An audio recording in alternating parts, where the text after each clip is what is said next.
10-5, touchdown Gibson Southern on the opening kickoff. Braden Malone takes it 81 yards. Touchdown.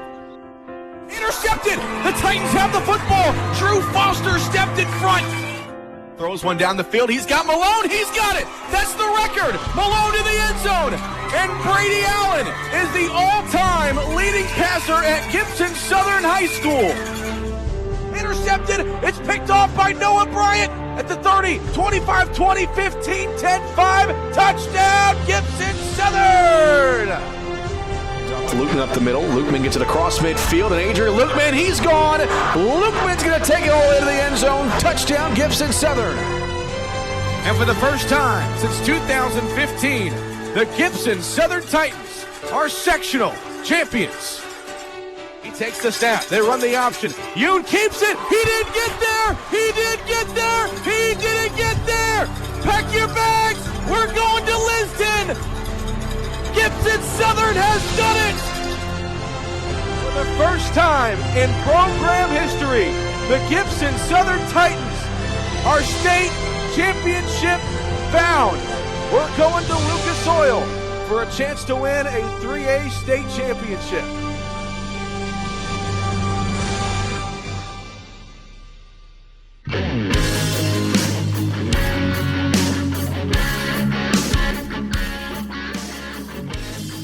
It's game day, Titan fans, and it's state championship game day right here on 89.1 The Bash. Cole Carter with you. The Gibson Southern Titans are getting ready to face Indianapolis Brebeuf Jesuit coming up at 2:30 Central Time here in about an hour from now. And we are going to get you ready for kickoff in this next hour, a special hour-long pregame show brought to you by Pro Rehab. What a season it's been for Gibson Southern football, and a chance to bring a state championship trophy back to Fort Branch later on this afternoon. We'll be joined by Kyler Kamen here momentarily. We're going to revisit what Nick Hart had to say about Brebeuf Jesuit earlier this week. We'll also revisit with Braden Malone and Noah Bryant. Had the chance to talk to them earlier in the week about the big matchup later on today. That's all coming up in the next hour right here on the Pro Rehab pregame show on your home for Gibson Southern football, 89.1 The Bash, and also online at bashradio.com. Get ready, Titan fans. Get fired up. It's state championship game day. Underwriting support for this broadcast of the Gibson Southern Titans in the IHSAA State Championship game is provided by Du Bois County Garage Doors, providing garage doors, openers, parts, service, and installation for the region. Du Bois County Garage Doors can be reached at 812-683-3243 or online at DuBoisCountyGarageDoors.com. Ryan Heldsley and the crew at Du Bois County Garage Doors is proud to sponsor Gibson Southern High School athletics and wish Nick Hart and the Titans all the best in today's state championship game.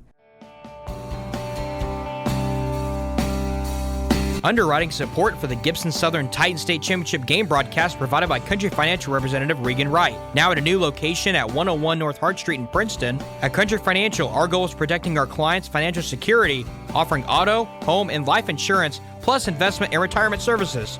Country Financial agent Regan Wright can be reached at 812-564-5005. Everyone at Country Financial says, go Titans!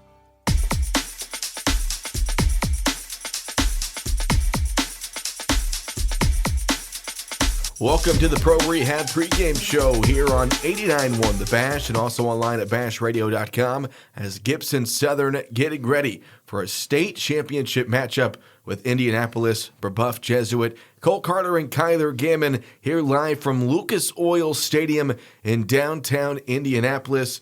Kyler, we made the joke a couple of months back that we'd be here, and here we are, ready for a state championship. Yeah, really panned out, I think, pretty well. But no, I mean, it's exciting. It's exciting. Talking to Coach Hart on Tuesday, he really alluded to that. You know, this moment is special for all these kids and this community and this program. But also too, I mean, there's still a game to play here, Cole.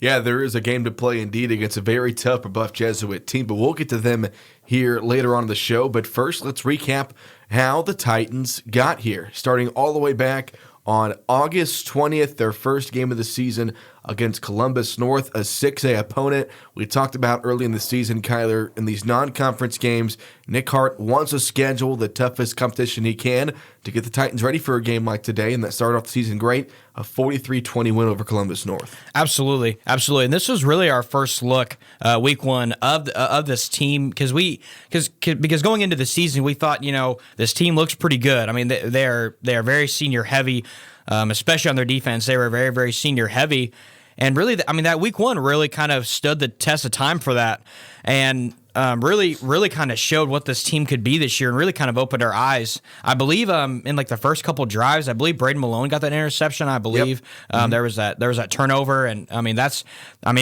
was so long ago. I'm trying to recollect and remember, but yeah, putting up 43 points on a 6A ball club like Columbus North, and I believe they won their conference this year. Do not quote me on that. They were a good team this year. Yeah, they were very, very good, and to put up 43 points, that really kind of started the season off very, very strong for the Titans.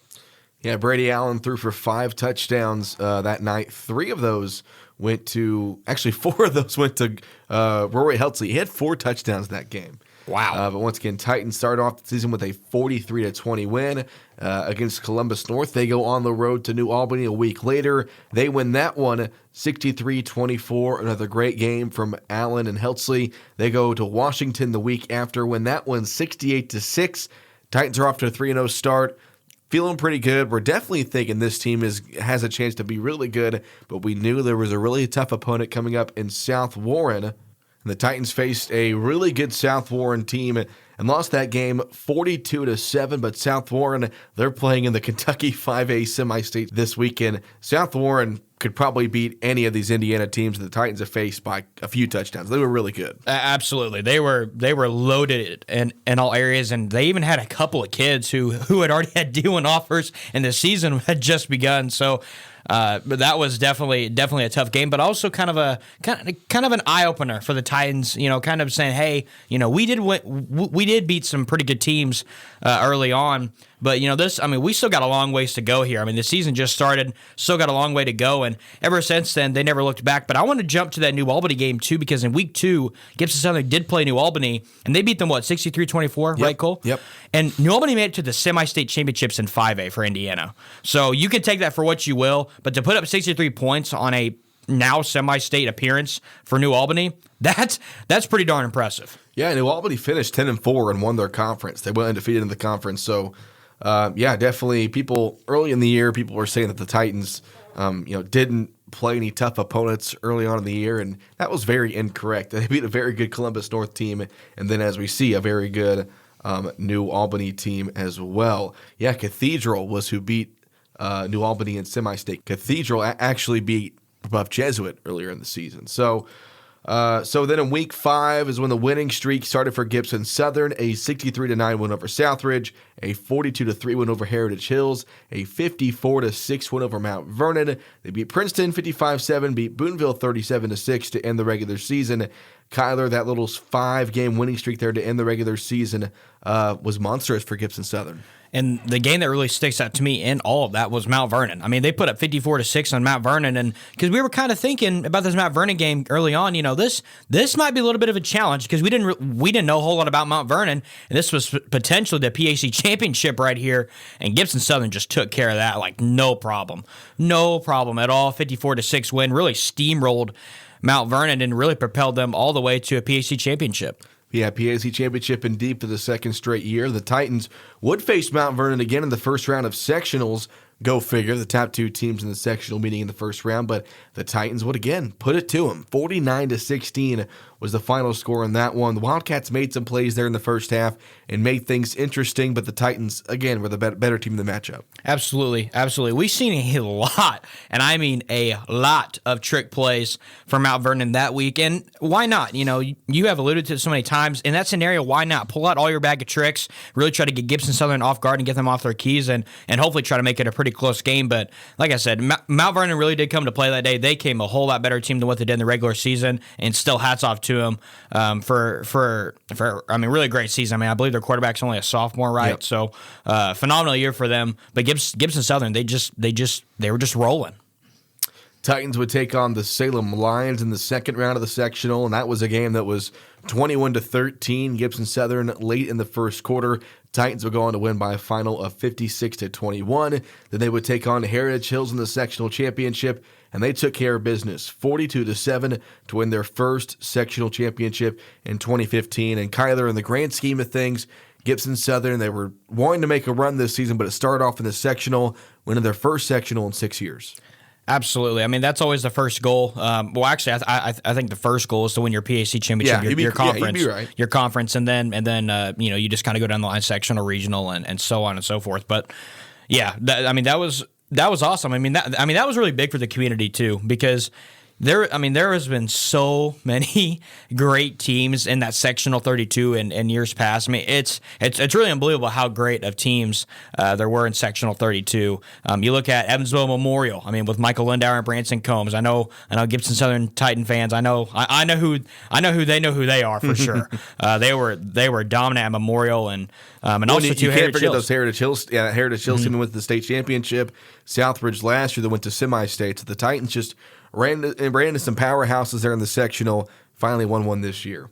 And then in the regional, a close game, that last-second win against Lawrenceburg, that was a barn burner, really the only barn burner we've had this season. And then a 44-7 dominant win over Tri-West Hendricks last week for Gibson Southern. How about the stats for the Titans? Brady Allen this season so far, he's 235 for 333 through the air, 3,855 yards and 53 touchdowns. Only 3 interceptions. Mr. Football? ?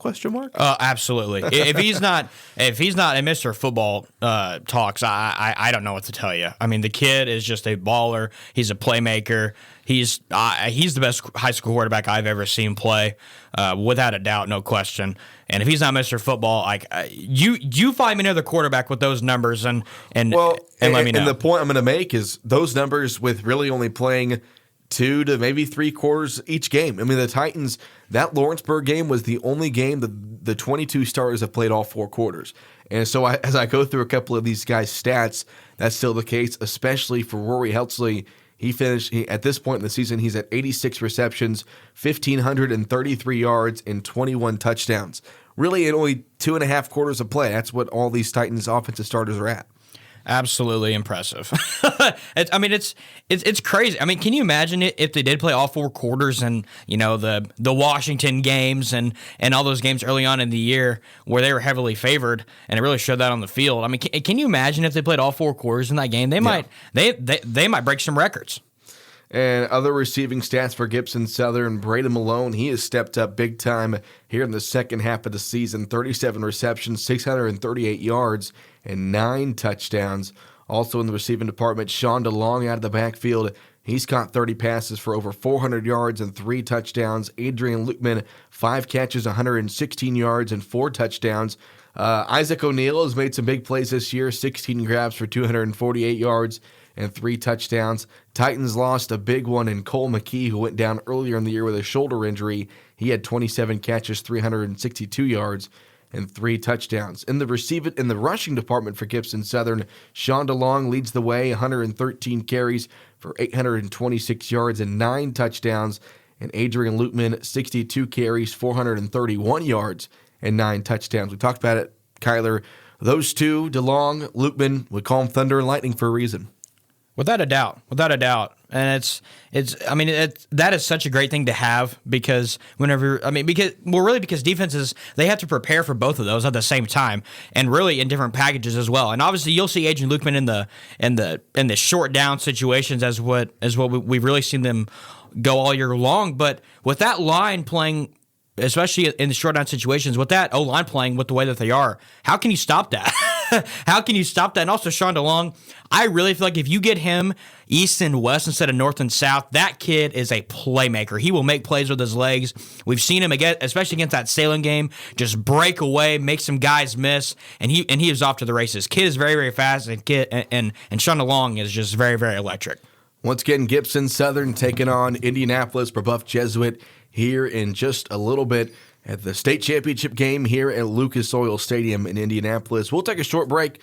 When we come back, we'll take a look at Brebeuf Jesuit and what to expect here on your home for Gibson Southern football, 89-1 The Bash. Support provided by America's Steamer Carpet and Tile Cleaning, offering residential and commercial tile and grout cleaning, carpet and upholstery cleaning, and cleaning of area rugs throughout the tri-state region. For more information, America's Steamer Carpet and Tile Cleaning can be found online at americassteamers.com, online and on Facebook, and can be reached by phone at 812-661-7494. Your local America's Steamer would like to wish our Gibson Southern Titans the best of luck in the 3A state championship game. Underwriting support for Titan football from R's Cafe and Catering of Fort Branch. At R's, they offer exquisite food within a relaxing environment at 104 North Main. The ambience does not end there, though. They offer catering services so your big event becomes an experience to remember with our outstanding staff and delicious food. The restaurant is open Tuesday and Wednesday from 10:30 to 2:30, Thursday and Friday from 10:30 to 9, Saturday from 4 to 9, and Sunday from 10 to 2. R's Cafe and Catering, a proud supporter of the Gibson Southern Titans.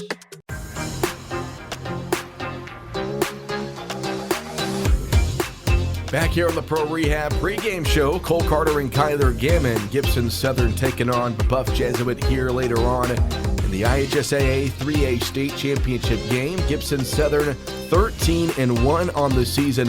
Brebeuf Jesuit 12-2.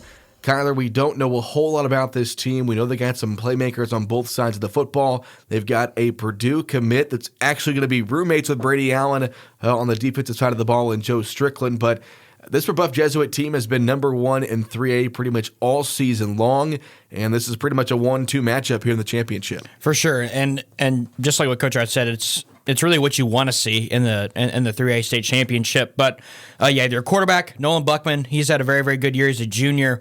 And then they've also got 2,000-yard receivers, and they are very, very electric if they get the ball in open space. And I did like how Coach Hart alluded to that on Tuesday as well, where you really have to tackle them in open space, because if you don't, then they're just going to make some plays, and their defense is very, very, very, very solid. They've got a lot of playmakers, just like as you mentioned, Joe Strickland. I believe he's got 8 sacks so far on the season. Purdue commit, roommates with Brady Allen, but nonetheless, it'll be friends against foes here this afternoon. Well, they'll be foes on Friday, but after that, they're going to be roommates and I'm sure lifelong friends. But as far as Brebeuf Jesuit, their quarterback, Nolan Buckman, he's a 6-foot junior, and his stats so far this season, he's 203 for 351 through the air, 2,993 yards passing to go along with 37 touchdowns. He does have 11 interceptions, and Gibson Southern has yet, if you really think about it, they have not played a fully passing team with a talented quarterback like Buckman. They really haven't. I don't think yet. I think that with Buckman, he's very, very smart with the football. Really kind of goes through his reads and really progresses them instead of just firing it into one spot. And he's also got great targets as well to throw to. I know that they like to kind of go in that tight end formation set, kind of dump it off to the tight end a little bit. Really wide receiver screens, you'll probably see that from them. Get their guys in open space. I mean, from what I could tell on the footage so far from what I've seen of them, their offense can get a pretty big play in a hurry. Yeah, the Braves do have 2,000-yard receivers, as Nick Hart alluded to earlier this week. One of them being Max Walters. He's a 5'11 senior, and his stats so far this year, 84 receptions, 1,298 yards, and 16 touchdowns. So we know that they can be pretty powerful through the air. Their other go-to receiver, Anthony Aney, so far this season, 66 catches, 1,128 yards, and 20 touchdowns. So, Kyler, anytime you face an offense like Gibson Southern, it's got a couple of 1,000-yard receivers, you're in for a long day. Exactly, but I think also the Gibson Southern defensive backfield is so strong. I mean, we've got 4 seniors playing those positions, and Peyton Rogers, Drew Foster, Braden Malone, and Noah Bryant, and all those guys have made plays this year whenever they needed to. And I mean, this is going to be a big step-up game for them. You know, this is going to be the biggest game, obviously, of their whole lives, but this is also going to be the biggest step-up game for them, because if Gibson Southern can contain those guys, I think that they have a really good shot of getting home to Buckman and either forcing a sack or maybe even creating a turnover. In the rushing department, Brebeuf Jesuit is led by Jack Myers. He is a 5'10 junior. So far this season, 108 carries, 626 yards, and 8 touchdowns. They have another guy by the name of Clark Sweet. That's a pretty good last name. He's got 98 carries, 485 yards, and a couple of touchdowns. So, Nick Hart made the point earlier in the week. They're going to be a probably 60-40 pass run team, kind of like Gibson Southern. Gibson's probably more in the 70-30 range. But they will run the ball, but not as much as they will pass it. I do think for Gibson Southern, their run defense has been great all season long. They've got to find a way to limit the passing game for the Braves today. I would for sure kind of send maybe a 3-man pass rush and honestly just play everybody in coverage. I mean, and I'm not a head coach, but just looking at it from that perspective of that 60-40 round ratio, and you know that they're going to pass, and they've got playmakers on the offensive side of the ball, so why not prep for the pass when you need to? And the big key for the Titans, as we mentioned, you have to limit those big pass plays. The Braves have the chance to run a 5-yard slant and turn into a 60-yard touchdown. You've got to find a way to cut down those big plays, and the same goes for the Braves. Without a doubt. And I think if Rory Heltzley is not on their game plan to contain him, I don't know what to tell you, and it may be a long game for you because that kid, he just makes plays. I mean, he made a ton of plays against Tri-West last week that were vital for Gibson Southern's offense. He just came up in the clutch. And also, too, to combat that, if you try to guard Rory Heltzley, then you've got Braden Malone in the slot who will kind of turn like a little bubble screen pass into a touchdown, just like what we saw last week. Or he'll just run a simplest seam route up the middle, and he's gone. I mean, he's too quick. And how about Caden Hurlis as well? Mm-hmm. Caden Hurlis, we don't really talk about him a whole lot, but he always just makes plays whenever he needs to. I mean, he got the things rolling last week for Gibson Southern, putting him up 14-0 with that simple route he ran up the middle that turned into 6. So. And also, I mean, we might as well just go through the whole receiving core. Isaac O'Neal, he's made some crazy catches. Yeah. The one that sticks out to me in particular was against Salem, and we don't say these guys' names a whole lot, but whenever we do, this receiving core just makes plays. Cole. Yeah, you're exactly right, and mentioned Braden Malone. He has stepped up big time and filling in for the injured Cole McKee. Cole was having a great season before he went down, but you're right, Kyler. This entire offense and the defensive side as well. For Gibson Southern, playmakers everywhere, and I cannot wait to see them get on the field here shortly to watch them play for a state title. Hopefully can bring back a state championship to the city of Fort Branch for the first time ever. Titans playing in a state championship for the first time ever. I expect half of Southern Indiana to be here today. It's going to be a fun day, Kyler. Yeah, and also too, just the magnitude of it, and the fact that we are here in Lucas Oil Stadium in Indianapolis, Indiana, and the stakes are very, very high.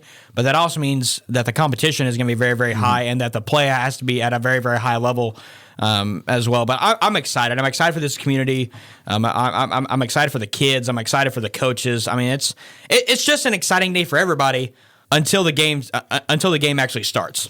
Yeah, I mentioned this is the first time that Gibson Southern has made it to a state title game, but as far as head coach Nick Hart, he's had his fair share of success in state championship games. If you go back to 2007, he was an assistant with his dad, John, on the Evansville Wright coaching staff. They won a state title over Lowell, 33-14. Then in 2009, Nick was the assistant on John's coaching staff once again at Warren Central. They won a state title. So head coach Nick Hart, he's 2 for 2. Let's make it 3 for 3. Without a doubt. I mean, and I think that is so important to have Coach Hart be in those situations because it could be whenever you see a team go to their first state championship ever, you're thinking this is new for everybody. This is new for the players and the coaches, but Coach Hart has been there, and I think that's so important because he knows what to tell these kids because he's done it twice. It's like he's just done it once and that was it. No, he's done it twice and he's won twice as well, just being an assistant. So I think that's absolutely what you want in a head coach, a coach who's already been there in those situations, so that you can tell these kids, hey, when it's time to stop, kind of looking around and looking at the moment, then that's what Coach Hart needs to tell them. Coach Hart in his 10th year here at Gibson Southern, he's finally brought the Titans to a state title. Hopefully not the last time either, but Gibson Southern playing for a 3A state championship here today against Brebeuf Jesuit. We'll take a short break here on the Pro Rehab pregame show. When we come back, we'll revisit our interview with head coach Nick Hart from earlier in the week, and also as well as Braden Malone and Noah Bryant. They were the special guest on the Nick Hart Show earlier this week. Don't go anywhere. We'll be right back here on the Pro Rehab pregame show on your home for Gibson Southern football, 89-1 The Bash. Titan postseason football is underwritten by Al Lentz, FC Tucker Realtors, in memory of Linda Folsom. Al Lentz and the team at FC Tucker Realtors wish head coach Nick Hart and the Titans all the best in the postseason. For all your real estate needs, Al Lentz can be reached by phone at 812-598-3742 or online at allentz.fctuckermd.com. Al Lentz, FC Tucker Realtors, in loving memory of Linda Folsom and a proud supporter of the Gibson Southern Titans. I'm Jason Rainey, your Hobstadt, Indiana Edward Jones financial advisor. We're all about financial investments, but we also value the investments of time, patience, and encouragement our young athletes receive from their coaches, teachers, and mentors. That's why I'm a proud sponsor of the Gibson Southern Titans on 89-1 The Bash. We're located at the corner of Vine and Hobb Streets in Hobstadt, or can be contacted at 812-615-5075 or by visiting edwardjones.com. Edward Jones, member SIPC.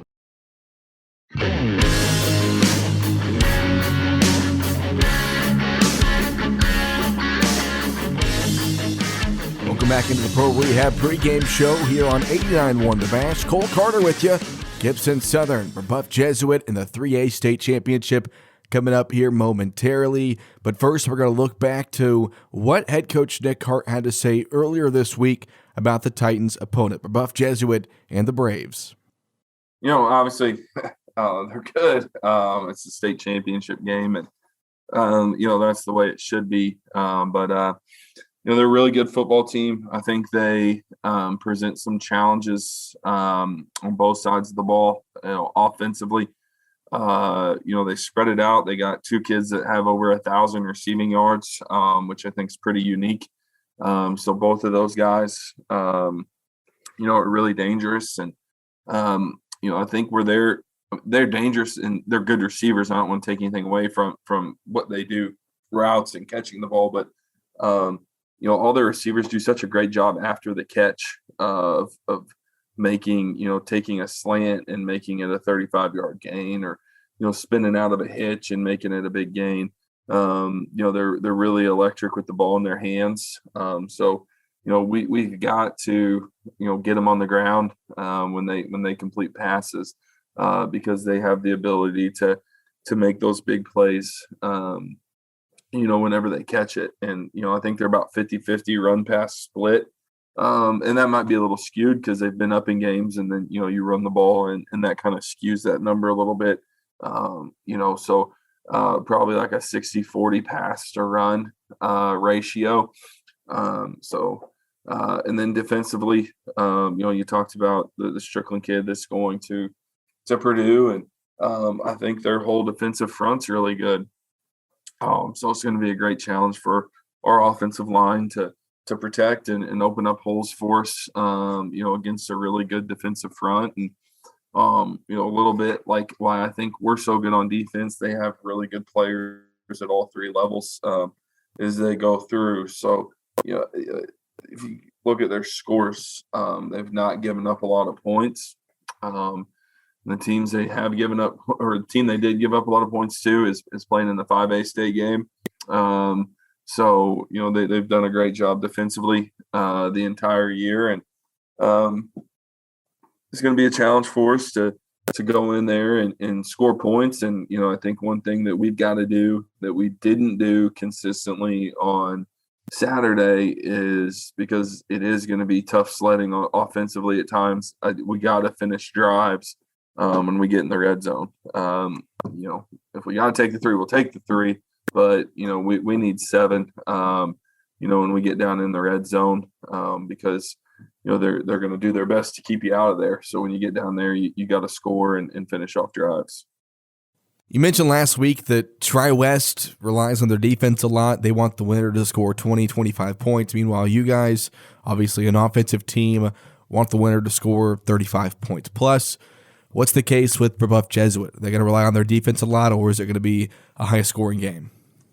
Yeah, I really think they can play both ways. Now, if you look in the playoffs, their close games in the playoffs are 24-14 and 17-16 last week. So they probably want to play down in there with their defense, but telling you their offense is so electric that they're not going to mind if they have to get into a shootout type of deal because of the way they can make big plays offensively. And I think that's the key for us defensively. We got to limit big plays, and we got to make them drive the football down the field because of they thrive on the big play. So we got to do a good job of keeping people in front of us and getting them on the ground whenever we do keep them in front of us. Last question I have, and I'll let you go. Obviously, this is a fun week. It's a memorable week, a lot going on. At the same time, though, you've got to get ready for a big game on Friday. Have you been able to preach to your guys that they can have some fun, enjoy it, but still got to get ready for a game on Friday? Oh, yeah, it's something we hit on yesterday in our team meeting. I think there's a fine line of, it's so special to get to this week. I've told other coaching friends when they get here, I know it's hard, but take a second and kind of look around and enjoy where you're at and what you've accomplished to get there. Now that I've told people that, I'm thinking like, when the heck are we supposed to do that? So I talked to the kids about that yesterday about, hey, like when we're practicing up here the next couple of days, like it's okay every once in a while I'll go like, man, we made like, look at where we're at. But at the same time, and to enjoy everything that goes with this, our community's fired up and everything. There's going to be a lot of fun that comes out of this. But at the same point, you got the biggest game of your life probably here in a few days, and maintaining that focus of getting ready for the game on Friday with enjoying the ride and everything that comes with it. I think there's kind of a fine line. And I think sometimes if you watch state championship games, you can tell some teams that kind of enjoyed the ride a little bit too much and didn't stay focused on the task at hand. So I think getting out of town here for the next 24 hours is going to help us a lot as we go up and practice. And, it's going to kind of be a football business trip for us where we kind of get away from everything that's going on down here. There's no media, there's no, anything. It's just us inside practicing and getting ready for Friday. And, I think that's going to be good for me. It's going to be good for our kids, to kind of get away a little bit and get focused on football and, get ready for that big game on Friday. We'll take a break here on the Pro Rehab pregame show. When we come back, we'll relive what Braden Malone had to say about today's matchup, and later on we'll hear from Titan defensive back Noah Bryant. Don't go anywhere. It's the Pro Rehab pregame show here on your home for Gibson Southern football, 89.1 The Bash. Hello, sports fans. At United Fidelity Bank, we make it easy to bank with us. Our in-person friendly service provides peace of mind and worry-free banking. We offer checking and savings accounts with no hoops and no hassles and provide you the ability to bank anytime with our easy-to-use online banking platform. Our mobile app allows you access to your accounts on the go, and you can skip the trip to the bank with our mobile deposit. Plus, our business banking products are tailored to help your business grow. We invite you to come see the difference at United Fidelity Bank. This broadcast of Gibson Southern Titan football on 89.1 The Bash is underwritten by Pro Rehab. Did you know you can refer yourself to Pro Rehab? It's called Direct Access. You no longer need to call your provider for a referral. Now the first step is up to you. If you have pain or an injury, call them. Direct Access means Pro Rehab is just a phone call away. Pro Rehab is a proud underwriting sponsor of Gibson Southern Titan football here on 89.1 The Bash.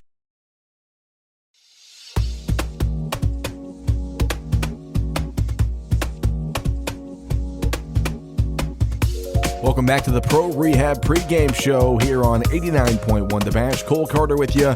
Gibson Southern, Brebeuf Jesuit coming up here momentarily. But first, let's take it back earlier this week when I had the chance to chat with Braden Malone on the Nick Hart Show. I asked Braden about this season, this postseason, and the big matchup later on today against the Braves. Braden, thanks for your time tonight. First and foremost, first semi-state championship in school history. What does that mean to you? It's very special because it's never been done before, like you said. and we've been working for this basically our whole lives since we were in TYFL, and coaches done a great job preparing us every week. So it's just very special to us. There in that game against Tri-West, you guys got off to a hot start. You scored the first touchdown on just the fourth play from scrimmage. You guys get the ball back, the big touchdown to Caden. What was the atmosphere like there on the sideline, all the fans behind you guys there in the first few minutes when you guys took that 14-0 lead? Oh, it was crazy. I mean, I don't have the words to describe it. We were excited. Once we got up by 2 scores, we were like, we're going to go to state. And I just celebrated with the teammates. I celebrated with the student section after my first touchdown, and it was just crazy. Early in the season, you were pretty much a defense-only kind of guy. You got a couple of snaps on the offensive side, but with the injury to Cole McKee, you were kind of forced to step in, and you've done great ever since stepping in Cole's spot. What's that been like for you, going from pretty much defense-only to now playing both ways? I mean, I'm used to it from last year. I'm just glad Coach Hart still has the trust in me to go both ways. And they do a good job throughout the week preparing me to keep me at 100%. And then I just got to do my work at home by hydrating. I asked Rory Helty this question earlier in this season, but what's your relationship like with Brady Allen off the field? Because on the field, your guys' connection is pretty lethal. He goes to you quite often. But off the field, during the week, at school, on the weekends, what is your relationship like with your quarterback? We'll hang out on the weekends. We've been close ever since he came back from South Spencer. We've been best buds. We've been to Purdue games together. We've been to Colts games together. So it's just a bond that can't be broken. Once again, talking with Titans defensive back and wide receiver Braden Malone. And Braden, obviously facing the toughest opponent as of yet in Brebeuf Jesuit this Friday. Have you had the chance to watch any film on them or do some scouting? What do you guys know about Brebeuf Jesuit? Their D-line are studs. They have that Joe Strickland. He's going to Purdue, obviously. And then they got another DN, number 55. I don't know his name. He's also really good. Middle linebacker, he's good. He's your typical high school football player, flies around everywhere. Kid you want on your team. They're just all around good football team, and that's what you'd expect in the state finals. So, Braden, do you think it's going to be difficult for you guys to stay focused this week with all that's going on? Spending most of the time this week up in Indianapolis, practicing in the Colts practice facility, and then playing in Lucas Oil Stadium. It's every high school kid's dream to play in a state championship. Do you think it's going to be difficult for you guys to kind of block out the noise and still play football? I mean, I don't think it should be too hard. And Coach Hart told us just enjoy the moment there, look around while you're there, enjoy it. And then by Friday, you can't be doing any of that. You got to be focused on the game. So, and I think we're going to do that. So I think we'll be fine. Well, Braden, thanks for your time tonight. And we'll see you play on Friday and hopefully bring back a state championship trophy to Fort Branch. Thank you. We'll take a short break here on the Pro Rehab pregame show. When we come back, we'll relive our chat with Noah Bryant from earlier this week. Don't go anywhere, right here on your home for Gibson Southern football, 89-1 The Bash. I think what makes Wabash better than any other college is that it's a small, close-knit community, and it offers a lot of different classes with a lot of different teachers. What makes it better is the hands-on training. Teachers really want you to succeed. It's such a different kind of community than what a big college would be. I can go and walk down the hall and I know like 7 different people, and so I think it's just the sense of community that you get. Funding provided in whole by the Governor's Education Emergency Relief Fund through the Illinois Community College Board. Underwriting support for this broadcast of the Gibson Southern Titans in the IHSAA State Championship game is provided by Du Bois County Garage Doors, providing garage doors, openers, parts, service, and installation for the region. Du Bois County Garage Doors can be reached at 812-683-3243 or online at DuBoisCountyGarageDoors.com. Ryan Heltzley and the crew at Du Bois County Garage Doors is proud to sponsor Gibson Southern High School athletics and wish Nick Hart and the Titans all the best in today's state championship game.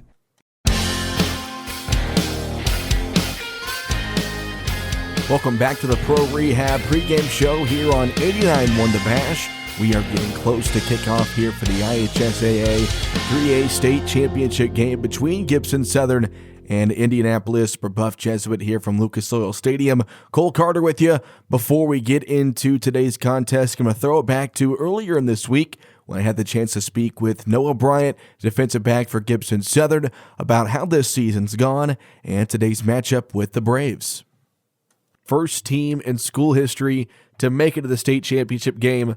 What's that mean to you? It's huge. We've been working, ever since we've been fourth graders, to get to this point and get to this one game. Super big for us, knowing that we've played our whole lives just to get here. Hoping to finish the job Friday.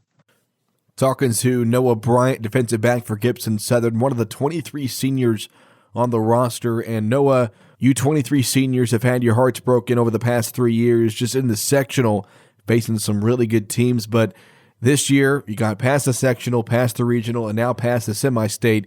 What does that mean to you as a group, as a class, not only finally getting past the sectional, but now making it all the way to the state championship? It was good. Knowing that we're seniors, it means a little bit more. We're kind of the leaders of the team, and people look up to us around here.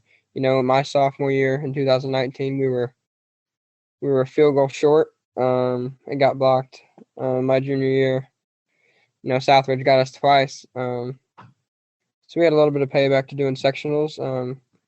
Fought through regionals with a close one, and blew it open in semi-state, which was good. Just super excited to be in the moment and be here. You back four defensive backs. You guys call yourselves the no-fly zone. You, Peyton, Braden, and Drew. All four of you were starters last year. A couple of you got some snaps your sophomore year, but how tight is that connection that you four have?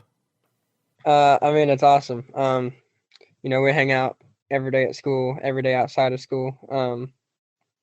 For football-wise, we've always played growing up together and been super close in that. My dad actually came up with that name, the no-fly zone. He started that, so it's good to see that it's carried on and lived up to the hype. Chatting with Gibson Southern defensive back Noah Bryant. As great as the offense is, the defense has been just as great. Did not allow a single touchdown to a conference opponent during the regular season, and you guys have kept that dominance up throughout the postseason, especially last Saturday against Tri-West. But just talk about how this defense has improved as the season's gone on and how dominant you guys have really been. Yeah, probably one of the best defenses we've ever had here. We love flying around. We love just playing and covering guys and really getting after you. Through the season, we didn't give up a touchdown to any of the PAC teams until the first week of sectionals, and Mount Vernon got us a couple times. It's a little bit different, just got to battle through it and keep playing. We had a good showing last week. Just got to keep playing, and win this week. I think, Noah, the only game that you guys can look back and say that you really struggled in was that South Warren game. Only loss of the season, and I really think the team turned around after that game. So what did you guys learn from that South Warren game against a really talented Spartan team that has helped you guys improve as the season's gone on? A lot. They were so talented. They had so many different weapons. Kind of hard to keep them all in line, really. But they were good. We gave up, I don't know what the score was, 42-7 maybe.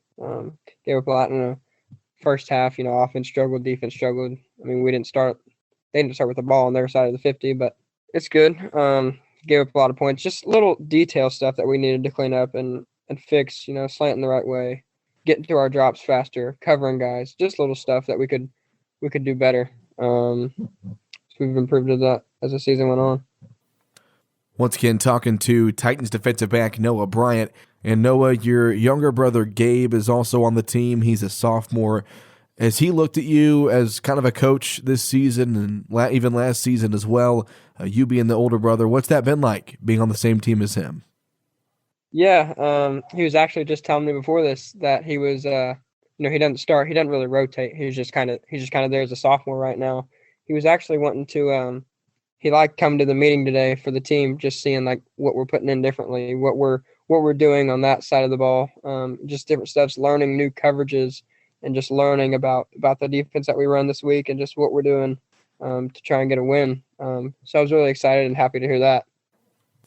Throughout this season, a couple of you defenders have had a couple of chances to pick off some passes, whether it's been tip passes or interceptions going through your hands. But in that game on Saturday, you finally got one to bounce your way, and you took it back to the house to really seal the deal. What was that like?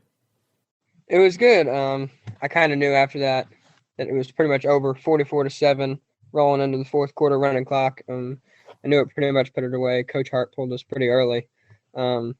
Braden and Drew also should have had one earlier. Went through both of their hands. That's, I think, 3 weeks in a row now that Braden's done it. Told him I'd buy him new gloves if I had to or something. Aiden Barrett also dropped one earlier in the game. He dropped a screen, hit him right in the face mask. He put on new gloves right before the game, too. Told him I'd buy him new ones. But it was good. Nobody in front of me, really. Just had to get there, get to the end zone. All right, Noah, thanks for your time tonight. We'll see you Friday afternoon. Best of luck. Go get them. Thank you. When we come back, we're going to bring you starting lineups and get ready to rock and roll here at Lucas Oil as Gibson Southern takes on Brebeuf Jesuit in the 3A state championship game. Don't go anywhere. This has been the Pro Rehab pregame show on your home for Gibson Southern football. 89-1, The Bash. Let's go Titans! Underwriting support for the Gibson Southern Titan State Championship game broadcast provided by Country Financial Representative Regan Wright. Now at a new location at 101 North Hart Street in Princeton. At Country Financial, our goal is protecting our clients' financial security, offering auto, home, and life insurance, plus investment and retirement services. Country Financial agent Regan Wright can be reached at 812-564-5005. Everyone at Country Financial says, go Titans! Support provided by America's Steamer Carpet and Tile Cleaning, offering residential and commercial tile and grout cleaning, carpet and upholstery cleaning, and cleaning of area rugs throughout the tri-state region. For more information, America's Steamer Carpet and Tile Cleaning can be found online at americasteamers.com, online and on Facebook, and can be reached by phone at 812-661-7494. Your local America's Steamer would like to wish our Gibson Southern Titans the best of luck in the 3A state championship game.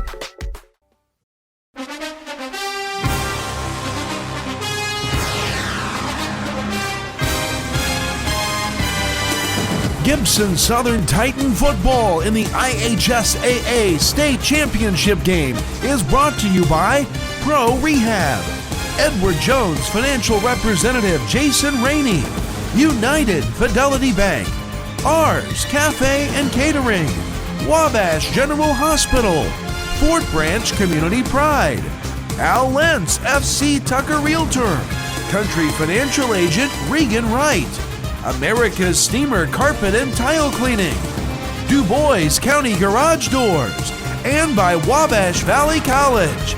It's time to win a state championship. The Gibson Southern Titans live from Lucas Oil Stadium in the IHSAA Class 3A state championship game, a presentation of the Wabash Valley College Radio, TV, and Digital Media Department and 89.1 The Bash.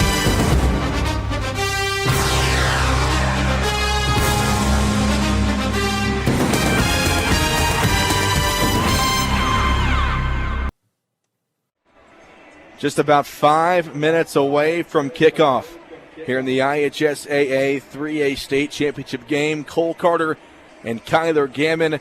Here comes the really cool part of the day. You know, about 5 or 6 players from each team came up here to Indy back on Monday for what they call Media Day. They interview some players, and they make really cool pump-up videos for both teams, and they're about to play those before both teams run onto the field. Brebeuf Jesuit will run on the field first because they're the away team, but kind of pumped for this Titan pump-up video. I can't wait. I can't wait to see it. I know that on the way here, we got to kind of look at the 1A1s, and man. And here they are, yeah. And here they are. This is going to be something special. It's one of those things where, like, I know we're the radio broadcasters, obviously, but I just wish that the fans listening at home could see what we see. I mean, wow. What an atmosphere.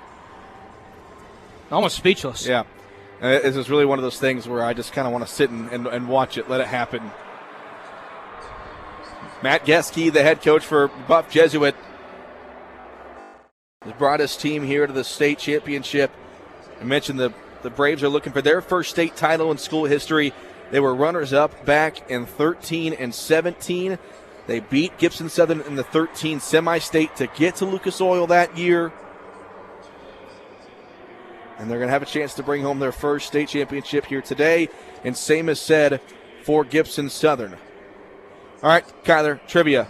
There's been 3 state championships at Gibson Southern High School. Name the sport and the years. That would be softball in 2015. Actually, all 3 of those might be softball. I think in 03 softball, 05 softball, and 15 softball. That is correct. Bingo. Even though I typed that out on a paper for you, I hope you didn't just look at that. I did not look at it, but I may have glanced at it or like a little bit earlier. Yeah, fair enough. That's okay. But yes, Titans are looking to be just the second sport in GS high school history to bring home a state championship, and look to be just the 3rd PAC football team to bring home a championship. Most recently was Southridge in 2017, and then going back to the year 2000 when Jay Cutler led the Heritage Hills Patriots to a state championship game.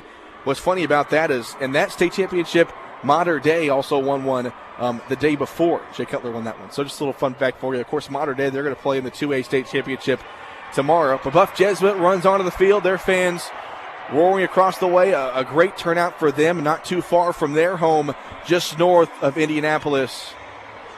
But here we go. Yeah, here we go. I mean, this is Brebeuf Jesuit, of course. We know what to expect from them. They're a talented team, big roster as well. And here comes the Gibson Southern highlight video. The fans roar. The fans love it. Nick Hart talking on the Jumbotron. Once again, this is Nick's 3rd appearance in the state championship game. His first as a head coach. Rory Heltzley now on the Jumbotron. And I can imagine when I see a certain person, this crowd's going to roar. Braden Malone now on the Jumbotron. We talked to him earlier the week on the Nick Hart Show. Gibson Southern 13-1. Brebeuf Jesuit 12-2 here in the state title game. A little bit less than 2 minutes away from kickoff here at Lucas Oil Stadium.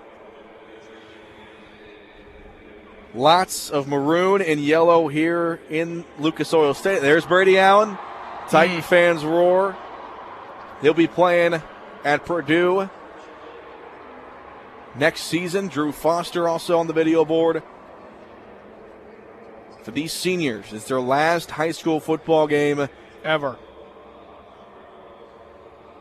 And hopefully they can bring a championship trophy back to Southern Indiana and back to Fort Branch. Well, to Fort Branch for the first time ever. We are the Titans, they say. And here come those Titans. Absolute chills. Speechless.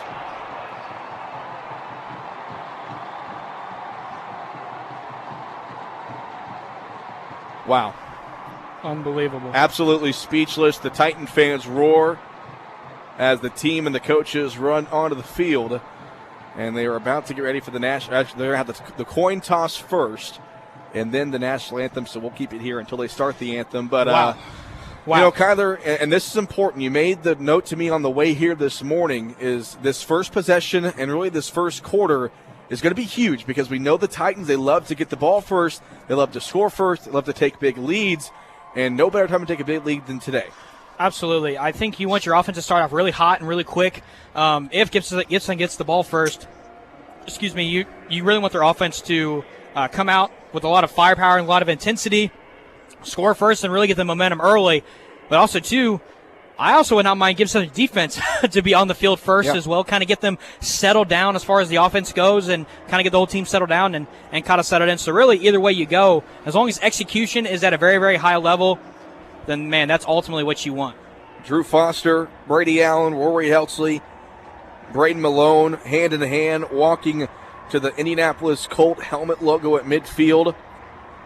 And 4 Brebeuf Jesuit Braves, including a future roommate of Brady Allen across the way and Joe Strickland. As the officials, of course, going over the rules of both teams. The referees are mic'd today, thankfully, we know what's going on. So Titans won the toss. They elected to defer. Defense coming out first. Brebeuf Jesuit will get the ball to start the game. The Braves are going to go left to right in this first quarter. Titans will go right to left. Once again, Gibson Southern wearing their home red on red uniforms. They've won 10 straight games in those red uniforms. Brebeuf Jesuit in their home whites. This crowd is unbelievable, Cole. An electric atmosphere as we anticipated. Now, I don't know if we're going to have a national anthem or not. I assume we have one before the first game today. But I don't think we are. I think we're ready to rock and roll. The Titans kickoff team huddled up near the 40-yard line. They're ready to run on the field. We're ready for some football here in Lucas Oil Stadium. Oh, man. Here we go. Biggest game in Gibson Southern football program history. So the Titans will line up the kicking unit. Ball at the 40-yard line. Chris Spear will kick this one away. Brebeuf Jesuit will send back. Looks like number 3 as well as number 2. Max Walters and John Savoom deep to return for the Braves. Actually, number 13 for them, Anthony Aney. So that's their two main guys offensively. Aney and Walters are deep to return for Brebeuf Jesuit. Ladies and gentlemen, we are underway from Lucas Oil, the 3A state championship game, and we're rocking and rolling. Brebeuf Jesuit on the kickoff return. That's going to be number 7, Clark Sweet on the return on a short kick from Chris Spear. Takes it out across the 35-yard line, right at the 35. 1st and 10 Braves. Here we go. And right off the bat, Gibson Southern's kicking team elected to go with the pooch kick to try and regain possession of the football, which is kind of a smart play. But here we go. Gibson defense. Let's see what they can do on this first drive. Nolan Buckman, the Brebeuf Jesuit quarterback in the shotgun. He's got Jack Mayers to his left next to him. And the shotgun, Buckman takes a snap, hands it off to Mayers. It's up the gut. Mayers is going to break a couple of tackles and take it across the 45. About a 7-yard pickup there on first down. This game is going to be won in the trenches. I mean, this is going to be a game of inches. And like I said, first play, 7-yard run. It's all right. It's first play of the ball game. Just kind of get settled down, kind of get the jitters out, and regain. Brebeuf back to the line of scrimmage, and the shotgun is Buckman. He's got Myers to his right, hands it off to Myers again, up the gut. Myers breaks free with a couple of tackles missed, and Myers takes it into Titan territory to the Gibson Southern 44. 1st and 10 Braves. This Brebeuf offensive line looking pretty good, Kyler. Absolutely. I mean, they're already winning at the point of attack. And also, too, this is going to be a battle, Cole. I mean, this isn't just going to be some blowout win, and I do not suspect this. This is going to be a battle from the first quarter all the way till the fourth quarter. Hurry up offense. Buckman, quick throw to the right side, going to be caught and dropped immediately. That was Walters who made the catch. He held on. Noah Bryant with the big hit, and Noah a little bit shaken up. He's slow to get up, but he is still in the ball game. What a catch by Walters to hang on to that one. Also, what a hit by Noah Bryant. He's kind of shaken up just a little bit. Seems like he's all right, though. Maybe got the wind knocked out of him just a little bit, but Brebeuf going with this up-tempo offense. Scoreless game here, 10:45 to go in the first quarter. 2nd down and 4 here for Brebeuf Jesuit. Buckman, the quarterback, back to pass. Throws a deep ball down the field. Got a man there, incomplete. He was looking for number 83 on the play. That was his tight end, Sully Meyer. Good coverage there by Peyton Rogers, and a good job of the Titan defensive line to get Buckman out of the pocket, and a big 3rd and 4 here. This is a big 3rd and 4, and that's also a tremendous play because with this press box V, you kind of see everything, and Peyton Rogers played that perfectly. They were kind of in a zone look, pushed up against one receiver, kind of knocked him off his route, and then played the tight end. Great play by Peyton Rogers. 3rd down and 3, ball at the Gibson Southern 37-yard line. Handoff to Mayers up the middle, and he's going to have a first down up to the Titan 32. Move the chains again for the Braves. They're going with the running game here on the first drive. They are, and are we really kind of surprised, though? They really want to get the football out of Brady Allen's hands as much as they possibly can. And also, this is kind of an interesting look because we really haven't seen Gibson's run defense not be so great this year, and so far they've been kind of struggling against this front. Buckman back at the shotgun here on 1st and 10. Ball at the Titan 32-yard line, first drive of the game. Mayers gets the call left side, trying to go east and west. And Cade Virgin made the tackle at the 30. About a 2-yard pickup there for Mayers. 2nd and 8 coming up. That's a tremendous effort by Cade Virgin. Coming in from the defensive tackle spot and hustling his way all the way to make the tackle. Tremendous effort. But ultimately, if you're Gibson Southern's defense, you got to get off the field on this possession. 2nd down and 8. Ball at the Titan 30-yard line. 9:45 to go in the scoreless first quarter. Buckman in the shotgun, running back to his left. Back to pass here on 2nd down. Throws a screen. The flat going to be caught. And turning upfield is Aney. Makes a tackle. Makes a man miss. And brought down at the 13-yard line. That's another 1st and 10 for Brebeuf Jesuit.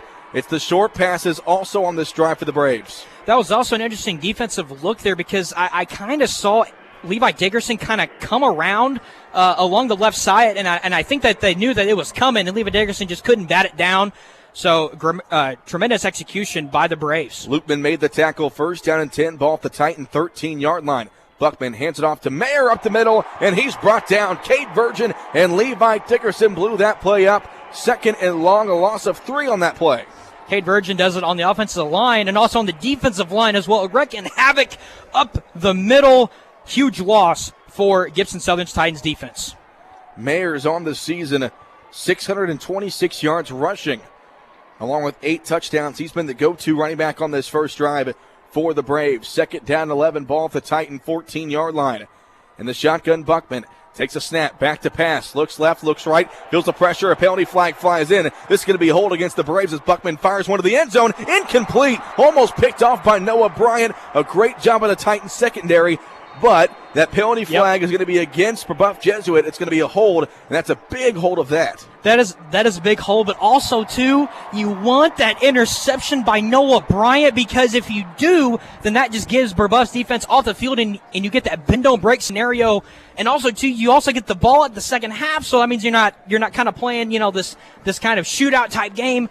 Oh, man, I know Noah Bryant would have wanted to have that one back for sure. Yeah, that was Ben Luttrell coming around the left side, and he was held by the Brebeuf Jesuit left tackle. And so that's going to put the football now. Man, that's a 10-yard penalty from the spot of the foul. So it puts the football at the Titans' 2nd and 28. It's 2nd and 28, Cole. You've got to get off the field here for the Titans. It's 2nd down, 2nd and 28. As Skyler mentioned, we're at 8:38 to play here in the first quarter, a scoreless first quarter. In the shotgun, Nolan Buckman back to pass here on 2nd and long. Throws a deep ball, middle of the field, going to be caught. Touchdown, Brebeuf Jesuit. Touchdown, Braves. A 31-yard touchdown pass from Nolan Buckman to Max Walters. Touchdown number 17 on the year for Walters. 6-0 Braves. Here we go. And that was an absolute missile from Buckman to Walters. And kind of looking at the Jumbotron, they kind of played a it was okay. Yeah. Okay. So it was kind of a missed coverage, kind of a blown coverage there by Gibson Southern. 2 guys went to one guy, and then that kind of left Noah Bryant out in the dust. So, like I said, first drive, get the jitters out. Extra point is up and good with 8:32 left here in the first quarter. Brebeuf Jesuit finds the end zone first. They drive down the field and make it a 7-0 game. We'll step aside on your home for Gibson Southern football. It's 89-1, the Bash. If you've ever considered a career in broadcasting or digital media, now is the time to be a warrior. Enroll at Wabash Valley College. Our TV channel was named the nation's best in 2020, and you already know 89.1 The Bash is the best alternative rock station in the region. We offer more real-world hands-on experience while working with the latest equipment and technology. Our graduates are getting jobs or moving on to four-year universities. It's time to be a warrior. Call 618-262-8641 today. Big thanks to Gordy Limp back at the 89.1 The Bash studio. It's the IHSAA 3A state championship game between Gibson Southern and Brebeuf Jesuit. Jesuit found the end zone first a few moments ago on a 29-yard touchdown pass from Nolan Buckman to Max Walters. That is the 38th touchdown pass of the season for Walters. And Kyler, a pretty good drive out the gate for Brebeuf Jesuit. It is, and I would say it's a backbreaker because it's only a 7-0 ball game, but I mean, also as well, you look at it, and that was a 2nd and 28 that they got a touchdown on, and it was kind of a miscommunication on the coverage side, which ultimately led Noah Bryant just one-on-one on a pretty much on an island out there, and Max Walters was just able to make a heck of a play. And I think if Noah Bryant was just a half step or a step closer to that football, I think that might be picked off.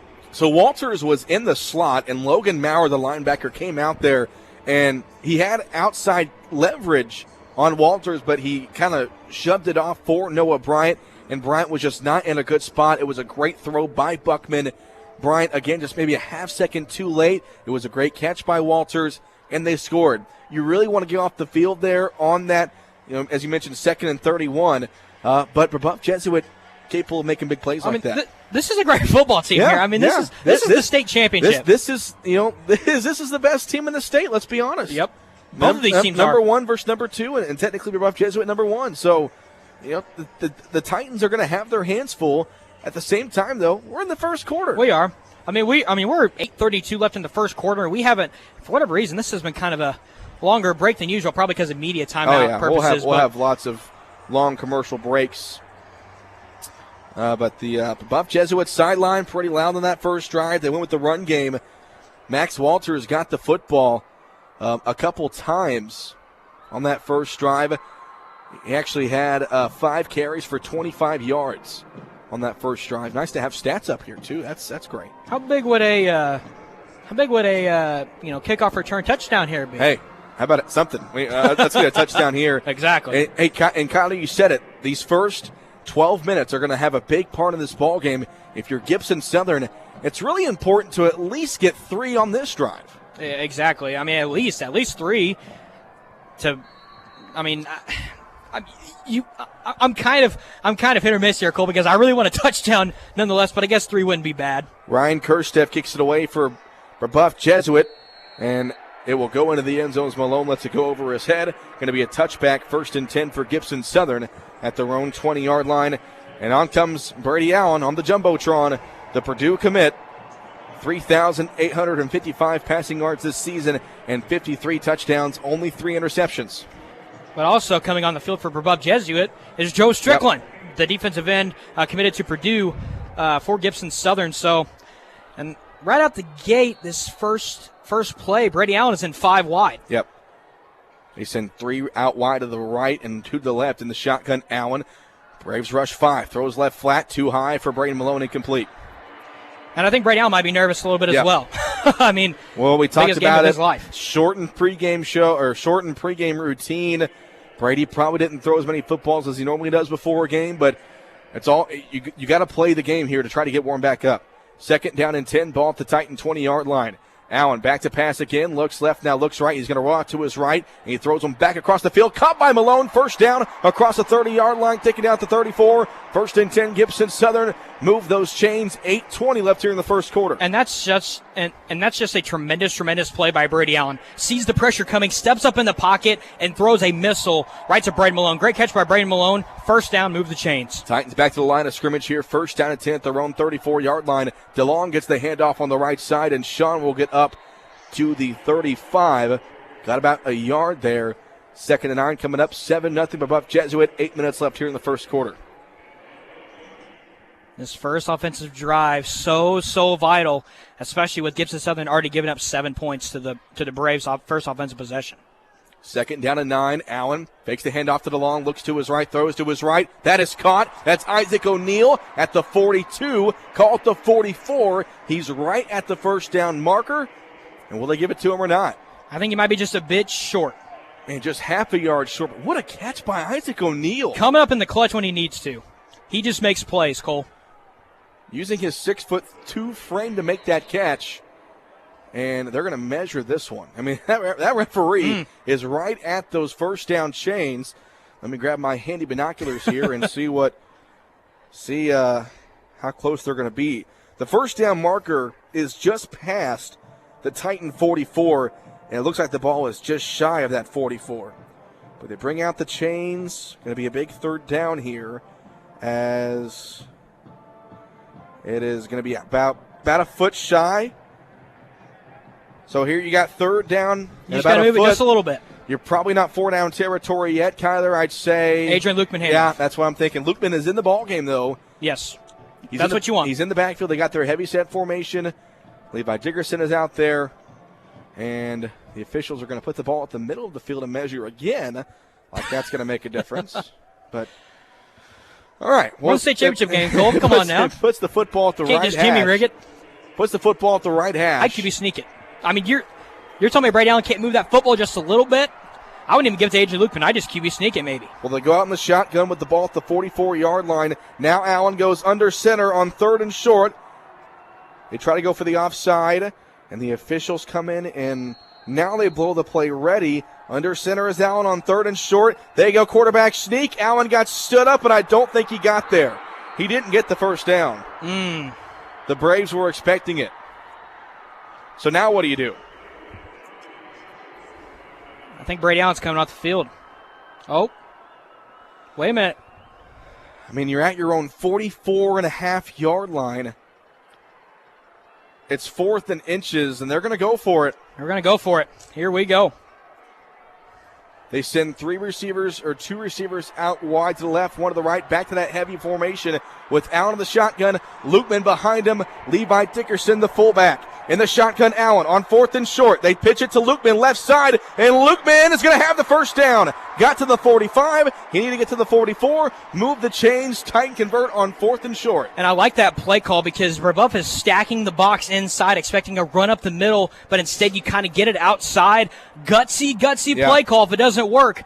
But Coach Hart was able to call the right play, and Brady Allen and Adrian Lukeman got the first down. Number 88, Rob Tuttle, the safety, came in to make the tackle. 1st and 10. Allen feels the pressure from his backside. The ball comes out. That's a fumble, but Ryan Holzmeyer able to fall on it. That's a 1-yard gain. Well, that's fine to get a yard, but was that Strickland from Brady's backside? I think so. I think it was, but I thought Brady Allen's arm was going forward. Oh, it was not. That's a fumble. Fumble. Titans do recover it. I'll tell you what, give credit to Cade Virgin right here. He's blocking Strickland, and he didn't recover the fumble. So 2nd down and 9 here for the Titans. Allen, play action pass, looks left, throws left, caught by Rory Helsley, turning upfield across the 50-yard line into Jesuit territory. 1st and 10, Gibson Southern up to the Brave 42-yard line with 5:50 left here in the first quarter. 7-0 Jesuit. And if Rory Helsley just kind of slips by that tackler, man, he may have been that may have been a house call. Would have been very close, but could have been. 1st and 10 at the Brebeuf 41-yard line. Allen back to pass, throws left side, caught by Helsley again, breaks a tackle inside the 30-yard line, close to a first down. He's got a first down. Move those chains for Gibson Southern. And I'd like to see a little bit of a run right here. You know, I understand that the pass game is working, but you don't want to get too pass happy. Want to kind of get some mixed in runs in there and really keep Brebeuf Jesuit on their heels. 1st down and 10, ball at the Gibson Southern, or at the Brebeuf Jesuit 27-yard line. 5:29 left here in the first quarter. 7-0 Braves. Allen, play action pass, throws to the left side, caught by Helsley again. 3 straight plays to Rory Helsley. 1st and 10, Gibson Southern to the 11-yard line. Mama, there goes that man again, Mr. Rory Helsley, beating his defender, his corner right off the route, kind of getting off that jam a little bit. And what a playmaker Rory is. Over 1,500 receiving yards this year for Rory Helsley. 1st down and 10, ball at the Brebeuf 11-yard line. Allen throws left side. It is caught by Helsley. Touchdown, Gibson Southern! What a catch by Rory Helsley. An 11-yard strike from Brady Allen. It's 7-6 with the extra point to come. Again, Mama, there goes that man again. Rory Helsley spectacular. Brady Allen to Rory Helsley. We've said it all year. We're saying it in the state championship game today. Touchdown, Titans. Let's see the replay. At first, it looked like Rory was out of bounds at the 1-yard line. But no, that's the right call. When he caught the ball, it was across the plane. That's a touchdown. 11 yards. Touchdown number 54 on the season for Brady Allen. And on comes Chris Spear for the extra point. Snap is down, hold by Foster, and Spears' kick is good. With 5:06 left here in the first quarter, the Titans answer. They put together an 80-yard drive, capped off by an 11-yard touchdown pass from Brady Allen to Rory Helsley, and we're tied at 7 here in the IHSAA 3A state championship game. Back for more on your home for Gibson Southern football, 89-1, The Bash. Underwriting support for Titan football from Ars Cafe and Catering of Fort Branch. At ours, they offer exquisite food within a relaxing environment at 104 North Main. The ambience does not end there, though. They offer catering services so your big event becomes an experience to remember with our outstanding staff and delicious food. The restaurant is open Tuesday and Wednesday from 10:30 to 2:30, Thursday and Friday from 10:30 to 9, Saturday from 4 to 9, and Sunday from 10 to 2. Ours Cafe and Catering, a proud supporter of the Gibson Southern Titans.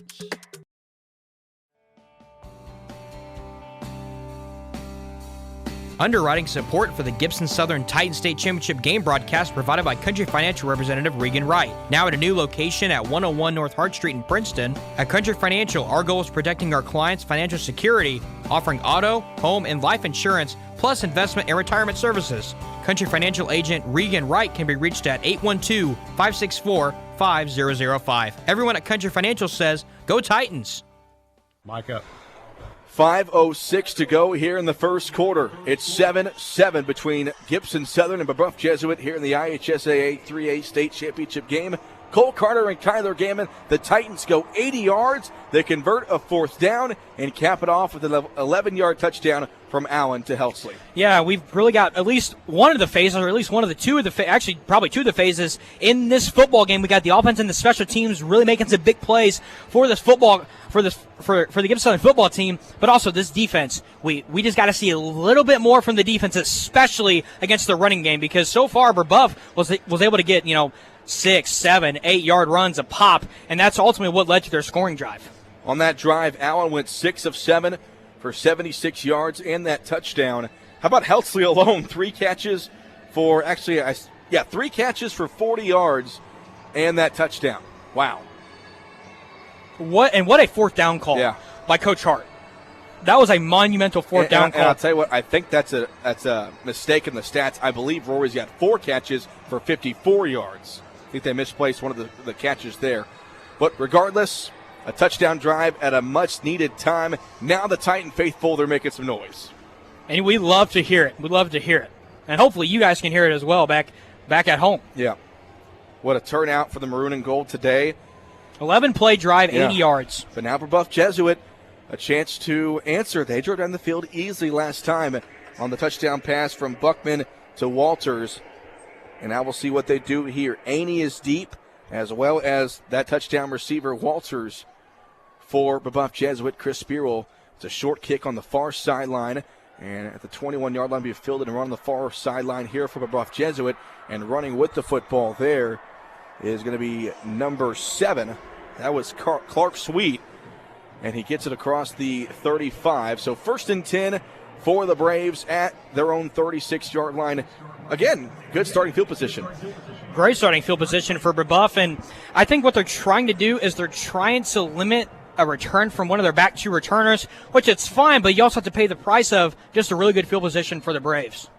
So 1st and 10 for the Braves at their own 36-yard line. Buckman in the shotgun. He's got Mayers to his right. Takes a snap, back to pass here on 1st down. He's got time, wants to go deep. He does go deep. Walters is there. He's got it at the 15, at the 10, at the 5. Touchdown, Brebeuf Jesuit. What a throw by Nolan Buckman. Wow. Unbelievable. That is one of the best throws I've ever seen a high school quarterback make. In stride. And again, it's one of those plays that the play just got extended. Noah Bryant had the coverage, but Walters was just able to get a step. Well, it did. 64 yards. It did, but at the same time, you're leaving Noah Bryant on an island out there. I don't know. Maybe that's tough. I mean, you're really just leaving Noah Bryant on an island, and that's all day long for Nolan Buckman. 64-yard touchdown from Buckman to Max Walters. The second touchdown connection for those two today.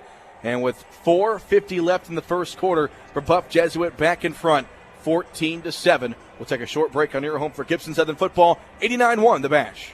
Support provided by America's Steamer Carpet and Tile Cleaning, offering residential and commercial tile and grout cleaning, carpet and upholstery cleaning, and cleaning of area rugs throughout the tri-state region. For more information, America's Steamer Carpet and Tile Cleaning can be found online at americassteamers.com, online and on Facebook.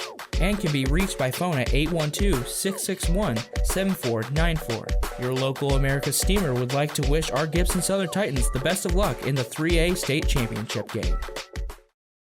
Underwriting support for this broadcast of the Gibson Southern Titans in the IHSAA State Championship game is provided by Du Bois County Garage Doors, providing garage doors, openers, parts, service, and installation for the region. Du Bois County Garage Doors can be reached at 812-683-3243 or online at DuBoisCountyGarageDoors.com. Ryan Heldsley and the crew at Du Bois County Garage Doors is proud to sponsor Gibson Southern High School athletics and wish Nick Hart and the Titans all the best in today's state championship game.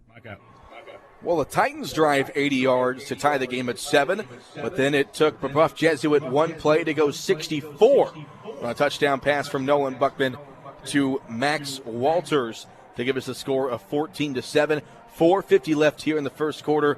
Kyler, that connection for Brebeuf Jesuit, you could tell it's going to be lethal today. It is, and that's also a tremendous throw by Nolan Buckman as well. I mean, he hit him in stride, perfect throw, and I guess my only, kind of question is I just, obviously, you want to see defense adjustment to be made here, either what's on the fly or it's at least at halftime, because I just think that, like Noah Bryan is getting on an island out there, and that's really tough to play one-on-one because as we've seen the past 2 times, if you have a guy playing one-on-one and you get beat, that's it. That's 6 points.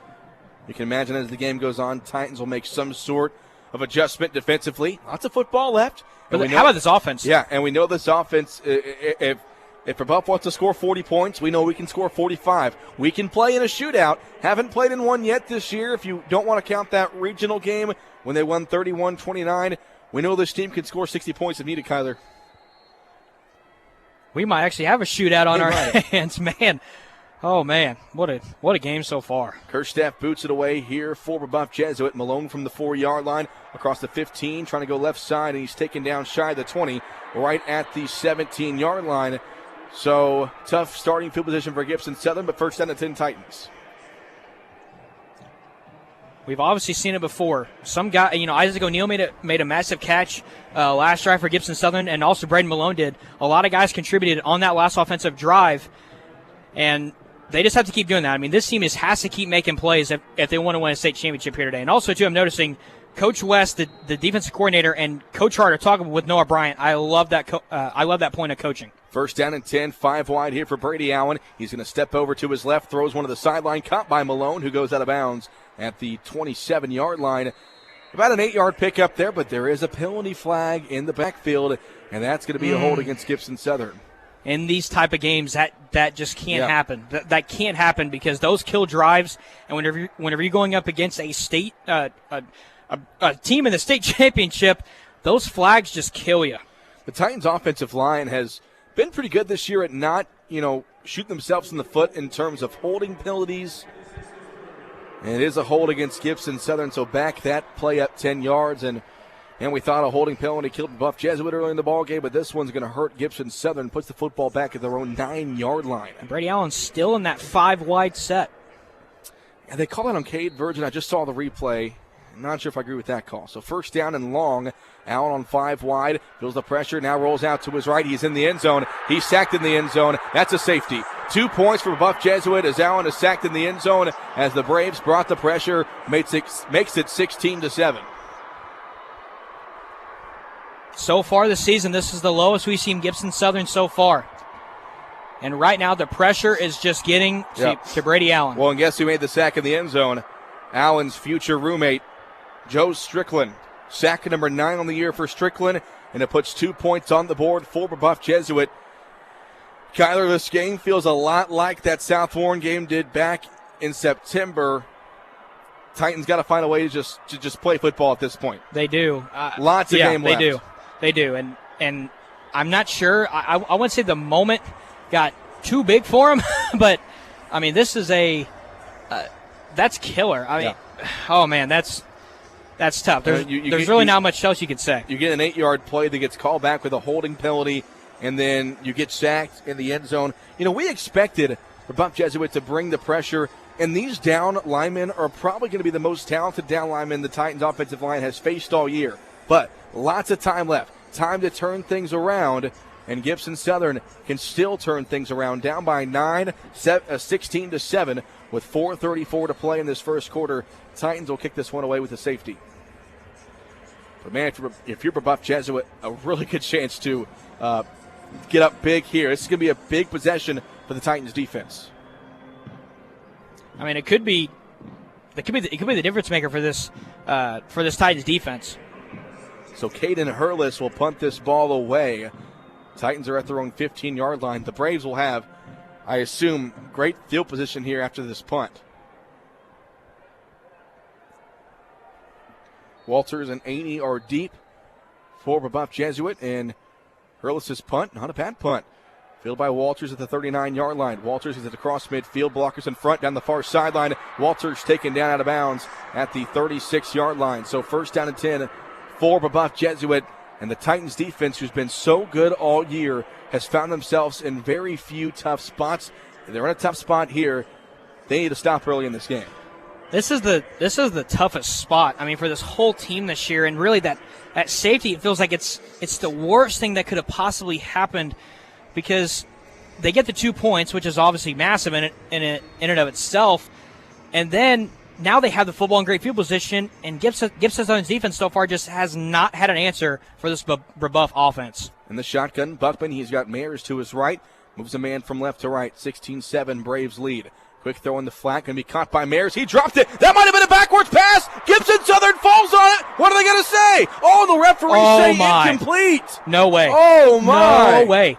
Absolutely not. Oh, my goodness. I do not agree with that. There's no way. And I'm not sure in state championship games you can have an instant replay. No.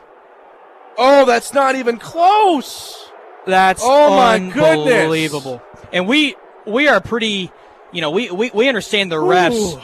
We understand the refs have a tough spot, but Cole, that wasn't close. And it was that's a fumble. It was the referee that was in the defensive backfield that came up and said incomplete. Oh, my goodness. Regardless, second down and 10. Wow. Ball at the Titan 36-yard line. Buckman in the shotgun, hands it off to Walters on the right side. Walters trying to bounce it, but he cannot. Aiden Barrett brought him down at the line of scrimmage. Third and long, a big third down here. Titans got to get off the field. Cade Virgin was able to shed a block to get in the backfield, and Barrett got to him first. Dickerson helped him finish it off. Third down and 11 here for Jesuit at the Gibson Southern 36-yard line. We're under 4 minutes left here in the first quarter. Braves lead 16-7. In the shotgun is Buckman. He's got Mayers to his left and 3 receivers to his left. He's back to pass. He feels pressure. Wide open is Mayers to the 25-yard line, and he's going to take a Titan defender all the way to the 14. Mayers got open in the backfield. Nobody was covering him, and it's first and 10. And it seemed like to me that Gibson Southern just sent a late blitz, and Nolan Buckman, he hasn't had any pressure in his face all day long, and if this keeps up the way that it is, this might be a long day for Gibson Southern. So first down and 10 for Brebeuf Jesuit at the Gibson Southern 14-yard line. 3:22 left here in the first quarter. 16-7 Jesuit leads. And the shotgun, Buckman. He takes a snap. He's back to pass. He looks to his right. He rolls to his right. Those to the flat near us, and it's incomplete. He was looking for number 4, Merrick Malculazzo on that catch, on the incompletion, actually.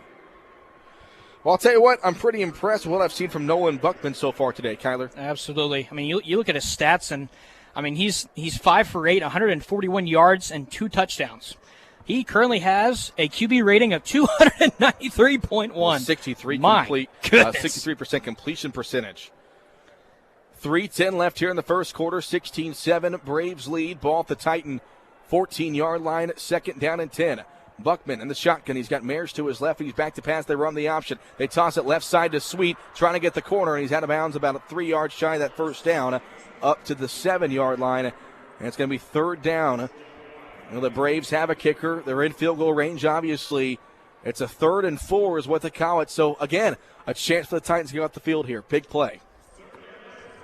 Big play, but even if they do the bend, don't break scenario, I mean, that's still, I mean, we're thinking 3 points up on the board for Brebeuf. You'll take 3 over 6 in a day. You will, especially in this game, because we're only in the first quarter. Third down and 4, and the shotgun is Buckman. He takes a snap. He hands it off to Sweet. Sweet wants to throw. He's going to try to run with it, and he's going to be taken down back at the 9-yard line. He lost a couple of yards. The Titans with great defense on the attempted trick play. They handed it off to Sweet. He tried to throw it, and on comes the Braves field goal unit. A big stop for the Titans defense.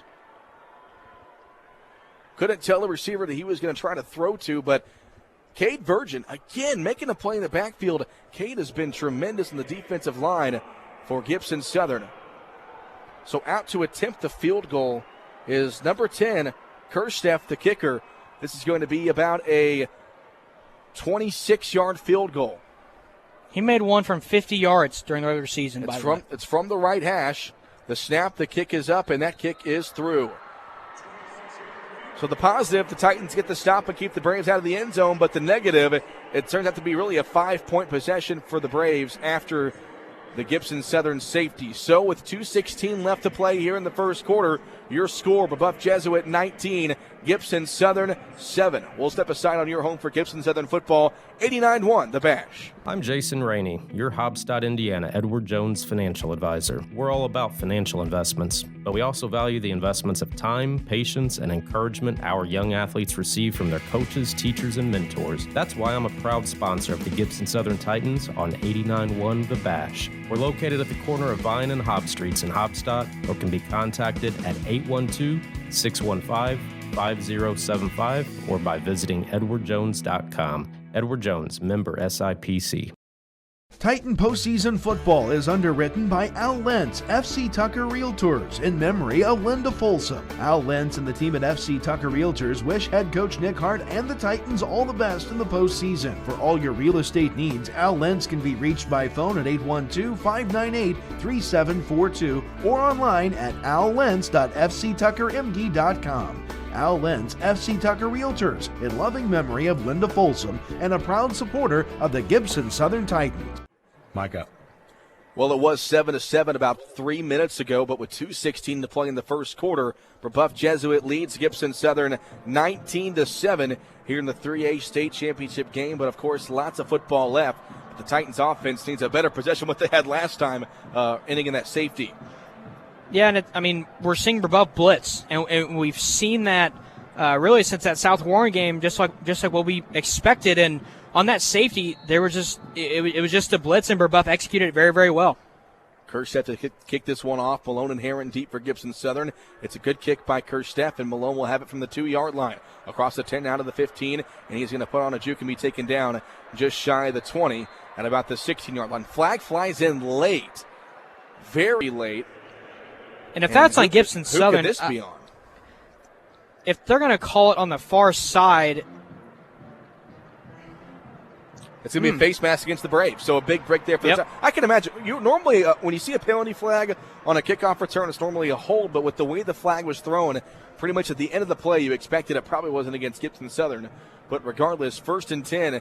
How about you add, I think just 5 yards at the end of the kickoff return, so it must have been one of those incidental face masks rather than the 15-yard penalty. So it's 1st and 10 for Gibson Southern at their own 22-yard line. 2:10 left here in the first quarter, 19-7.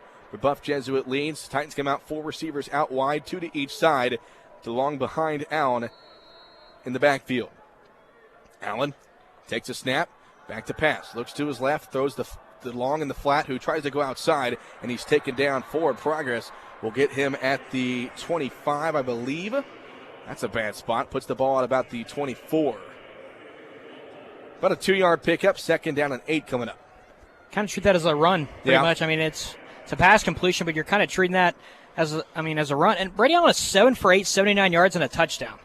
Kid can play. 1:40 left here in the first quarter, 19-7. Gibson Southern trails. Allen to pass here on 2nd down. He's got the time. Throws left side. Incomplete. Off the hands of Sean DeLong.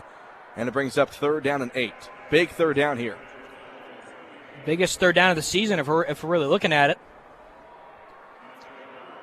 Give Brebeuf all the credit in the world. Yeah. After that first defensive drive, they have cleaned it up tremendously defensively. Two receivers each side of Brady Allen. DeLong behind him on 3rd down and 9. Allen back to pass. He feels pressure. Throws a deep ball over the middle of the field. Intercepted at the 40-yard line. And running with the football here for Brebeuf Jesuit is number 13, Anthony Aney. A penalty flag flies in as Aney takes it across the 45 of Gibson Southern to the Titan 44. We'll check the penalty flag. Allen put too much on that ball, and I'm not really sure who the receiver was, but he wasn't open. It's going to be a hold on the return against Brebeuf Jesuit.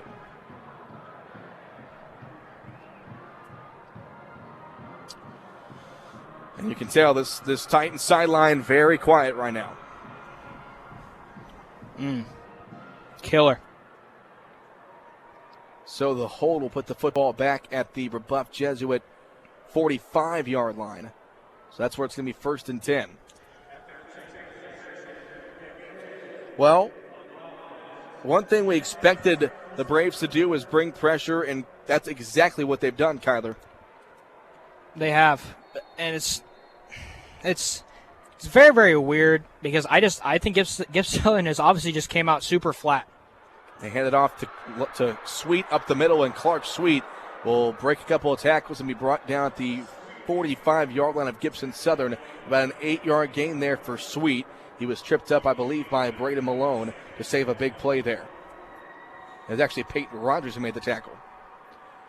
So a 9-yard gain, 2nd down and 1. Ball at the Gibson Southern 45-yard line. We're under a minute left here in the first quarter. Jesuit leads 19-7.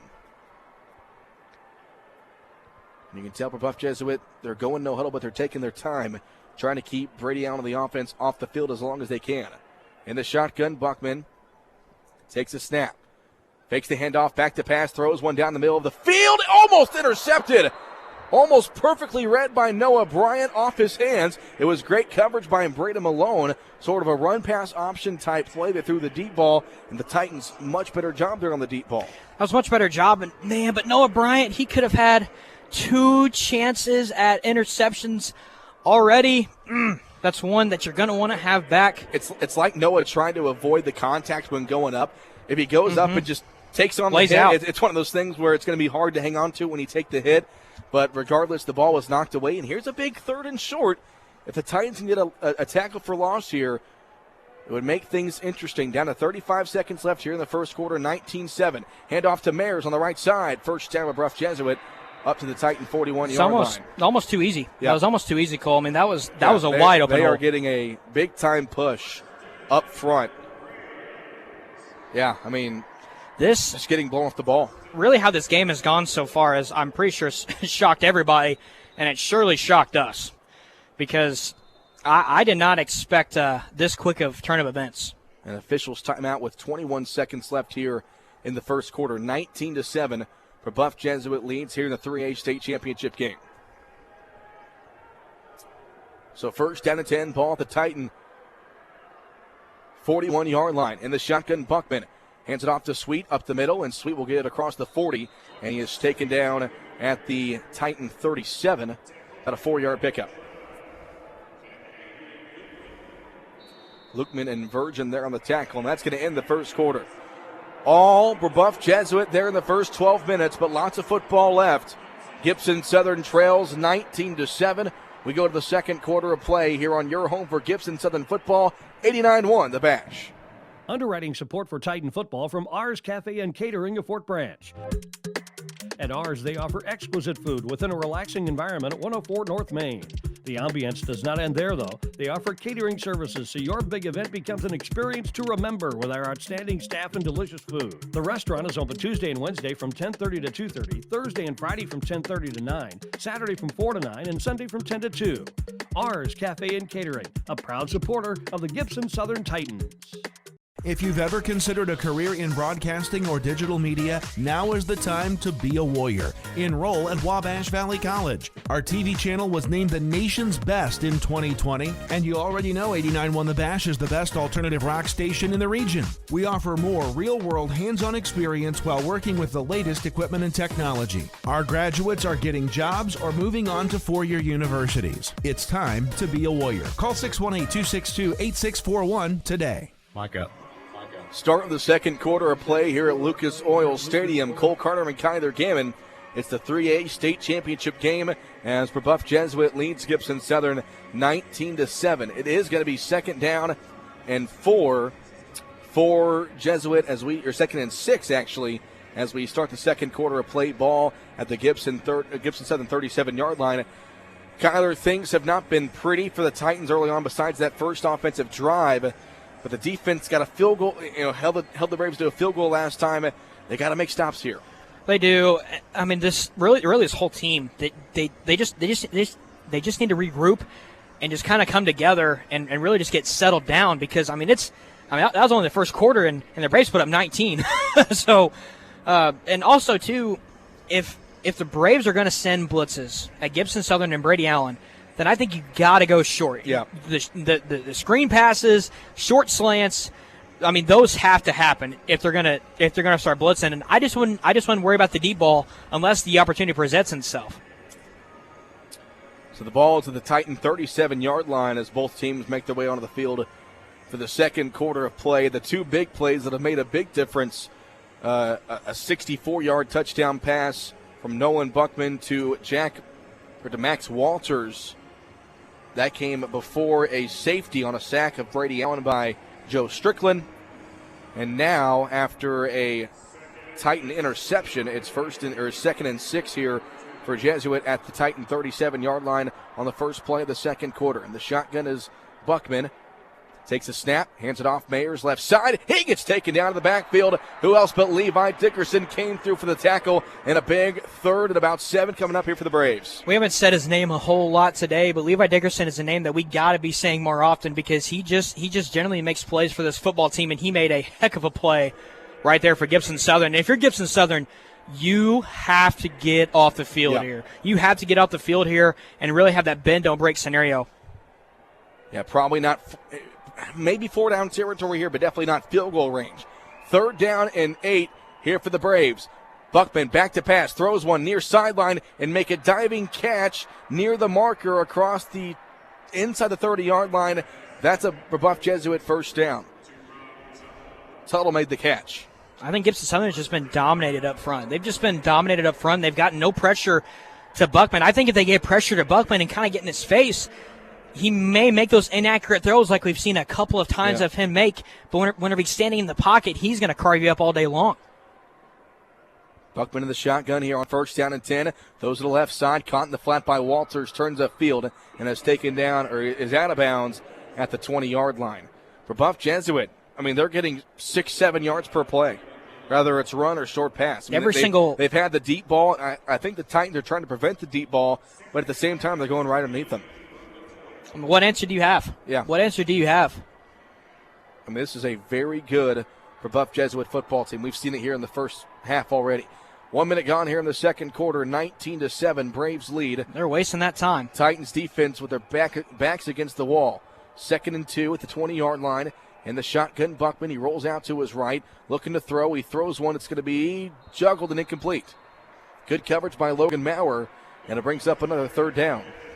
Like I said, again, got to get off the field here. Got to get off the field here. If you're Gibson Southern, at least hold them to 3, maybe even a missed field goal. You never know. But you have to get off the field here on 3rd and 3.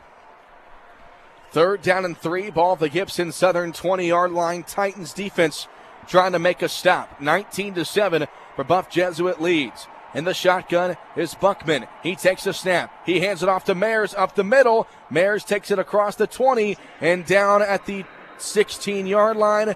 That's another Brebeuf Jesuit first down. 3rd down conversions continue to hurt the Titans. Brebeuf Jesuit now 5 of 6 on 3rd downs. Very telling stat.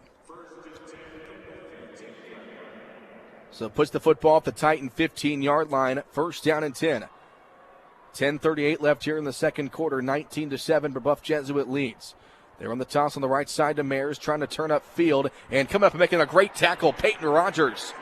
A loss of a yard there on the play. 2nd and 11. All right. Here we go again. And that's if you push them back on first down, put them in a spot where they got where they have to throw the ball deep. Put them in a 3rd and long and just see what happens. But I feel like the Titans are trying too hard to prevent that big play. They're allowing these short plays, and that's what's helping Jesuit drive down the field slowly but surely. Well, especially in the red zone too, because I wouldn't expect a huge home run hitter play in the red zone. I could be, knock on wood, I could be very wrong though. 2nd down, 11, ball at the 16-yard line. Buckman throws to the flat. That's going to be caught by Walters, but he stood up and dropped by Drew Foster at the 12-yard line. So brings up another 3rd and 5 here. And I would imagine if you get a stop here, you again hold them to 3. And I think Gibson Southern, I think that they're calling the right coverage because that looked like a cover 2 play because obviously Drew Foster kind of just stayed in the flat a little bit and was able to make the tackle. But again, 3rd and 3, it's either going to be a run, a short run, or a short pass. And the shotgun Buckman on 3rd down. He takes a snap. He fakes the handoff. He rolls out to his left, throws one, going to be caught. Touchdown, Brebeuf Jesuit. Unbelievable. Max Walters, his 3rd touchdown of the first half. It was tipped and caught, I believe. Whew. With 9:13 left here in the second quarter, it's 25-7. Yeah, I think it was tipped. It was tipped twice. It's tipped twice and caught by Brebeuf. Unbelievable. Titans were that close to getting off the field. What else can you do? The extra point by Kersteff on the way, and that kick is through. So with 9:13 left here in the second quarter, your score, Brebeuf Jesuit 26, Gibson Southern 7, here in the 3A state championship game. Lots of football left to play. Keep that in mind. We'll step aside your home for Titan football. 89-1, the Bash. Hello, sports fans. At United Fidelity Bank, we make it easy to bank with us. Our in-person friendly service provides peace of mind and worry-free banking. We offer checking and savings accounts with no hoops and no hassles and provide you the ability to bank anytime with our easy-to-use online banking platform. Our mobile app allows you access to your accounts on the go, and you can skip the trip to the bank with our mobile deposit. Plus, our business banking products are tailored to help your business grow. We invite you to come see the difference at United Fidelity Bank. Support provided by America's Steamer Carpet and Tile Cleaning, offering residential and commercial tile and grout cleaning, carpet and upholstery cleaning, and cleaning of area rugs throughout the tri-state region. For more information, America's Steamer Carpet and Tile Cleaning can be found online at americassteamers.com, online and on Facebook, and can be reached by phone at 812-661-7494. Your local America's Steamer would like to wish our Gibson Southern Titans the best of luck in the 3A state championship game. An 11-yard touchdown pass from Nolan Buckman to Max Walters. The 3rd time those 3 have connected in the end zone in this first half. It's 26-7. Brebeuf Jesuit leads here with 9:13 to play in the second quarter. Cole Carter and Kyler Gammon here at Lucas Oil Stadium. And Kyler, away from that first touchdown drive for the Titans, you really couldn't ask for a worse start to this game. It's been I really hate to be this blunt, but it's been pretty brutal. Yeah, it's been pretty brutal. To say the least, and it's on that last play, it was tipped twice and the receiver caught it. Yeah. I mean, those are just plays. What can you do? And on that play, the Titans, if you get a stop, they're going to kick a field goal, which would have made this a 22-7 game at this point. You feel a little bit better, but you're right. The ball got tipped, I believe, by Ben Luttrell. Got tipped again by the Brebeuf receiver, and right into the hands of Walters. I mean, what do you do about that? What do you do? But Kyler, one thing I do know is we have to remember who Gibson Southern is. This is the team that can easily find the end zone. They've done it all season long. And yes, this is a very good Brebeuf Jesuit team. There's a reason this team is number 1 in 3A. And let's be honest, this is a very, very good football team. But also, too, I just don't think that Gibson Southern has played their best football today at all. It seems like they just seem kind of, obviously, they just seem kind of off. Yeah. You're not wrong. And it's not what I was expecting. I was expecting a close game without a doubt 100%, and I was expecting both teams to make plays. But Brebeuf so far has they've just made so many more plays than Gibson Southern has. 19-13 left here in the second quarter, 26-7. Braden Malone and Michael Herron deep to return the kick for Gibson Southern. Kersteff will kick this one off from Brebeuf 40-yard line. Steps into it. And Malone will field it from the 2-yard line. Running up across the 15-yard line and gets it across the 20. Malone's got room across the 35 to the 40. He's got one man to beat at midfield. He cuts inside the 45 to the 40, and he's taken down at the about 40-yard line. That might be the spark that Gibson Southern needs. It is, and I think if Braden Malone just kind of doesn't make too many moves in the backfield, I think he might have a chance of actually scoring on that kickoff return. But if you're Gibson Southern's offense, and also, let's also remember, they get the ball the second half. Yes.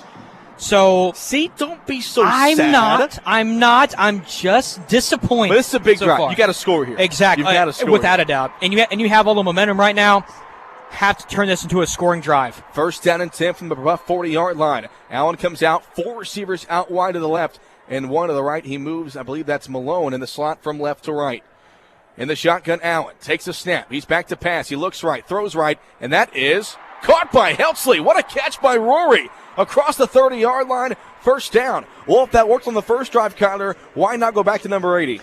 You know, it always seems like whenever Gibson Southern kind of gets a big play, it just seems like Roy just gets open. And it's kind of weird because whenever Gibson Southern's offense is not in a rhythm, it just feels like Roy is not getting open. Watch this catch. My goodness, he wasn't even open, but he made a great catch. Trust Allen, your guys. They run the option left side. Here's DeLong across the 30-yard line, and he tried to find some space, but he took a big hit. And there are 2 injured Titans on the field. DeLong is shaken up and Malone is shaken up, but they both get up. Sean's going to hobble off. And in comes Adrian Lukeman. Yeah, Sean took a big hit there. Let's take a look at the replay. Yeah, they ran that option pitch left side, and Sean took a helmet right to the left hip. That was Jeremiah Jackson who made the hit for Brebeuf Jesuit. So second down and 8 here for Gibson Southern. Allen back to pass. He looks right, throws right. Caught in the flat by Malone. Trying to turn upfield. Makes one brave miss. First down, Gibson Southern. At the 19-yard line. Move those chains. Here come the Titans.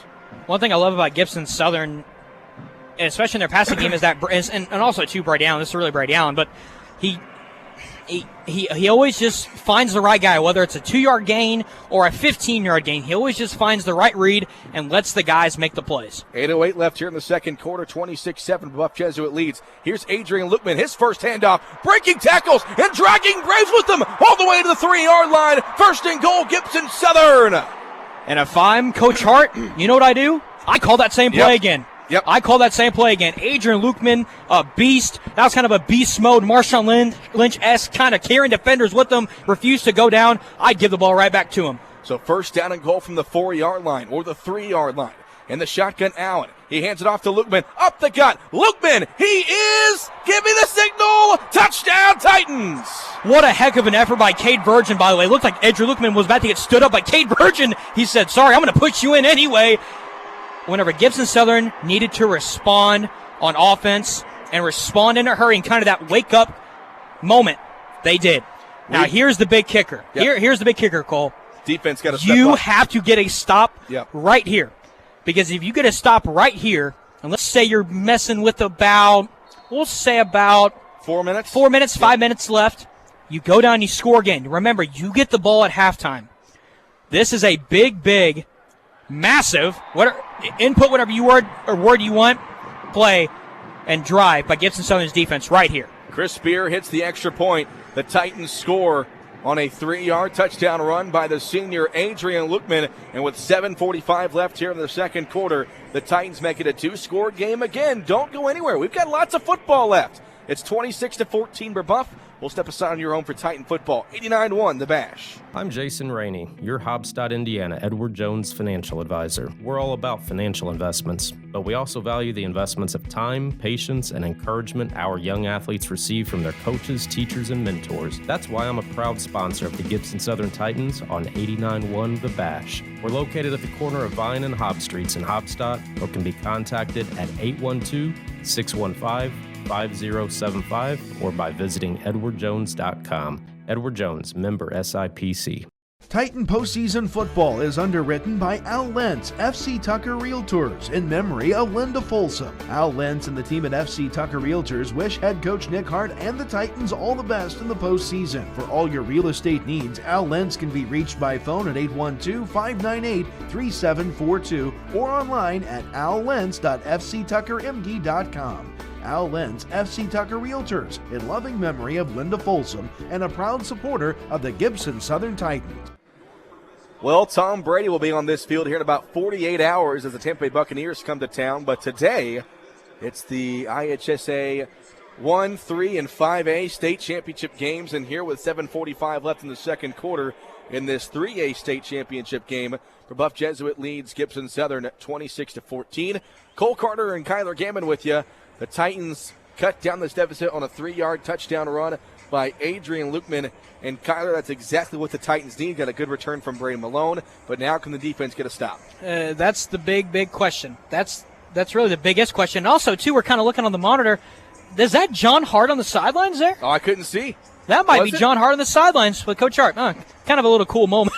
Sorry about that. Kind of a little cool moment there that I noticed. They're showing John Hart in his Brownsburg gear. That's awesome. He is on the sideline, and I can imagine he'll make the trip tomorrow morning to DeKalb, Illinois, to watch Nick's brother Derek coach Kankakee in the Illinois 5A state championship game. So we can talk about the Hart connection all day long, but for right now, sorry, I didn't mean to get off on a tangent there. I just noticed it.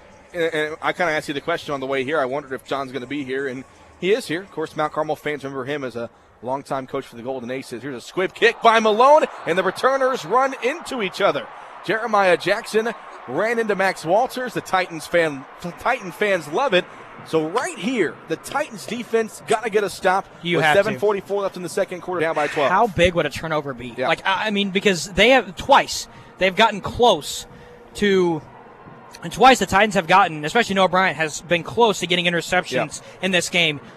It's got to be coming at some point. It's been a game of inches to this point. Titans defense has been so close to making plays, getting stops. They need one right here. The defense chance come in from the Titan faithful here on the near sideline. In the shotgun, Buckman hands it off to Sweet up the middle. Sweet gets into the second level, and he's taken down across the 35-yard line. Going to be a first down for Brebeuf Jesuit to the Brave 38-yard line, 1st and 10. And that's really been the story of this game, and that's really been the story of football. Gibson Southern has just been dominant at the line of scrimmage so far, and that's why Brebeuf's been able to win on first down, win on second down. I mean, winning up front is the point of attack for Brebeuf, and they are certainly doing that. Ball at the Brave 39-yard line of the shotguns. Buckman, he's back to pass here on first down. Steps up, throws one down the field, can be caught. That's Walters, and he's taken down by Noah Bryant across the Gibson Southern 30-yard line. Another big play from Buckman to Walters. What a game that kid's having. In the first half. Trying to look here and see kind of the... And he's got 6 catches for 126 yards and 3 touchdowns. And in the first half. On all big of his catches, Noah Bryant has just been kind of left out to dry. He just can't get position on him. 7:10 left here in the second quarter, 26-14. Brebeuf Jesuit with the lead. They're driving again here inside the Titan 30-yard line. Buckman hands it off to Myers up the middle, and Myers will get about 2 yards up to the 25-yard line to the 26. Got about 3. Second down coming up. That's really just a tough position to guard because Walters is lined up in the slot, and that's really just a tough play to make in the slot as a safety for Noah Bryant. But this kid is just having a day so far in the first half. So 2nd down and 7. Ball at the Gibson Southern 25-yard line. Buckman, quarterback run right side, nowhere to go. What was that play design? Ben Luttrell got to him in the backfield, a loss of about 5, and here's a big 3rd and long. What was that design play? I'm not sure. That looked like a busted play, to be honest. And what a play by Ben Luttrell. Yeah, Ben Luttrell shot through, made the tackle. And here we go. Here's a big 3rd You have to get off the field, Cole. The Titans have come up I know I've been short. saying it all day. Once again, Brebeuf Jesuit, 6 of 7 on 3rd downs today. Have to get off the field. And one person I'm keying in on, number 2 for Brebeuf Jesuit, Max Walters. Under 6. Where is he at on the field? Under 6 left here in the second quarter. 26-14, Brebeuf Jesuit. Titans defense desperate for a stop. And the shotgun is Buckman. He's got Myers to his right. He takes a snap. He's back to pass. Looks to his right. Throws to his right. Going to be caught and taken down shy of the 20-yard line there. That was number 13, Anthony Aney. It's going to be 4th down. If you're Jesuit, do you go for the field goal here or do you go for it? I think they're going to go for the field goal. And I'm okay with that.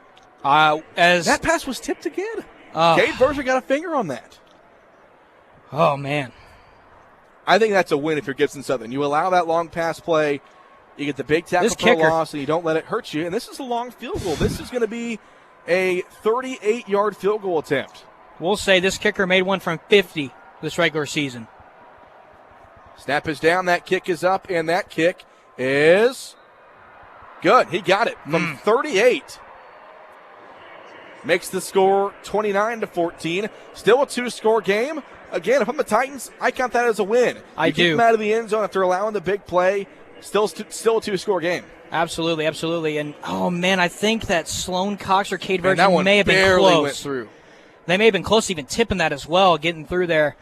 But, yeah, and if you're Gibson Southern's offense, touchdowns are a must. Yeah. From this point forward, touchdowns are just a must, so we can keep saying that all night long if we wanted to. But especially this drive, because like I said, Gibson Southern, they get the ball at half, and how big is that defer call looking back now? Yep. And it seems, the score seems like it's been all Brebeuf, and it really has been for the most part, but Gibson Southern kind of getting that spark. And mind you, we just saw earlier in that 1-A game, I believe it was a 21-7 game at one point, and the team who was down, I believe it was Lutheran, who had a double dip. They scored at the end of the first half, got the ball back, drove down to tie the game on the first drive of the second half. So Gibson Southern prime position to do the same thing here. Can't talk. Do the same thing here. Got to score, and you cannot let Jesuit and also create find turnovers. The end zone. Yeah, we made the point. Turnover. Yeah, we made the point that you have to create turnovers if you want to win this ball game, and that has stood the test of time so far. And it's just, it's so frustrating because Noah Bryant has had 2 in his hands, and he just could not come up with them. But nonetheless, that's either here nor there. He can't do anything to change that one. Jesuit goes 54 yards in 6 plays, and they cap it off with that 38-yard field goal. And that long pass play was 34 yards to Walters. So the Titans do a good job of bending but not breaking. They hold them to a field goal. Here's the kickoff, and it is going to be Braden Malone from the 2-yard line. Malone across the 10-yard line to the 15, out of the 20. Another nice return for Malone, taken down at the Gibson Southern 25-yard line. And so it's 1st and 10 for the Titans. And again, you got a good return last time that shortened the field. With under 5 minutes left in this first half, need a score here. Need a score, and especially, just like you said, right before half as well. Whew, man. It's been a wild first half so far, Cole, and like I said, this is one of the biggest offensive drives in the whole game. 4:52 left here in the second quarter, 29-14. Titans trail, and the shotgun Allen on 5 wide. 3 receivers to his left and 2 to his right. Allen back to pass, Braves rush 4, throwing the flat and dropped by Sean DeLong. 2nd and 10 coming up, under 5 to play here in the second quarter. But you can tell kind of the Titans, with Brebeuf bringing that blitz, Titans are going more of those short passes, which is a smart move. And it's been working, but you just got to execute. It's just all about execution and hauling in some pass plays. And they get the Braves to jump off sides here. Got his future college roommate to get off sides. That's Strickland who jumps. Going to be a 5-yard penalty. You'll take what you can get if you're Gibson Southern. Oh, absolutely. It's a free 5 yards. So really with that pass play to DeLong was going to be about a 5-yard gain anyway, so ends up not hurting you. So 2nd down and 5 now for the Titans at their own 30-yard line. 4:49 left here in the second quarter. 29-14. Brebeuf leads. Allen play action pass, throws in the flat, caught by Malone. Makes one brave miss across the 30-yard line. Puts a shoulder down to the 40. Move those chains again. 1st and 10 Titans. This is exactly what Gibson Southern needs. And you just do not need the home run hitter, big play. And also, too, these short passes could even set up for the big home run hitter play. 1st and 10. Ball at the Gibson Southern 40-yard line. Titans trail by 15, trying to score before the end of the half. 4:30 left to play in the second quarter. Allen in the shotgun. He's back to pass. He looks left. Throws a deep ball, far sideline, jumping and incomplete. Rory Heltley trying to make the catch near midfield on that far sideline. It'd be 2nd and 10. Brady may have been lucky that it wasn't intercepted as well, because that corner made a pretty good read on that football and could have easily picked that off. But nonetheless, it kind of went through both of their hands. Gibson Southern lives to see another day. That far side corner, Devin McIlwain, has been pretty much guarding Rory one-on-one for the majority of this first half, and Rory has had a pretty good first half. 2nd down at 10. Allen back to pass. Braves bring pressure. Throws in the flat. Incomplete. out of the reach of Brady Malone, and here's a big third down. I think Brady saw, I believe that was number 94. I'm trying to find a roster here. That was Finn Walters. He saw Finn Walters, maybe related to Max, come across a little bit. Not sure, Brady got a little hesitant, a little scared, but that connection to him and Brady Malone was just a bit off. Big third down here, Cole. Third down and 10 for Gibson Southern at their own 40-yard line. 2 receivers each side, and the shotgun is Brady Allen. He takes a snap. Braves rush 4. Allen throws a deep ball near sideline. That is going to be intercepted again. Picked off by Brebeuf Jesuit. That was number 8 with the pick. That was Ryan Joyce. And you're looking at that kind of like a punt. It's a punt, yeah. But still, 2 interceptions for Brady Allen in the first half. Not his typical day. Yeah, that was double coverage. I think it was Rory who he was throwing to. It was actually Brady Malone. But you're right, it works as a punt. As it was a good job by Joyce to get his feet in bounds. But the second interception thrown by Brady Allen. He had only thrown 3 all season coming into this game today.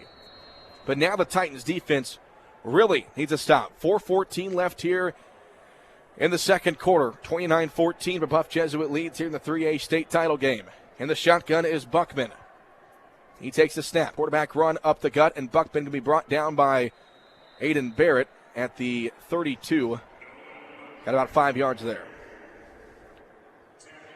You know, Cole, I'm shocked that, and it could just be me, but and it's probably just because Brebeuf is sending the blitz most of the time in this game, but I'm just shocked we haven't seen somebody get open in the middle of the field, really. Yeah. Especially from the slot receivers.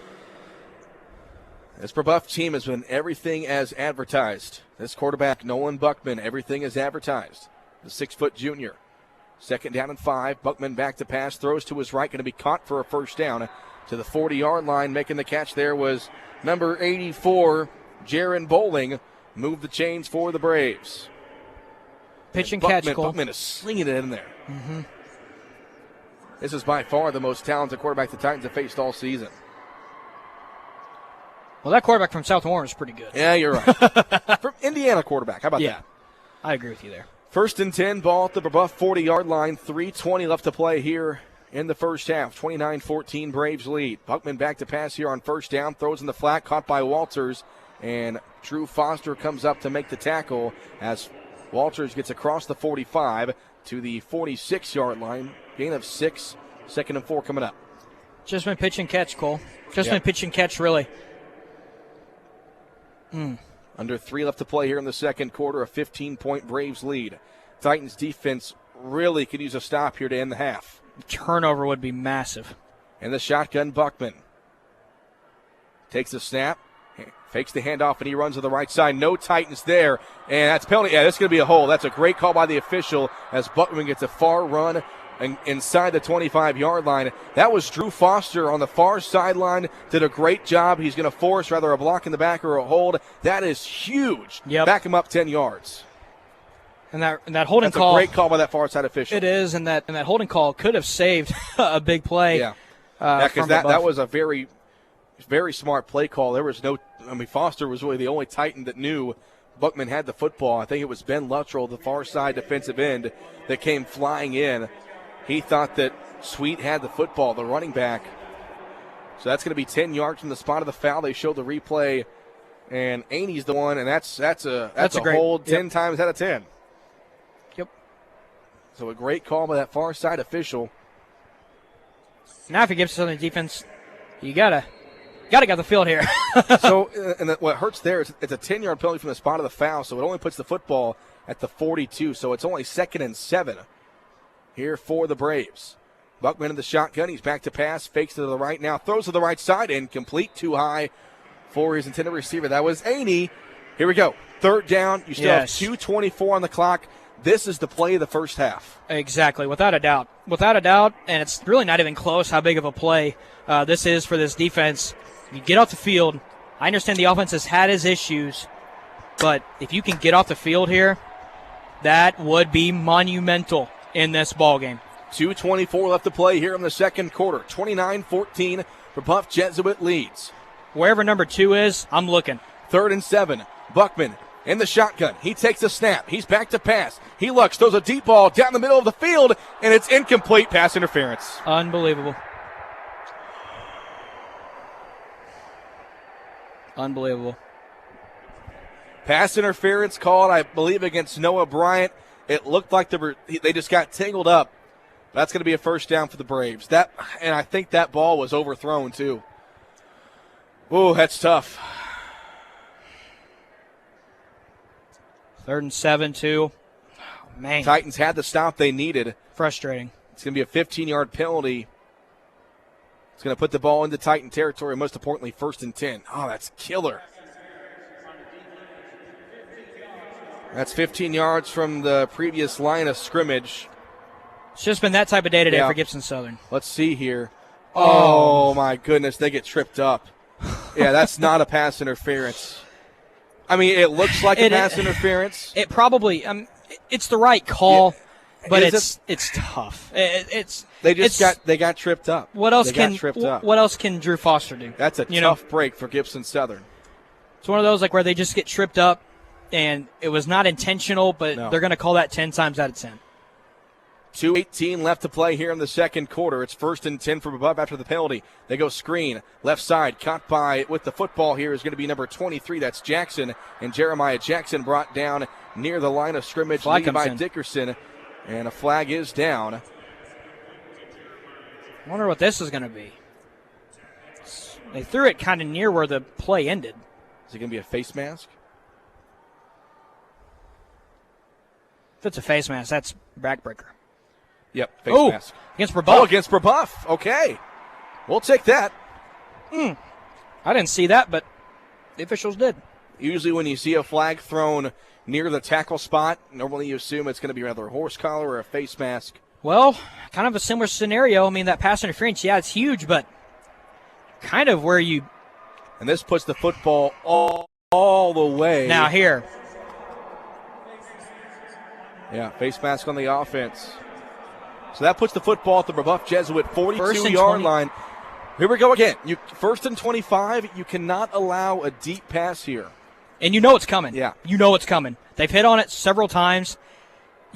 I'd say I cannot leave a guy on an island out there. Find Max Walters and don't let me get the football. 2:09 left here in the second quarter. 29-14. Titans trail. Defense trying to get the ball back. In the shotgun, Buckman back to pass. Titans bring the blitz. Buckman rolls out to his right, throws, tipped, and is intercepted. Yes! The Titans pick it off. Peyton Rogers off the deflection. There's your turnover, Kyler. 1st and 10. You just called me Tyler on a turnover. Are you kidding me? We're in the state championship, Cole. Come on. But no, I mean, what a play. What a play. And we knew we said it before the play. We knew where they were going, and that's number 2, Max Walters. All the momentum in the world is on Gibson Southern's side. You got to score here. Noah Bryant. Got to. Noah Bryant got burnt twice earlier in the game. He knocked that one away. Peyton Rogers, right place, right time. Titans defense gets the takeaway, but can the offense answer? 2 minutes to play in this first half. 29-14. Titans have the football down by 15. Allen back to pass, steps up, feels the blitz, now throws one. Open is DeLong at the 45-40 with a spin move to the 35 and taken down at the Jesuit 33-yard line. Move those chains. We've been waiting for kind of that big play hitter to kind of happen. Also, Gibson Southern's O-lineman saying, hey, let's run this tempo up. Love that call to get the O-lineman to tell Coach, hey, let's keep doing this. And here we go. Here's this fast tempo offense for Gibson Southern. 1st and 10 at the Brave 33-yard line. Allen back to pass. Throws to the right side. Incomplete. Lots of contact. There's no penalty flag. Oh, my goodness. Don't know if I like that no call. Isaac O'Neill is the intended receiver. The Titan fans are irate. The Titan coaches are irate. But it's 2nd down. I got to see this on the Jumbotron here again. It's so weird having a little Jumbotron, Cole. I kind of like it. Wouldn't mind this at every game. Well, they don't show the replay. Go figure. From the way it looks, I don't know. 2nd down and 10. Ball at the Brave 33-yard line. In the shotgun, Allen. Back to pass on 2nd down. Throws one. Caught by Heltzley at the 19. Breaks one tackle, and he's taken down at the 10-yard line. 1st and goal, Gibson Southern. Just when you thought this Gibson Southern team was at its lowest point, and they weren't their lowest point in the season, they're coming up big right now. Want to knock on wood. Still a lot of drive left in in this offensive possession. But what a couple of big plays for Gibson Southern. You have to score here because you get ball at half. 88 seconds left here in the first half, and a timeout taken by Nick Hart and the Titans. That's their first timeout taken. Kyler, you feel the momentum. You get the interception. Now you're driving. The first 12 minutes were not great, but here you are. You've put together 2 nice drives in this quarter. The defense has made 2 big stops, allowing the field goal and then getting the interception. This is where you want to be for Gibson Southern, despite how bad it was earlier in the game. Exactly. I mean, that first quarter was pretty rough. I mean, that first quarter was, it was kind of a backbreaker. I mean, they scored 19 points in one quarter alone. So we know what this team is capable of, and we know what this team is made of, especially for Brebeuf. But Gibson Southern, you can't just count this team out. This team continues to make plays on offense and defense. We were so close to getting the interception early in this ballgame, and we knew it was coming. And what a perfect time for that to happen. And Cole, they score. You can somehow hold Brebeuf to no points. And get the ball back to start the second half. And then go down and score. Oh, my goodness. In the words of Scott Allen, what a dandy of a football game this will be. Got to score on this drive first. First and goal from the 9-yard line. 1:22 left here in the second quarter. Titans trail by 15. Trying to cut into that. 29-14. In the shotgun, Allen with 5 wide. Back to pass. Screen left side to Heltzley. Overthrew him. Braves had that one sniffed out, incomplete, second down. They did, but I also thought the Braves also called a blitz. Not a bad play call there. Exactly. That was actually the perfect play call because the Braves sent a blitz, and also, too, on the goal line, we've seen so many times this season that whenever Gibson Southern it was there. Brady Allen hits Rory Heltzley. That's probably 6 points. Second down and goal from the 9-yard line. In the shotgun, Allen back to pass. Looks to his right, throws to the near corner of the end zone for Heltzley. Overthrew him, incomplete. He was there. Brady threw it just a bit too far outside. So now it's 3rd and goal. You're definitely in field goal territory, but is it 4-down territory? I think so. I would. I mean, you need to score here. You need to score. I understand that if you want to get 3, that's great, but you need these 6 points. And it might just be me being too overly aggressive. But, man, I would assume it's 4-down territory. 3rd and goal from the 9. 1:12 left here in the first half. Allen throws far side end zone. Heltzley, did he hang on? Yes! Touchdown, Gibson Southern! Rory Heltzley, his second touchdown of the day. Mama, we get a ball game. There goes that man again, and that man's name is Rory Heltzley. Get mossed, touchdown. Perfect throw by Brady Allen. I'll tell you what, Kyler. If there's scouts in this dome Rory needs to get Rory Heltzley oh my goodness. is playing like a Power 5 wide receiver today. Oh my goodness. Chris Spear out for the extra point, and that one is right through. Ladies and gentlemen, let's go, Cole. Did you have any doubt? We've got a ball game. It's an 8-point game. 29-21 with 1:08 left to play here in the first half. Reminder, Titans do get the ball to start the second half. But still, you got 68 seconds. Got to make a stop. We'll take a break. Back in a minute here on your home for Titan football. 89-1, the Bash. I think what makes Wabash better than any other college is that it's a small, close-knit community, and it offers a lot of different classes with a lot of different teachers. What makes it better is the hands-on training. Teachers really want you to succeed. It's such a different kind of community than what a big college would be. I can go and walk down the hall and I know like 7 different people, and so I think it's just the sense of community that you get. Funding provided in whole by the Governor's Education Emergency Relief Fund through the Illinois Community College Board. Do you know what it takes to be a warrior? You have to be hardworking. Make sure you're giving your best every day. You have to lead, guide others to the path of success. You have to be brave, be able to stand up for what you believe in. At Wabash Valley College, we're able to bring the best out of you, even if you don't have these skills. It's time to be a warrior. I'm a warrior. I am a warrior. I am a warrior. I'm a warrior. Are you? Call Wabash Valley at 618-262-8641. Mike up. Short kickoff by Chris Spear on the near sideline. It's Clark Sweet with it. They run the reverse, and now running back to the left side is Aney. And Aney across the 35, and he's going to be taken down at the Brebeuf Jesuit 41-yard line. So the Titans find the end zone on a touchdown pass on 3rd and goal from Brady Allen to Rory Heltzley. The Titans are back within 8, 29-21 with 1 minute left to play in this first half. And I can imagine here with that nice return, the Braves are going to try to get in the end zone before this half is over. But also that would be prime interception territory, Cole. Yeah. If Gibson Southern can get a turnover here and not give up a huge score, oh my goodness. And the shotgun is Buckman. 58 seconds left here in the second quarter. Buckman back to pass, throws over the middle, tipped in the air, was it intercepted? It was! Noah Bryant got it, and the Titans have the football with 53 seconds to play in the second quarter. Back-to-back passes and back-to-back interceptions. This defense keeps coming up whenever they need to, Cole. It's unbelievable. And now, I'm going to run through a brick wall. With 53, Levi Dickerson got a hand on it. And did Bryant maintain possession through the catch? I think he did. I think he did. Oh, he bobbled it. Oh, yeah, he got it. Oh, my goodness. I love replay, man. I love replay. I know. So now 53 seconds to play in the half. If they score, oh, my. The ball is at the Titan 39-yard line. They trail by 8. How aggressive do you be? Allen back to pass. Feels the pressure from the right side. Now rolls out to his right. Going for the sideline. Just throws it away. Titans do have 2 timeouts left in this half. What a play by the defense. 46 seconds left here in the second quarter. Brebeuf Jesuit leads 29-21. You can feel the air out of Brebeuf's side just being sucked out. Brady Allen, 13 for 23, 167 yards. 2 touchdowns, but he does have 2 picks. And the shotgun Allen on second down.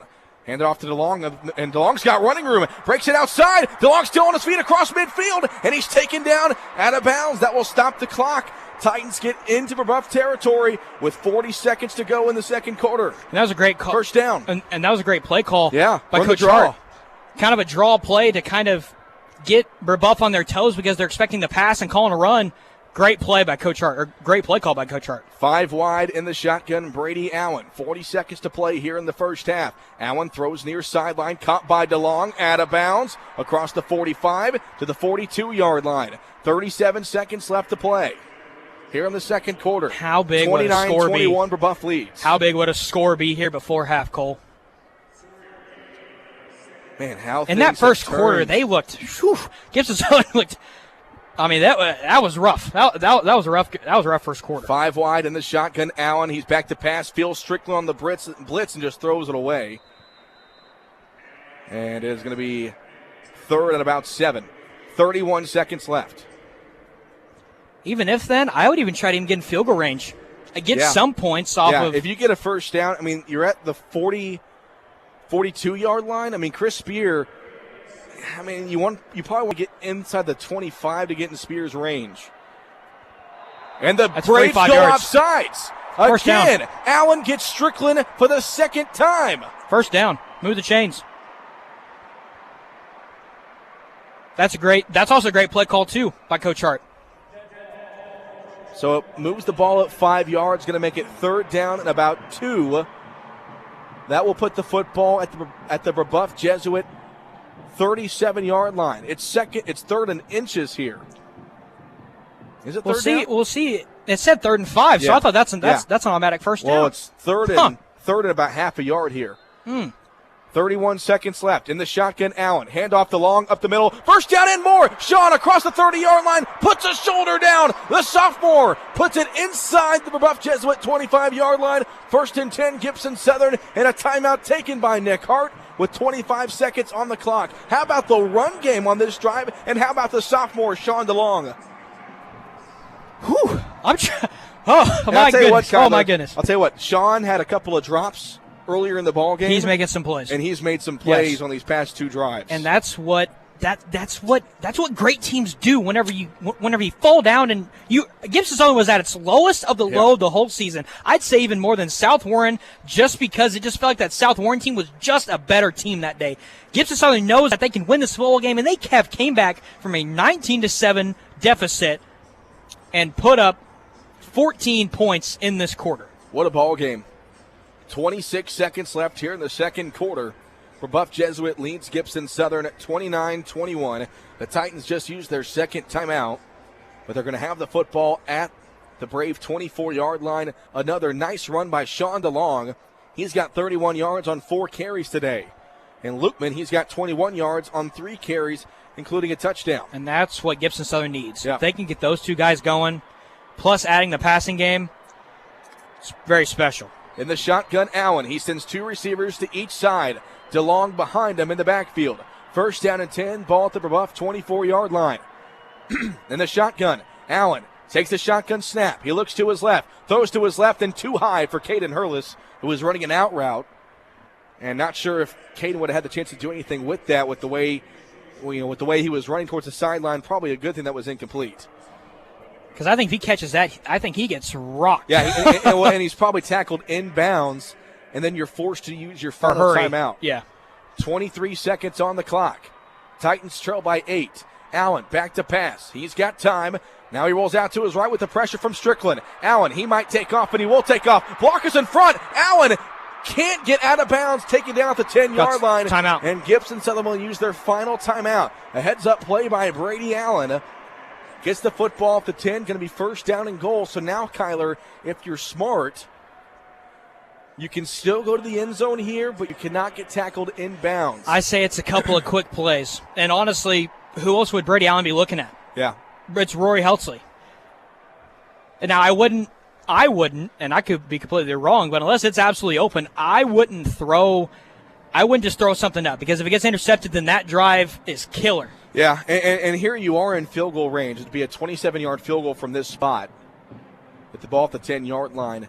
Yeah, so if I'm Gibson Southern, I'm going, you're running a play here that it's designed to go to one guy and one guy only in the end zone. If it's not there, you throw it away and send out Chris Spear. 12 seconds on the clock.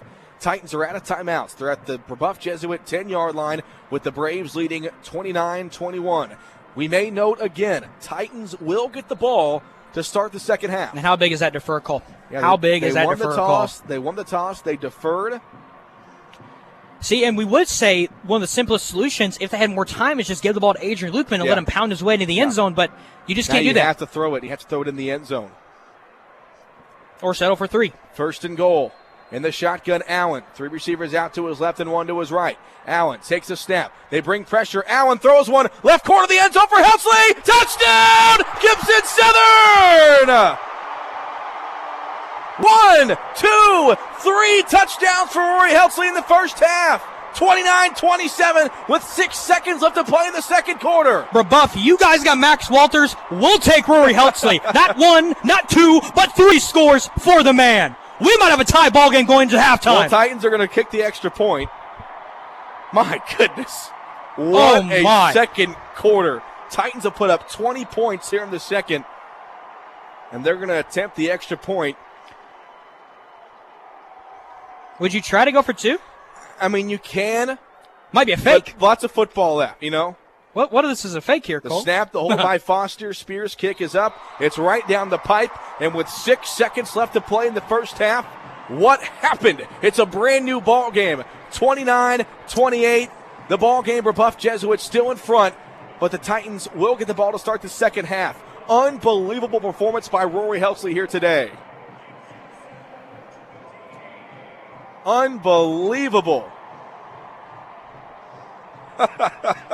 This is a oh my goodness. Rory Heltzley's a bad to quote Stephen A. Smith, Rory Heltzley's a bad man.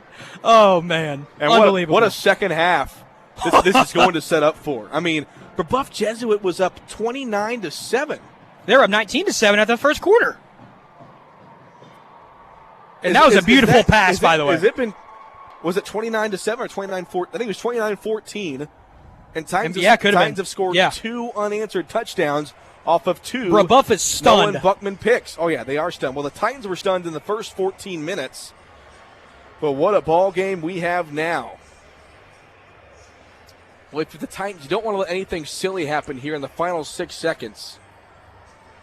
But how about the aggressiveness by Brebeuf? Now biting them in the foot now, because now. And I told you that during the break. You throw the interception, being aggressive, and then the Titans score. Whew.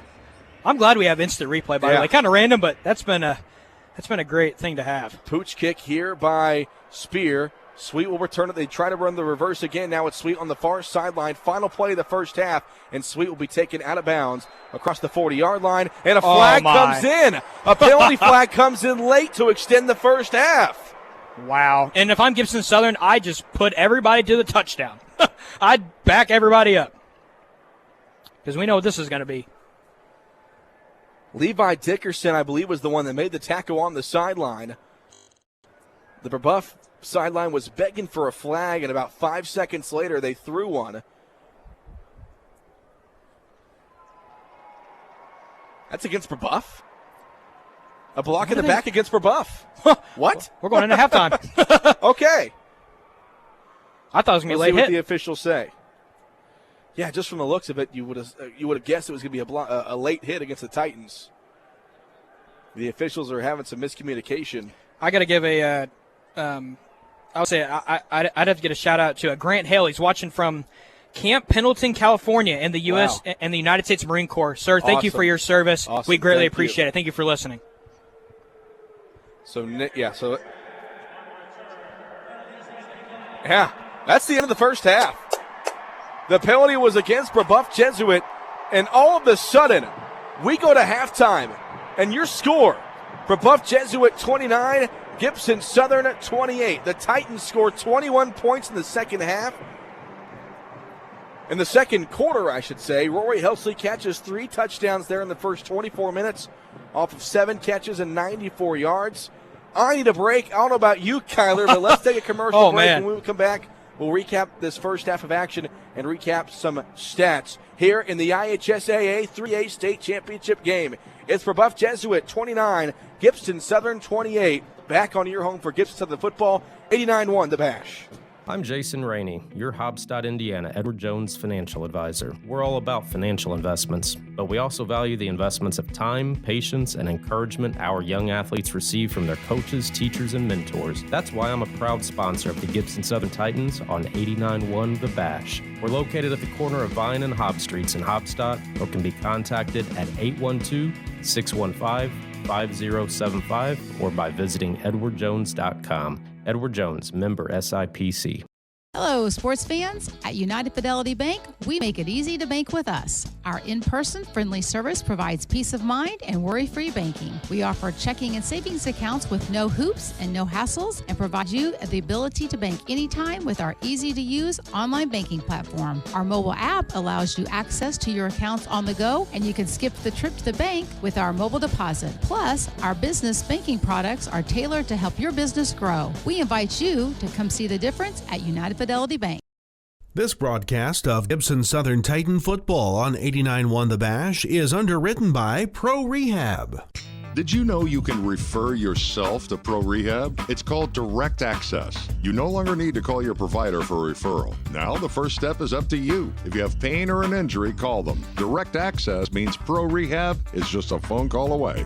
Pro Rehab is a proud underwriting sponsor of Gibson Southern Titan football here on 89.1 The Bash.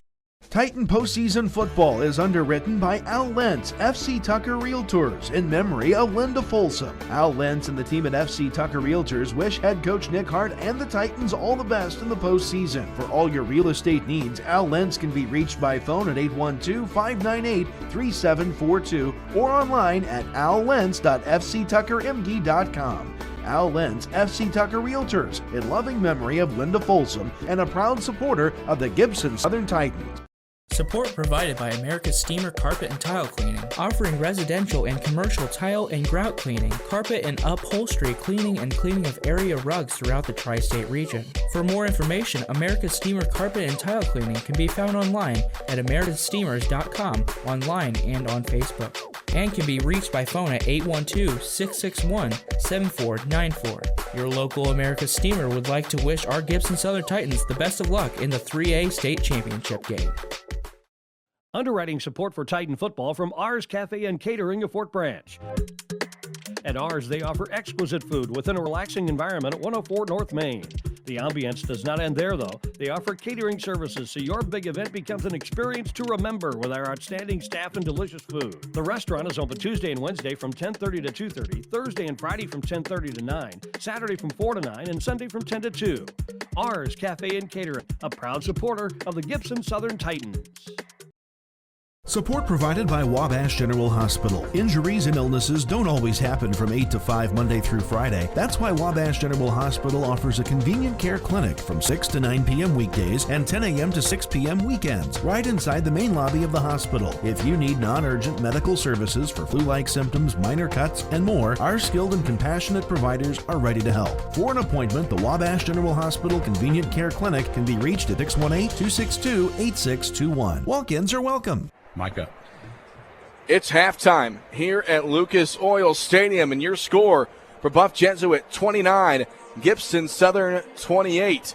What a second quarter for the Gibson Southern Titans. They score 21 points, and they make this a ball game. Brady Allen found Rory Heltzley 3 times there in the first half, and we got a 29-28 game. Cole Carter and Kyler Gammon here in Lucas Oil Stadium. It's the 3A state championship game.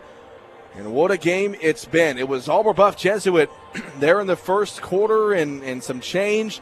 Titans trailed 29-14 midway through that second quarter. Brady Allen threw 2 costly interceptions, but the Titan defense stepped up tremendously. They forced Brebeuf to a field goal. Then they forced 2 interceptions. Both were tipped passes. One of them picked off by Peyton Rogers and one picked off by Noah Bryant.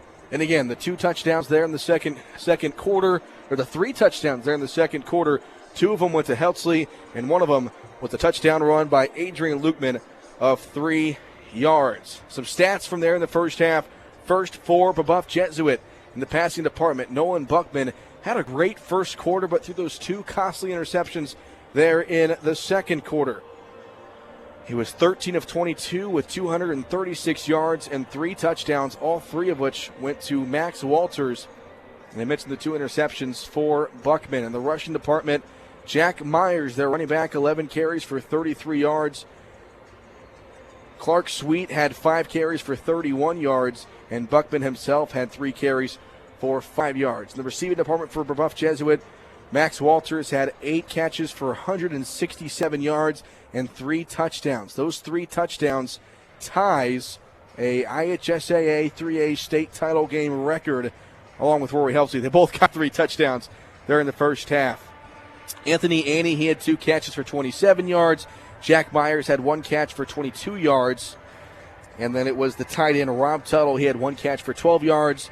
And then number 84, Jaron Bowling, he had 1 catch for 8 yards.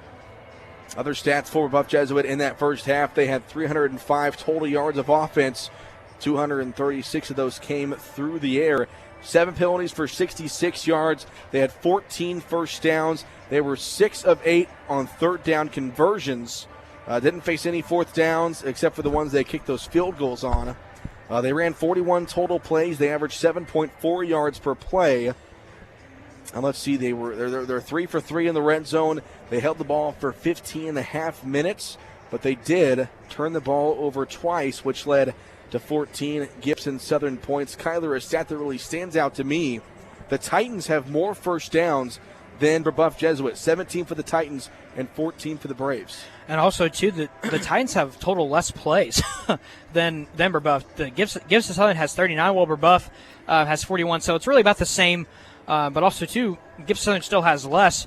And really, penalties have been really killer for Brebeuf. They have 7, and Gibson Southern has 2. So really been careless, free football from Gibson Southern. And boy, oh boy, Cole. Boy, oh boy. I mean, we were thinking. What a first half. It was 22-7, right? Yeah, 22-7. They get that touchdown pass on the tip pass. The Titans should have had to stop. Yeah. And you're thinking, this is not going to end well. But that huge second quarter, 21 points scored for Gibson Southern. Ever since Braden Malone, ever since he had that long return, things have changed. The tide has totally been changed. And it's been all Gibson Southern. Stats for the Gibson Southern Titans. Brady Allen, 15 of 28 passing, 182 yards, 3 touchdowns.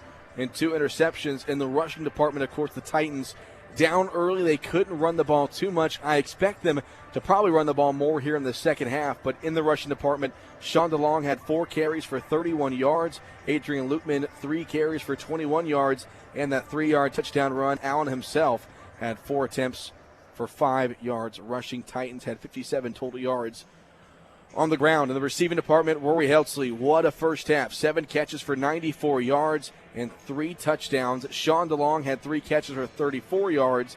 Braden Malone, 3 catches for 32 yards.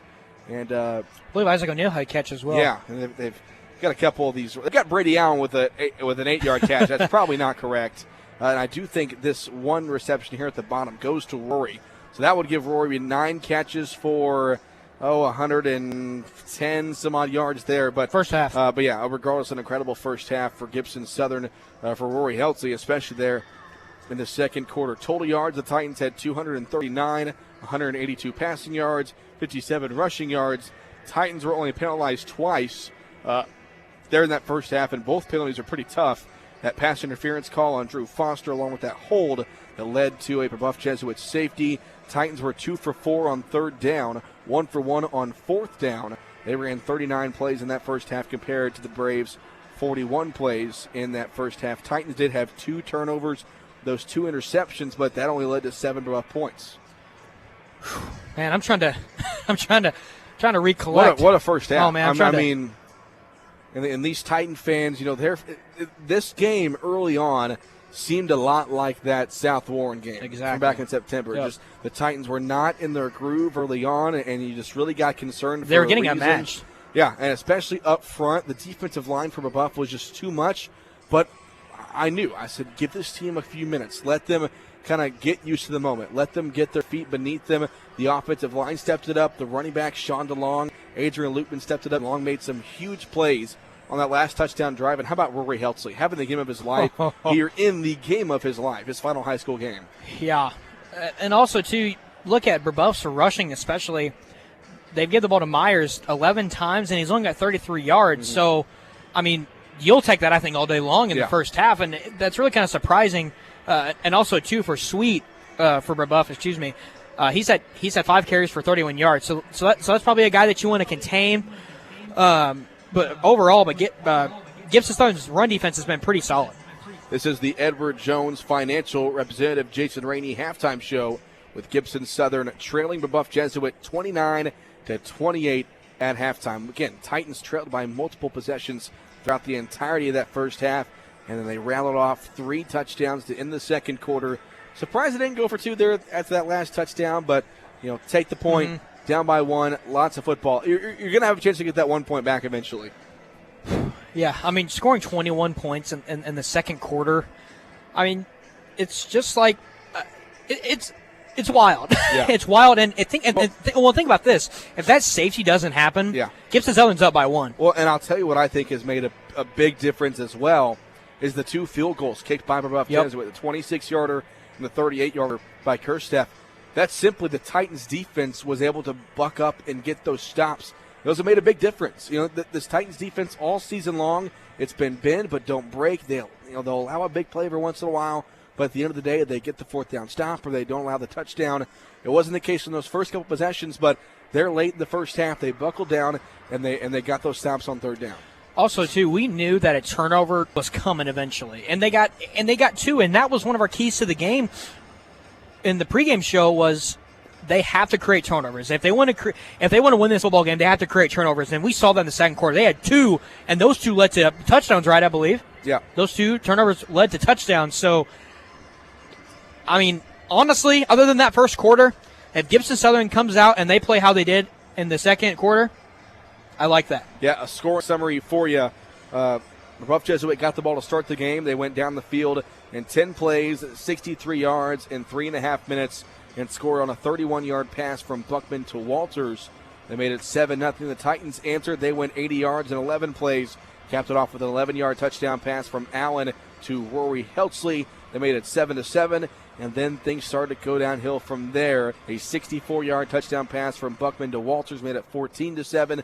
then the safety. Then the Titans hold them to a field goal. They made it 19-7, but then a couple interceptions later, Buckman finds Walters for the 11-yard touchdown. That was the one that was tipped twice right into the hands of Walters. That made it 26-7 with 9:13 to play in the second quarter. 26-7.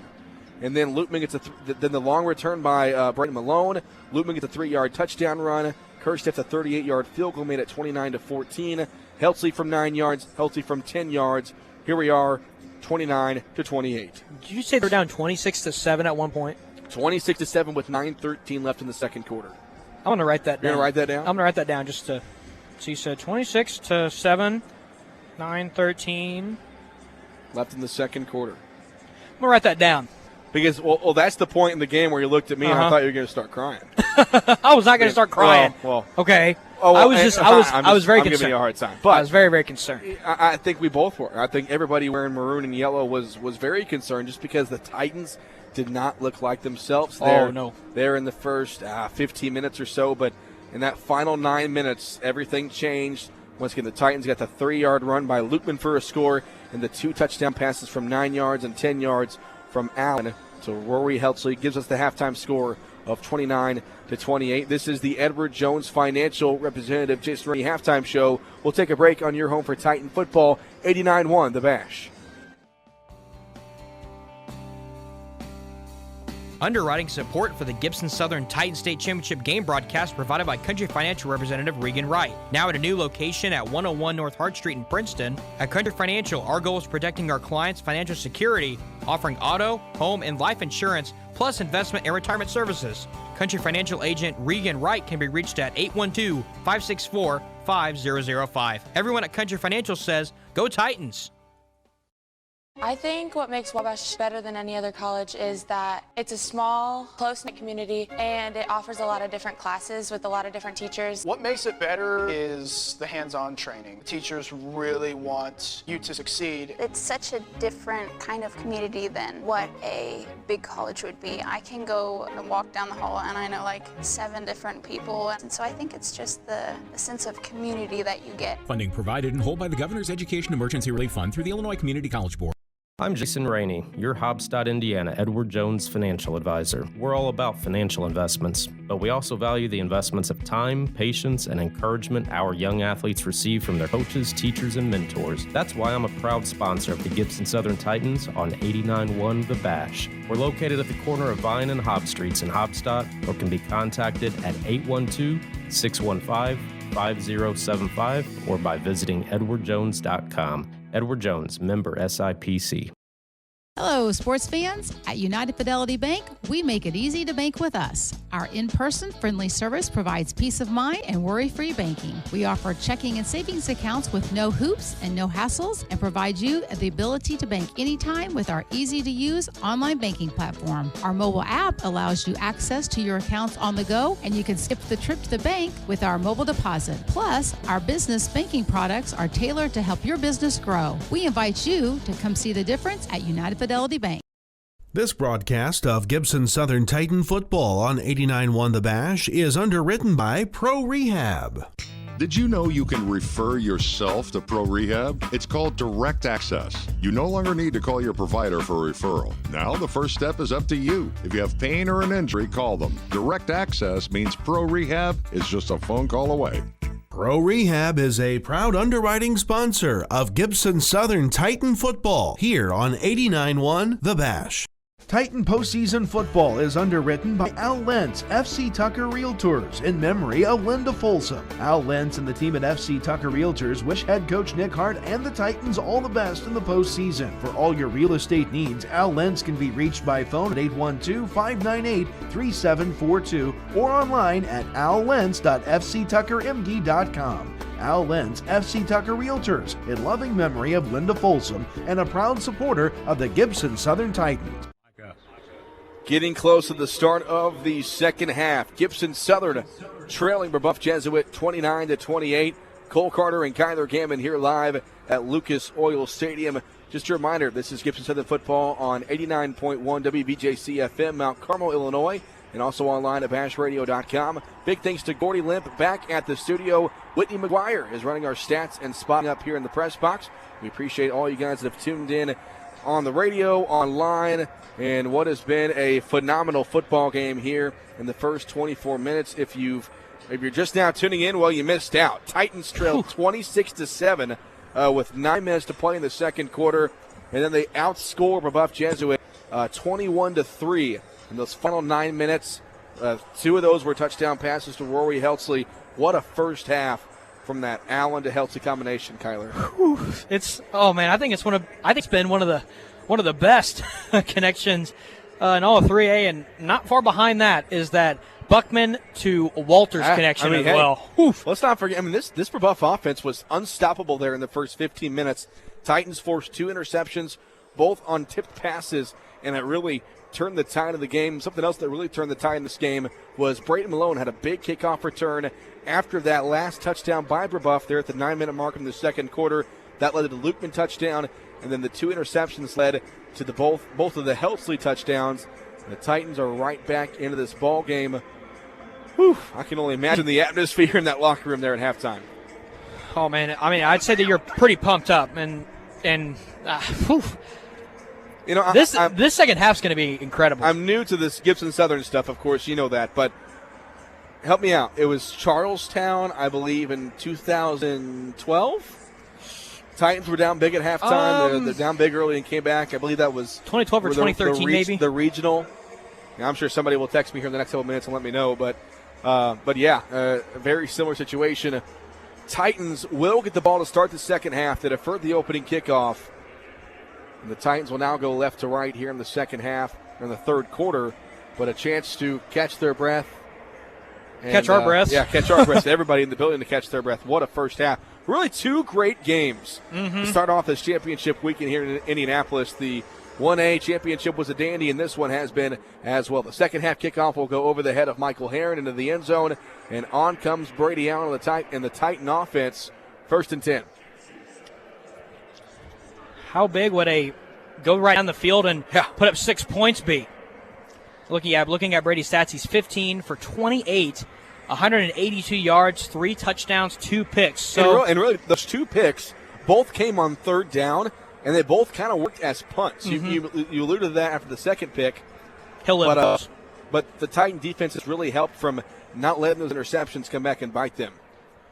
So first play the third quarter, 1st and 10. Titans at their own 20-yard line, trailing 29-28. Allen moves 2 guys in motion from left to right. That's Hurlis. And now it's Adrian Lukeman behind Allen in the backfield. Allen turns half to Lukeman up the middle, and Lukeman gets it across the 20-yard line. He'll get about 3 yards up to the Gibson Southern 23. 2nd and 7. Kylie, we made the point during the break is the Titans could not run. They had 11 rushing attempts, and 4 of those were for Brady Allen. But they just couldn't run the ball too much there in the first half because when you're down by 19 points, you got to throw the ball. You just can't afford to run it too much. Yeah, for sure. And also, too, this is just a big drive for Gibson Southern's offense. Quick throw in the flat, caught by Malone across the 25-yard line and taken down at the 29. That's going to be close to a Titan first down, about a yard shy. 3rd and a yard coming up for Gibson Southern. And here comes Adrian Lukeman and Levi Dickerson. Yep, this is going to be your short yardage. And I think Brebeuf even knows it as well. Yeah. Braves stack the box. Dickerson, a wing back on the left side. Lukeman behind Allen in the shotgun. Lukeman gets the call up the middle. Lukeman is going to have the first down across the 30-yard line. Only got about 2 yards, but he only needed about 6 inches. Move those chains. 1st and 10 Titans. Gibson Southern really might try to run the ball just a little bit more, kind of drain some of this clock, and honestly probably keep Brebeuf Jesuit's offense off the field. 1 minute gone here in the second half. 29-28 Titans trail. Allen back to pass here on first down. Rolls out to his left. Now throws a deep ball down the field. Heltzley has the defender beat. He makes the catch at the 25-yard line, and he's taken down at the Brave 14. There he is again. Rory Heltzley having the game of his life. He's a bad man. That man, Rory Heltzley. But what a play by Brady Allen. He rolled out to his left, saw some pressure coming, set his feet, and threw an absolute dime to Rory Heltzley. That's your Purdue commit, Gibson Southern quarterback. Rory was double-teamed and still got open. So 1st and 10 Ball at the Brebeuf Jesuit 14-yard line. 10:30 left here in the third quarter. Allen runs up the middle and takes it inside the 10, down at the 9. Second down, about a 5-yard gain there for Allen. Gibson Southern's offense has come alive. They are on fire right now, especially you mentioned the Madden X Factor earlier, Kyler. I think those two have that X Factor right now. Titans come out, 4 receivers, 3 receivers out wide to the right and 1 to the left, along behind Allen in the backfield. And a whistle. Is this going to be a timeout?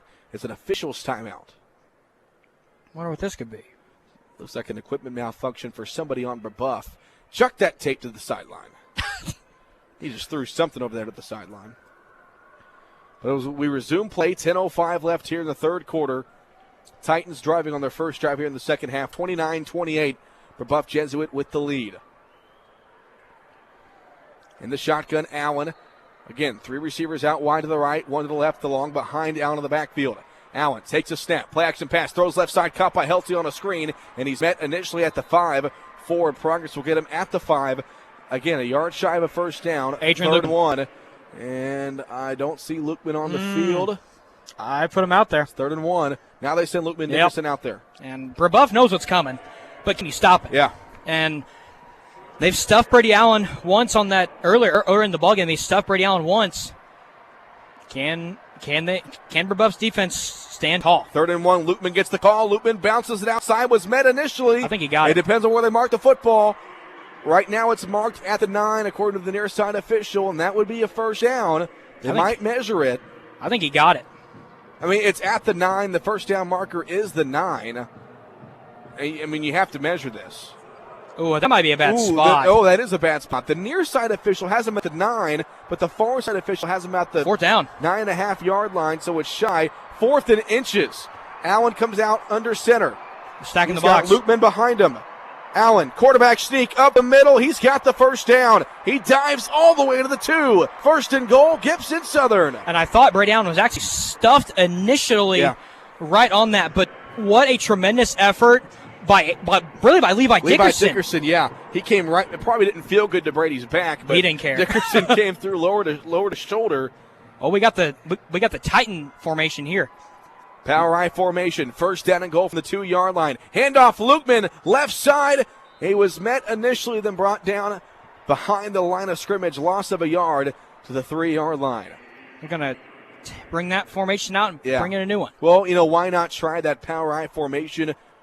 Obviously it's not what they're known for with Allen going under center. Now they come out in the more of the traditional 2 receivers on each side. They're stacked. It's more of a tighter formation. We know 8-10 left here in the third quarter. Allen, they hand it off to Brady Malone on a jet sweep, trying to find the outside, and a great job by the Brebeuf defense. That was number 94, Finn Walters, who read that play. The first time we've seen the Titans run a jet sweep all season, and it's 3rd and goal. And I like that play call. I thought it was actually a really great play call. Brebeuf just made a heck of a play on that. But 3rd and 5, Titans have to get a touchdown score here. 7:40 left to go here in the third quarter. Flag. And a flag flies in. This is going to be a false start. Oh, that's killer. So it's going to be 3rd and goal. Back it up 5 yards. 3rd and goal. You're in the red zone. Penalties, Cole. Yeah. Those kill you, and those kill drives. Keep in mind, a field goal gives you the lead here. 7.5 to play here in the third quarter. Allen of the shotgun. Back to pass. They bring the pressure. Allen steps through. He's going to get sacked back at the 21, and now you're out of field goal range. And Brebeuf has all the momentum. And I think the Titans were setting up a screen as I see Sloan Cox and other guys down the field. I think they were setting up a screen play there, and it just it wasn't there. That's a great job by the Brebeuf defense. This went south in a hurry, and now you feel Brebeuf may have the momentum off that sack. And with that sack, you're out of field goal range, and you have to go for it. Here on 4th and goal from the 21-yard line. In the shotgun is Allen. He's back to pass. He looks to his right. He's got all day to the end zone. Touchdown, Gibson Southern! Caden Hurlis, and the Titans have the lead with 6:52 to play in the third quarter. What a throw by Brady Allen. Give the Mr. Football Award to Brady Allen right now. Unbelievable throw by Allen. I mean, just slices that one, and a great catch. Caden Hurlis took a huge hit. A 21-yard touchdown pass from Brady Allen to Caden Hurlis.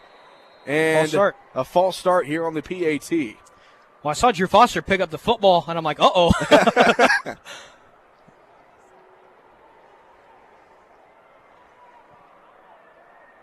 So a 21-yard touchdown pass from Brady Allen to Caden Hurlis with 6:52 left here in the third quarter has given the Titans their first lead of the day. 34-29. On comes Spear for the extra point. And a massive extra point at that. Snap spot is down. Spear's kick is up. Back at 5 yards. Don't matter. Right down the pipe for Mr. Reliable. Chris Spear. Under 7 to play in the third quarter. The Titans have come all the way back from being down 26-7, and a 21-yard touchdown pass from Brady Allen to Caden Hurlis has put the Titans in front. We'll step aside on your home for Gibson Southern football. 89-1, the Bash. Support provided by Wabash General Hospital. Injuries and illnesses don't always happen from 8 to 5 Monday through Friday. That's why Wabash General Hospital offers a convenient care clinic from 6 to 9 p.m. weekdays and 10 a.m. to 6 p.m. weekends, right inside the main lobby of the hospital. If you need non-urgent medical services for flu-like symptoms, minor cuts, and more, our skilled and compassionate providers are ready. Du Bois County Garage Doors is proud to sponsor Gibson Southern High School athletics and wish Nick Hart and the Titans all the best in today's state championship game. Caden Hurlis with his 9th touchdown catch of the season. And all of a sudden, the Gibson Southern Titans have their first lead of the day here in the IHSAA 3A state title game. Cole Carter and Kyler Gammon. The Titans trailed 26-7 with 9 minutes to play in the second quarter. And here we are with under 7 to play in the third quarter.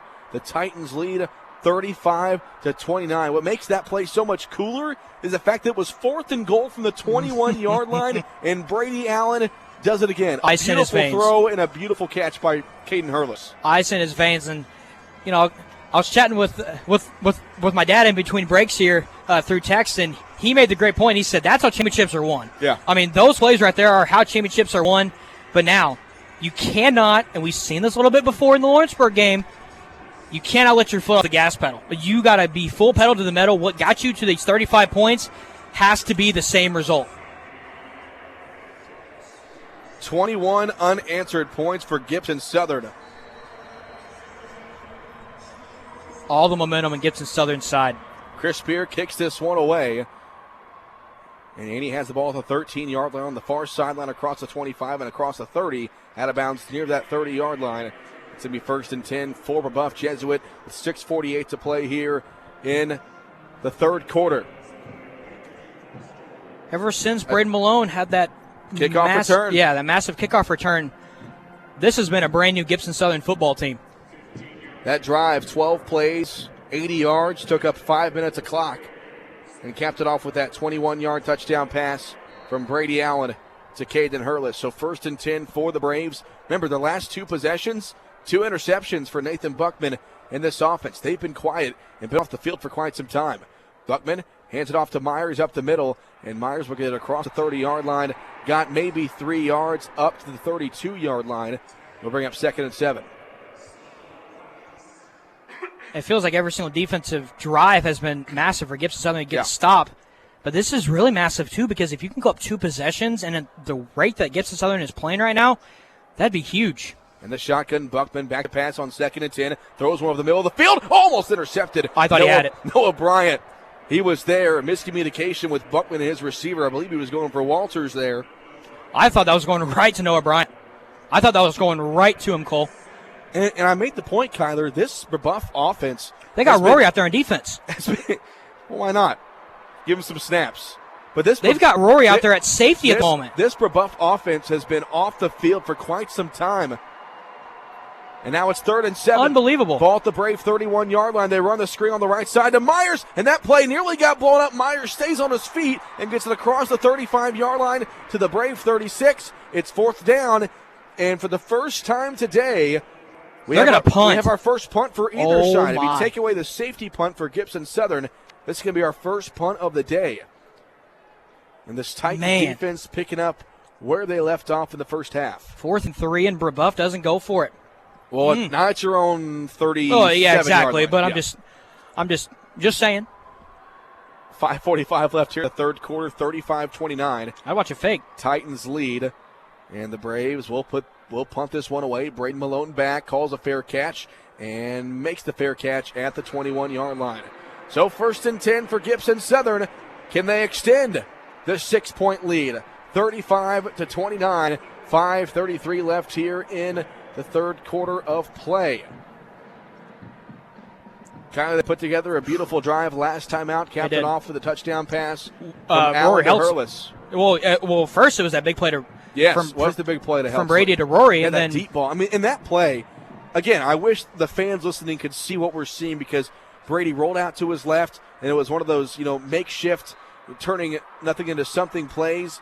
Rory saw that Brady was running, was scrambling out of the pocket, ran down the field, and Brady threw one of the most beautiful passes I've seen him throw in his career. That's, considering the circumstances of this game and where they were at, 4th and goal from their own 20. It was a 21 yards. 21 yards.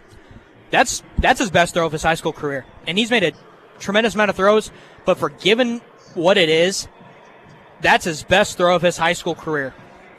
I think no matter what happens in these next 17 and a half minutes, this says a lot about this team. Gibson Southern team, this Gibson Southern community, these Gibson Southern coaches.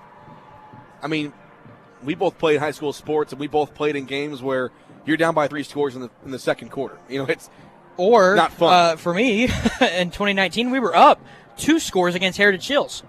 Well, and we all know how that ended. Well, still, my point being, it's easy to get down a couple of scores early in the game and give up and just think that there's no way. But it just shows these coaches and how they train these guys to think that they can make the comeback, and they do make the comeback. And here they are up by 6. Well, and let's also 5.5 to play. And let's also look at. I won't say that I'm worried, but I do not want to see this team just let their foot off the gas and let Brebeuf kind of hang around, because let's just be honest, Brebeuf let their foot off the gas. Yeah, they let their foot off the gas pretty well. And kind of, you made the point, very similar to the 1A game before this one today. Yeah. Earlier today it was Adams Central and Indianapolis Lutheran. Adams Central led 21-7 late in the second. Lutheran gets a fumble. They score. They score to start the second half. They tie the game, end up winning by 6. Very similar spot here. Now the Titans lead by 6. 5:33 left in the second quarter.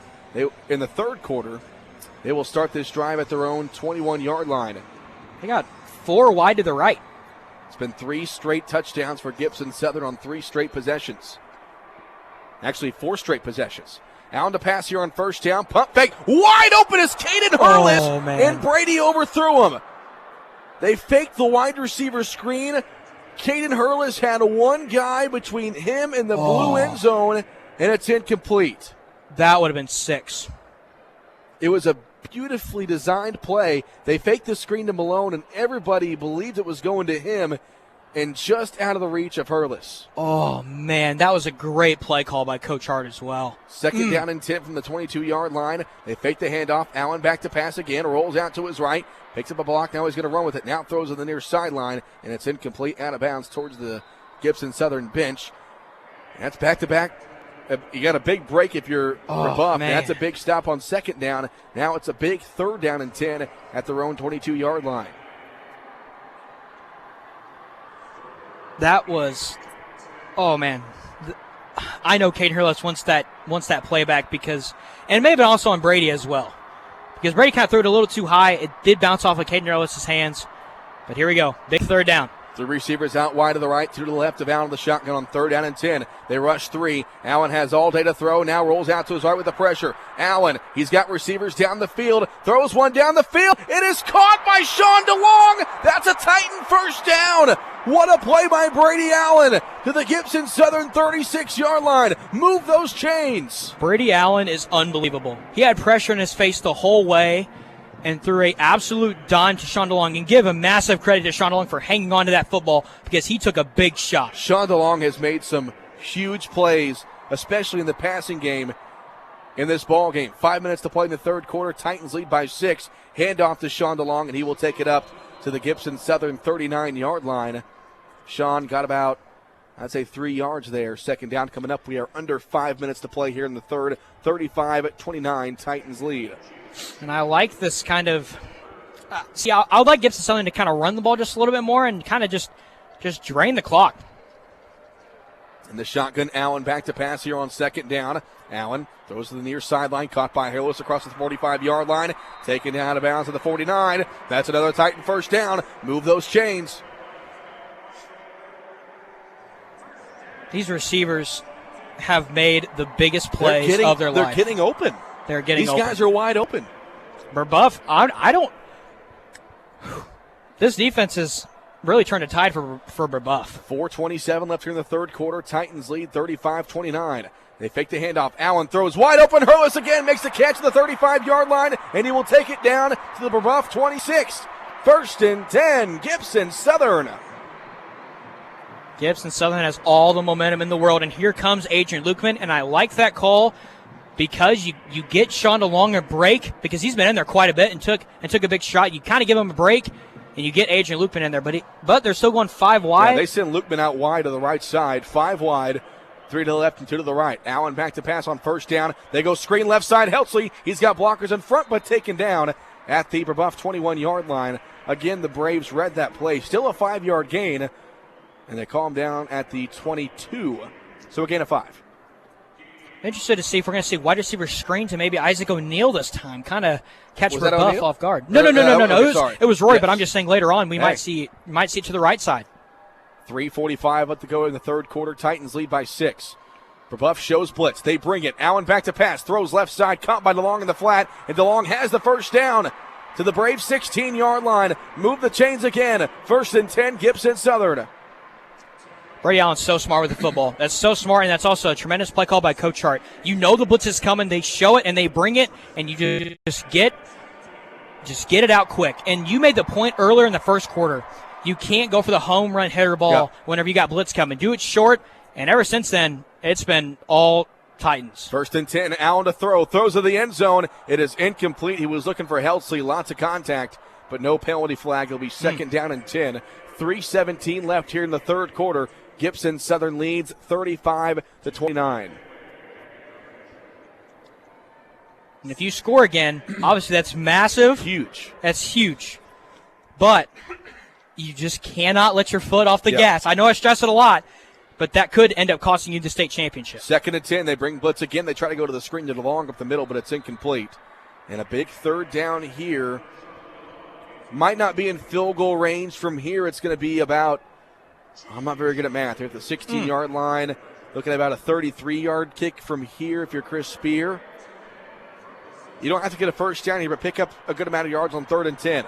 Ball at the Brebeuf 16-yard line, and the Braves jump off sides for the third time today, and it's Brady Allen's future roommate, Joe Strickland, on the right side of the line of scrimmage. What a play call by Coach Hart to go on to, and also what a great job by the old lineman tonight, jump as well. Yeah. And that just shows, I guess Joe Strickland has been, jumping these snap counts all day long, and it's 3 times now, at least, they've gotten Strickland on that right side of the line of scrimmage. Now 3rd and 5. Allen to throw. He looks to his right, throws to his right. Caught by Malone. Touchdown, Gibson Southern. A 10-yard touchdown pass from Brady Allen to Brady Malone. It's a 2-score Gibson Southern lead, 41-29 with 3:07 to play in the third. That's 1, 2, 3, 4, and now 5 touchdown passes for, I'm saying, future Mr. Indiana or Mr. Indiana football, Brady Allen. Unbelievable, Cole. This is unreal.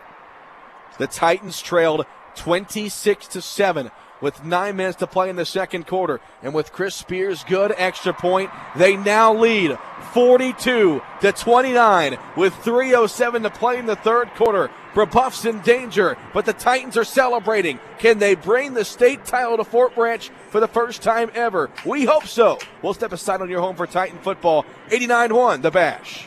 Hey, high school seniors. Who are you? I'm a Wabash Valley Warrior. Are you still trying to decide on where you want to go to college? Maybe, maybe not. Well, Wabash Valley is the place to go. I'm listening. We are among the most affordable colleges in the region, which puts more money in your pockets. We all want money. We offer all sorts of different degree opportunities, such as nursing, broadcasting, early childhood education, diesel mechanics, and much more. This sounds too good to pass up. Call and set up an appointment today at 618-262-8641. I'd be stupid not to do it, right? WVC? Underwriting support for Titan football from Ars Cafe and Catering of Fort Branch. At Ars, they offer exquisite food within a relaxing environment at 104 North Main. The ambience does not end there, though. They offer catering services so your big event becomes an experience to remember with our outstanding staff and delicious food. The restaurant is open Tuesday and Wednesday from 10:30 to 2:30, Thursday and Friday from 10:30 to 9, Saturday from 4 to 9, and Sunday from 10 to 2. Ars Cafe and Catering, a proud supporter of the Gibson Southern Titans. Mic up. A huge thanks to Gordy Limp, excuse me, back at the 89-1 The Bash studio. Cole Carter and Kyler Gammon here at Lucas Oil Stadium. Gibson Southern leading Brebeuf Jesuit 42-29 with 3:07 to play in the third quarter. That drive capped off with a 10-yard touchdown pass from Brady Allen to Braden Malone. We've said it once, we'll say it again. The Titans trailed 29-7 with 9 minutes to play in the third quarter, in the second quarter. Since then, they've outscored Brebeuf 35-3. Unreal. That's unreal. But like I said, you have to keep your foot on the gas pedal. Yeah. I know I keep saying it, and you're probably annoyed listening at home of me saying it, but it's true because we've seen this against Lawrenceburg. When you let these great teams just kind of hang around, you kind of stall out. That's killer. That's killer, and it lets great teams get back in the ball game. But like I said, for your defense, I mean, well, for Gibson Southern's defense, keep making plays. Yeah. But if you're Brebeuf's offense, you have to pass it. Yeah. You have to pass it. I mean, you're down 2 scores, 3:07 left in the third quarter, and Gibson Southern's defense has to be prepared for that. 5 touchdown passes for Brady Allen. He's got 338 passing yards.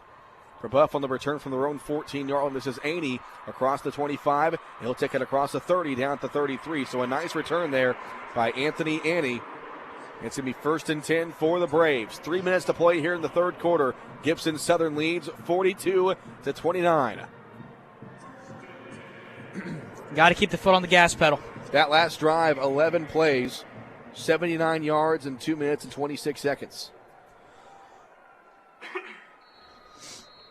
So 1st and 10 for Brebeuf at their own 33-yard line. In the shotgun, Nolan Buckman.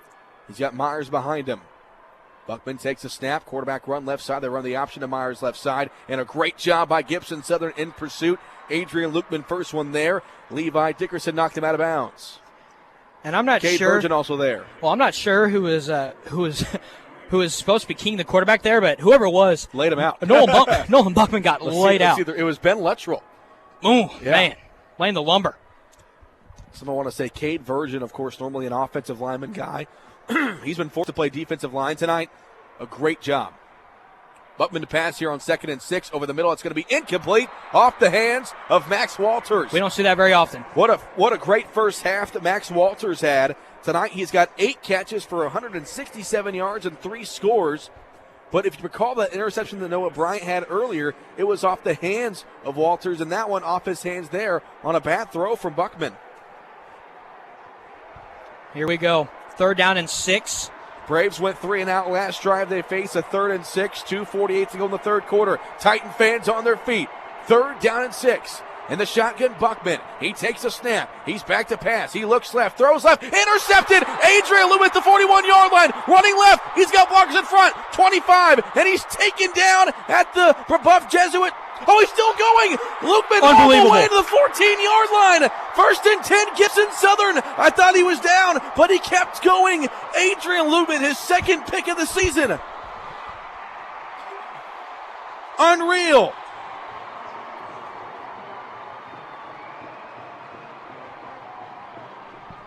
Unbelievable. The Braves are stunned. He never saw Lutman, and I thought Lutman was brought down at the 21-yard line, but he just kept on going. Unbelievable. 1st and 10 for Gibson Southern at the Brave 13-yard line. Allen in the shotgun, DeLong behind him. 4 wide receivers out wide. The handoff to Long up the middle, and he takes a big hit at the 11-yard line. Got about 3, second down. 2:25 left here in the third quarter. Again, lots of football, but man, all the momentum in the world on the side of Gibson Southern. Well, if you're Brebeuf, you're asking what happened. You're asking what happened because this is unbelievable. And the shotgun, Allen, second down, looks left. He's got time, throws left, caught by, he dropped it. Heltzley had it. Great coverage on the play there for Brebeuf. That was Devin McIlwain, who's been on Rory all night long. Hasn't had a great night against her, but made a nice play right there. And now 3rd and 7 for Gibson Southern at the Brave 11-yard line. Touchdown here would be monumental. Probably 4-down territory. 42-29 Titans lead. 2:05 left here in the third quarter. Allen back to pass. Looks to his left. Throws far corner of the end zone. Incomplete. He was looking for Caden Hurlis. And now it's 4th down. Field goal. And the Titans will take 3. I like that call. A quick 3 and out. You're in Chris Spears' range. Take the points. Because right now you're up by 13. Well, they make field goal would keep it'd still be a 2-score game, but they have to get 2 twos, as Nick Hart would say. And if they make it, then now they're up 16. Yeah. Like I said, it'd still be a 2-score game, but you would make Brebeuf have to get 2 touchdowns and 2 2-point conversions. How big would have a touchdown been there? Well, yeah, true, but hey, lots of ball left. I know, exactly. 2 minutes to go in the third quarter. 42-29. Chris Spear out for a 29-yard field goal, and that one is good. He got it from 29. Chris Spear has been automatic here in the postseason. And with 1:55 to go in the third quarter, your score now, Gibson Southern 45, Brebeuf Jesuit 29. The Titans have outscored the Braves. Help me out here. Do some math. 37-3 in the past, since 9 minutes ago in the second quarter. 45-29, Gibson Southern in front. We'll take a break on your home for Titan football. 89-1, the Bash. If you've ever considered a career in broadcasting or digital media, now is the time to be a warrior. Enroll at Wabash Valley College. Our TV channel was named the nation's best in 2020, and you already know 89.1 The Bash is the best alternative rock station in the region. We offer more real-world hands-on experience while working with the latest equipment and technology. Our graduates are getting jobs or moving on to four-year universities. It's time to be a warrior. Call 618-262-8641 today. I think what makes Wabash better than any other college is that it's a small, close-knit community, and it offers a lot of different classes with a lot of different teachers. What makes it better is the hands-on training. Teachers really want you to succeed. It's such a different kind of community than what a big college would be. I can go and walk down the hall and I know like 7 different people, and so I think it's just the sense of community that you get. Funding provided in whole by the Governor's Education Emergency Relief Fund through the Illinois Community College Board. Kickoff by Chris Spear, filled to the 7-yard line here for Brebeuf. It's Aney on the far sideline. He'll get across the 30, making Titans miss, and we'll take it down to the Brebeuf Jesuit 35-yard line, where it's going to be 1st and 10 for the Braves. 1:46 to play here in the third quarter. Gibson Southern leads 45-29. Titans go 4 yards to find the end zone there. They didn't. There are 4 plays. They only got 2 yards, but they cap it off with a 29-yard field goal by Chris Spear after the Adrian Luckman interception. 1st and 10 for Brebeuf Jesuit. Buckman back to pass here on a play action. Wants to go deep on the far sideline. Got a man there. Incomplete. He was looking for Aney. Brebeuf fans want a flag, and I don't see the cause for one. I didn't either. Great coverage, I believe. Was that Brian on the coverage? Drew Foster. Maybe a little. Replay says different. Lots of contact, but I do think Aney was losing his balance, which made the play look a lot worse than what it actually was. If he didn't lose his balance, he might bring it in. Receivers and defensive backs, they hand jab all the time. But 2nd and 10, ball at the Brave 35-yard line. And the shotgun, Buckman takes a snap. Quick throw left side, caught by Walters, trying to turn upfield. And Walters will get it across the 40-yard line and taken down out of bounds at the 44. About a yard shy of a first down. And I was hoping that Logan Maurer may have been called for the holding there because I thought that Logan Maurer was trying to shed that block and he couldn't. Nonetheless, 3rd and 1 here for Brebeuf. Got to keep your foot on the pedal. 45-29, Gibson Southern leads with 1:33 to play here in the 3rd quarter. And the shotgun, Might be sending the blitz. Takes a snap. Titans do bring the blitz. Quick throw right side, cut by Walters up to midfield. And a 1st and 10 for Brebeuf Jesuit. Their first down of the second half. That is their first first down of the second half. And I like that play call there. The only thing that I would have maybe done just a tad bit differently is that the short throw is coming. I would have maybe played Noah Bryant maybe just a little bit up more than that so that he could probably try to bait Buckman. But nonetheless, can't give up the big play anyway. 1st and 10 from midfield, 1:12 up here in the 3rd quarter. Play action pass, Buckman throws a deep ball, middle of the field again. That one's going to be incomplete. Now to the penalty flag. Drew Foster's going to be called for a pass interference. But luckily, it's not a spot foul. It's just a 15-yard penalty. 15-yard penalty is going to put the football at the 35. But yeah, they're picking on Drew Foster in this quarter. They were picking on Noah Bryant earlier in the game. Foster had good position. We'll see the replay here in a second.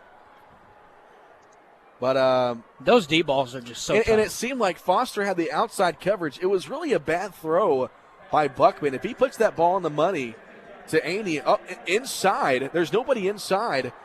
Yeah, Foster was on the outside, and not a bad play by Drew. And I think Drew was thinking there he was beat, and he was going to purposely have a pass interference to save a score just a hair early.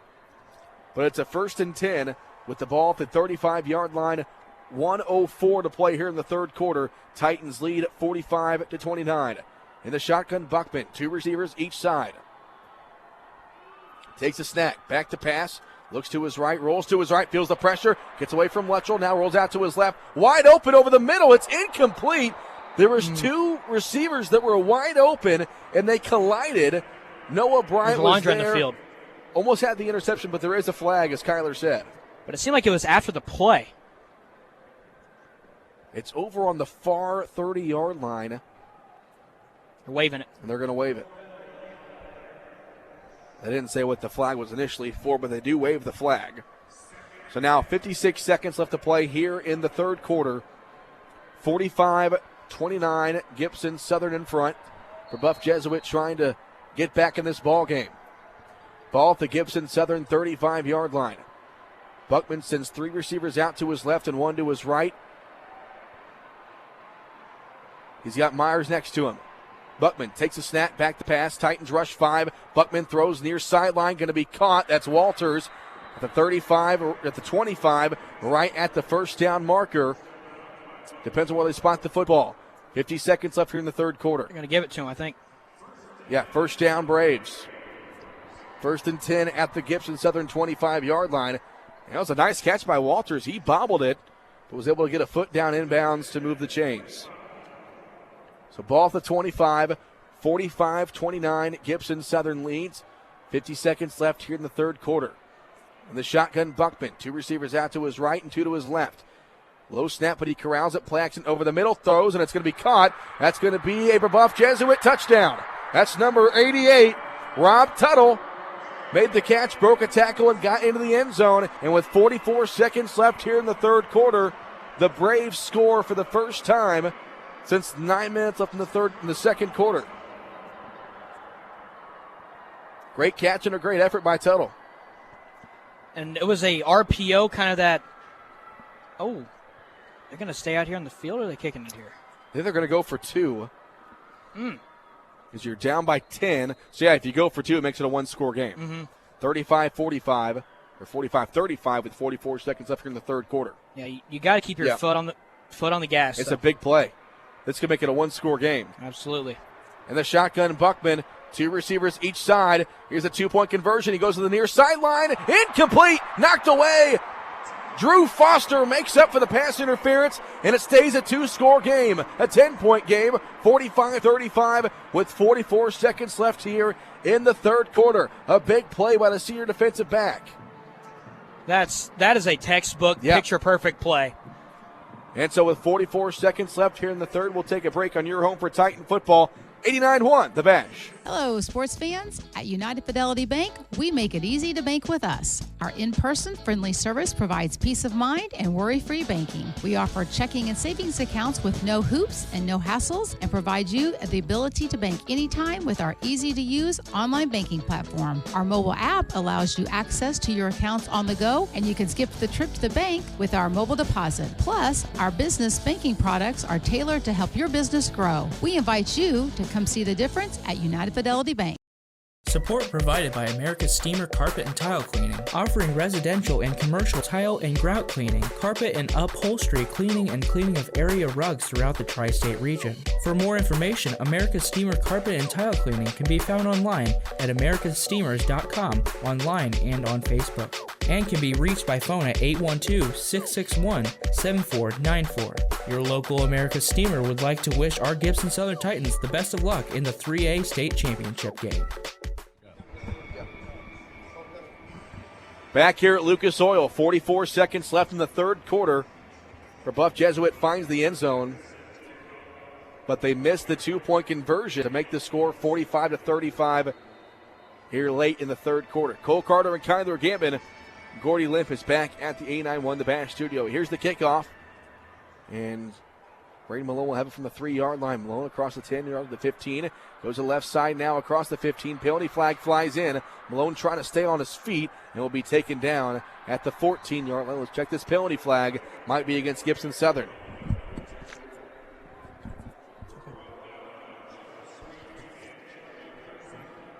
So we'll check this penalty flag. Yeah, absolutely. Like, you got to blocking the back against the Titans. Mm-hmm. Just got to keep your foot on the pedal. Yeah. You can't just let up. Well, now if you're Brebeuf, you're not feeling too bad. It is still a 2-score game. And there's still a ton of time left. Yeah, there is. This third quarter feels like it's went on forever. But the big thing is you got to stop this Titans offense. That penalty definitely hurts the Titans. It starts this drive back now at their own 7-yard line. Yeah, the block in the back was called there against Noah Bryant. That's a good call by the officials. A little bit of fun fact for you. The highest scoring game in 3A state championship history, 88 points. We're at 80 right now. Oh, my. First and 10, handoff to Adrian Lutman up the middle. Lutman's got the first down across the 15-yard line, and he's taken down at the Gibson Southern 17. First and 10, Titans. Nice run by Lutman.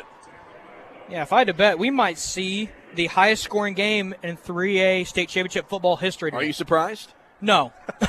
Maybe a little bit. With the way this game started, I'm a little surprised. Final 23 seconds left here in the third quarter. First and 10 for Gibson Southern. Coaches might let this one run out. From their own 18-yard line, and I think they will let this one run out. The Titans outscore Brebeuf Jesuit 17-6 in this third quarter. Again, they were down 26-7 with 9 minutes to play in the second quarter, and they're 12 minutes away from bringing home their first state title in school history. We'll take a break on your home for Titan football. 89-1, The Bash. I'm Jason Rainey, your Hobstadt, Indiana, Edward Jones financial advisor. We're all about financial investments, but we also value the investments of time, patience, and encouragement our young athletes receive from the coaches, teachers, and mentors. That's why I'm a proud sponsor of the Gibson Southern Titans on 89-1 The Bash. We're located at the corner of Vine and Hobb Streets in Hobstadt, or can be contacted at 812-615-5075 or by visiting edwardjones.com. Edward Jones, member SIPC. Hello, sports fans. At United Fidelity Bank, we make it easy to bank with us. Our in-person friendly service provides peace of mind and worry-free banking. We offer checking and savings accounts with no hoops and no hassles and provide you the ability to bank anytime with our easy-to-use online banking platform. Our mobile app allows you access to your accounts on the go, and you can skip the trip to the bank with our mobile deposit. Plus, our business banking products are tailored to help your business grow. We invite you to come see the difference at United Fidelity Bank. Start of the fourth quarter here at Lucas Oil Stadium, and the Gibson Southern Titans lead the Brebeuf Jesuit Braves 45-35. Cole Carter and Kyler Gammon with you. A combined 80 points. The highest scoring game in 3A state history is 88 combined points. I wouldn't be shocked if we see that be broke tonight, but and what a ball game we've had. The Titans did not look very good in the first 15 or so minutes. But since then, pretty much all Gibson Southern, but a big score there by Brebeuf Jesuit to make it a 10-point game. They did miss a 2-point conversion, though, so it stays a 2-score game. I'm trying to relax, calm down just a Easier little said bit. than done. I know, it is. It is. And like I said, I will say it probably until we know for sure this game is without a reach. But you got to keep your foot on the pedal. Yep. You can't – I don't want this to be a Lawrenceburg-esque type game again because this team – oh, man. This team can hang around and really win this state championship game if you let them. So 1st and 10 to start the fourth quarter for Gibson Southern at their own 18-yard line. Brady Allen tonight. Tonight, he's 25 of 44, 338 passing yards, 5 touchdowns. The record for a state title game is 6. That's overall. Wow. So 1st and 10 for Gibson Southern at their own 18-yard line. They lead 45-35, first play of the fourth quarter. In the shotgun, Allen takes a snap. Play action pass. Allen looks left, now throws over the middle. Going to be caught by Heltzley across the 35, taken down to the 36-yard line. 1st and 10, Gibson Southern. And that's exactly the play that Brady Allen needed. And there goes that man again, Rory Heltzley. 1st and 10 to the Gibson Southern 36-yard line. 11:45 left here in the ball game. Titans lead 45-35. In the shotgun, Allen takes a snap, play action pass. They bring the pressure. Screen left side to Heltzley. He's got blockers in front. Breaks a tackle across midfield. Makes one guy miss across the 45 and still on his feet inside the 40. 1st and 10, Gibson Southern. We've been waiting on that try to beat the blitz type screen for a little while now, and it finally paid off, and it was finally executed at a high level.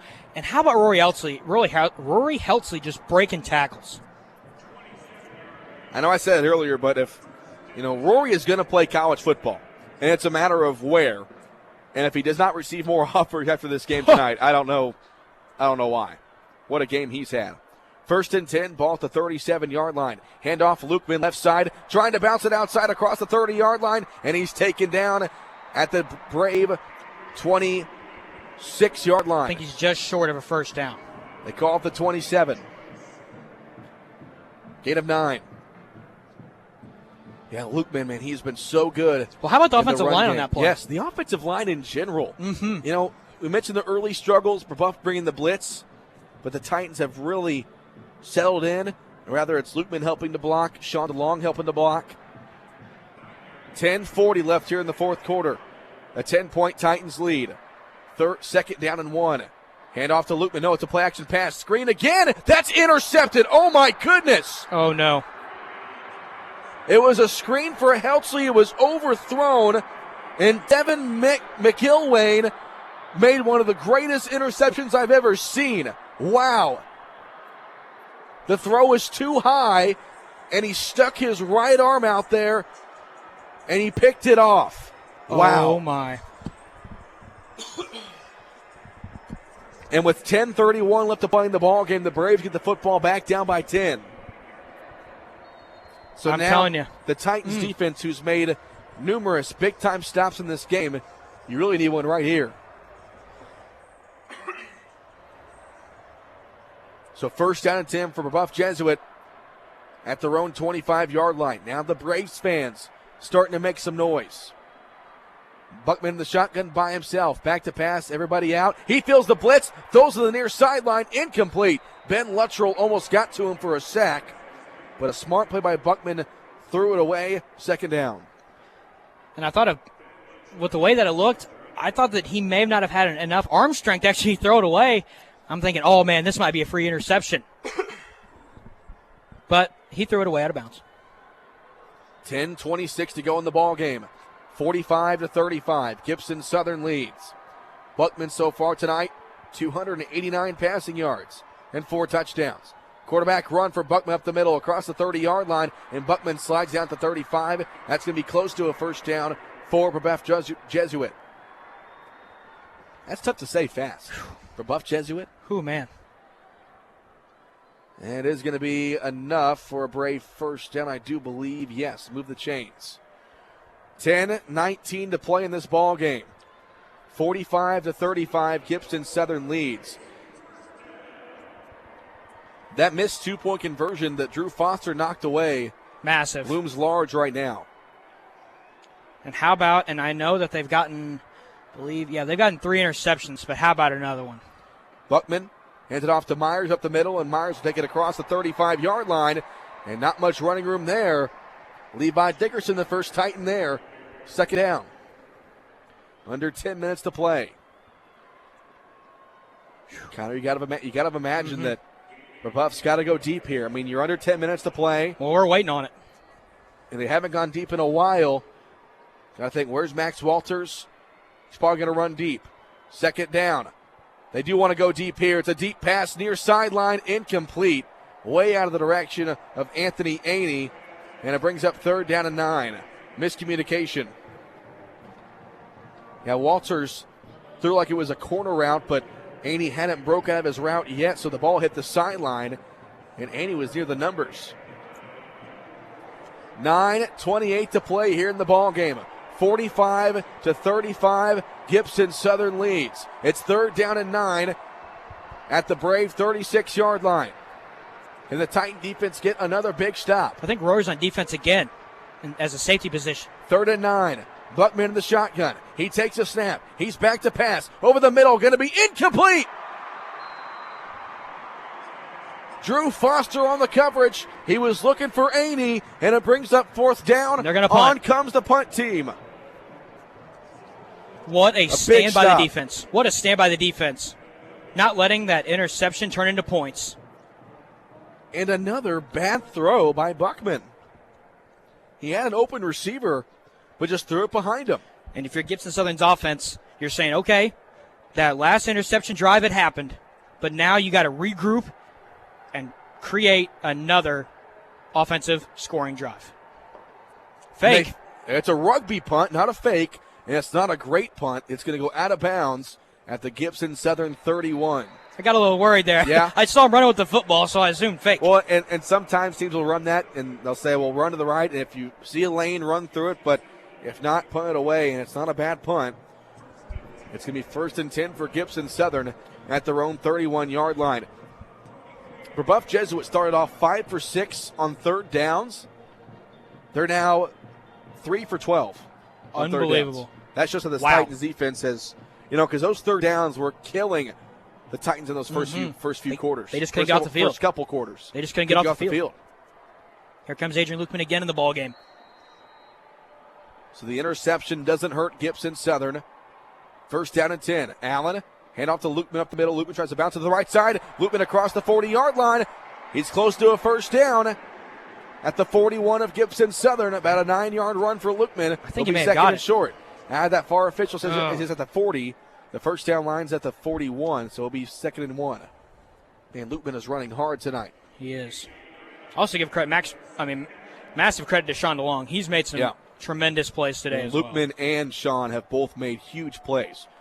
8:45 left to play in the ball game. 45-35, Gibson Southern leads.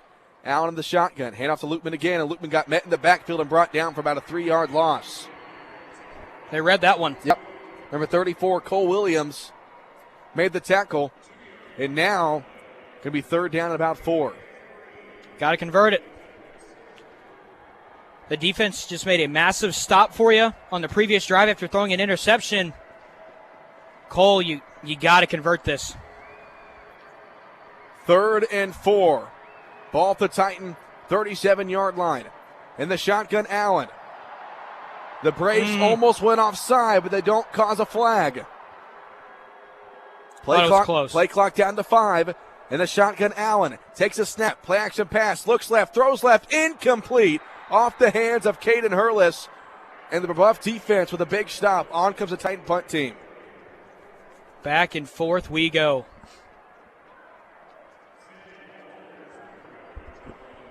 $7:53 to play.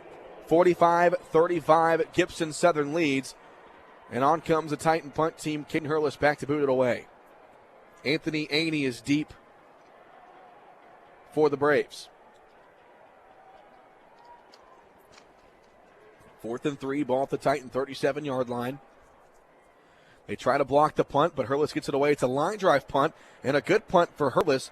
And he has it at the 26-yard line, runs it across the 35, down to the 40. Trying to go near sideline. He's taken down across the Brebeuf Jesuit 43-yard line. So 1st and 10 for the Braves. 7:41 to play in this ball game. If you're Brebeuf, you need a score right here. 45-35, Titans lead. This has been a battle.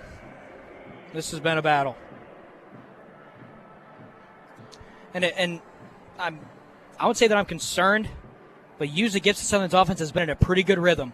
And ever since that interception, they've been kind of trying to get something going, and they just haven't. And also, too, Rory Heltzley is back on defense again. 1st and 10 from the 44-yard line of Brebeuf. Hand off to Sweet up the middle, and Sweet will get across the 45-yard line. And he's hit and met at the 47. You'd be right, there is a penalty flag back near the line of scrimmage. Might get him for holding. It is a hold against Brebeuf. Massive call. Back him up 10 yards. And there's an injured Titan on the play. And that looks like Ben Luttrell. I think he's just cramping. Yep, you'd be right. So he gets stretched out. Man, Cole, my heart is racing. I mean, what a game. Up and down, the emotions on both sides. I mean, if you're Brebeuf Jesuit in the first 15 minutes of this ball game, you're on top of the world. But since then, especially late second quarter, early third quarter, it was all Gibson Southern. Titans scored 17 points in the third quarter. Braves got a big touchdown early in this quarter, but they missed the 2-point conversion that keeps it a 10-point game. That's been the real difference in the game right now, is that missed 2-point conversion. And how about that 21-point second quarter? Mm-hmm. Again, Titans trailed 26-7 with 9 minutes to play in the second quarter. They now lead 45-35, under 7.5 to play in the ball game. I'd watch the deep shot. So now 1st and 20 after that holding penalty. Buckman wants to throw left side. He does throw, and that's 10 feet over the head of Max Walters. 2nd down. Cole, I mean, you have to think the deep shot's coming. The deep shot's coming at some point. We haven't seen it in a little bit. Well, on that touchdown drive, if you recall, they went deep to Aney, and that was when they called the penalty against Drew Foster.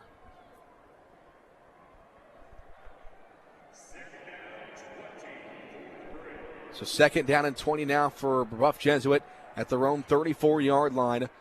7:13 to play in the ball game. Titans lead 45-35. They go quick screen right side to Aney. He makes 2 Titans miss across the 40-yard line, and he's taken down at the 45. Back to the regular line of scrimmage, only getting about 11, and a big 3rd and 9 coming up. I know that Gibson Southern's defense did it earlier, but you got to get off the field. Titans defense has picked off 3 Nolan Buckman passes. 3rd down and 9 for the Braves at their own 44-yard line. 6:40 left to play in the ball game. 45-35, Titans lead. In the shotgun, Buckman, 2 receivers each side. Now he moves 1 slot guy from left to the right. That's Walters. Buckman Looks left, wants to throw left. There's a deep ball, far sideline. That is incomplete. Through the hands of his intended receiver. That was Tuttle. A little bit underthrown, or correction. That was Meyer, Sully Meyer, who had a step on Breda Malone. Oh, that may have been a push-off even as well. Push-off. What a and they're stand. going to go for it. Oh, they're going to go for it here. They kind of have to. Uh-huh. I mean, you got 6:26 to go, and you're down by 2 scores. I'm telling you, that 2-point conversion that they missed out on has been the difference. Here we go. This might be your ball game. 4th and 9. 6:26 to play, a 10-point Titan lead. Buckman, penalty flags fly in. What's this going to be?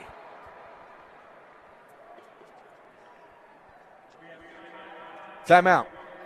A timeout taken by Brebeuf Jesuit. That's going to be their first timeout. And with 6:24 to play,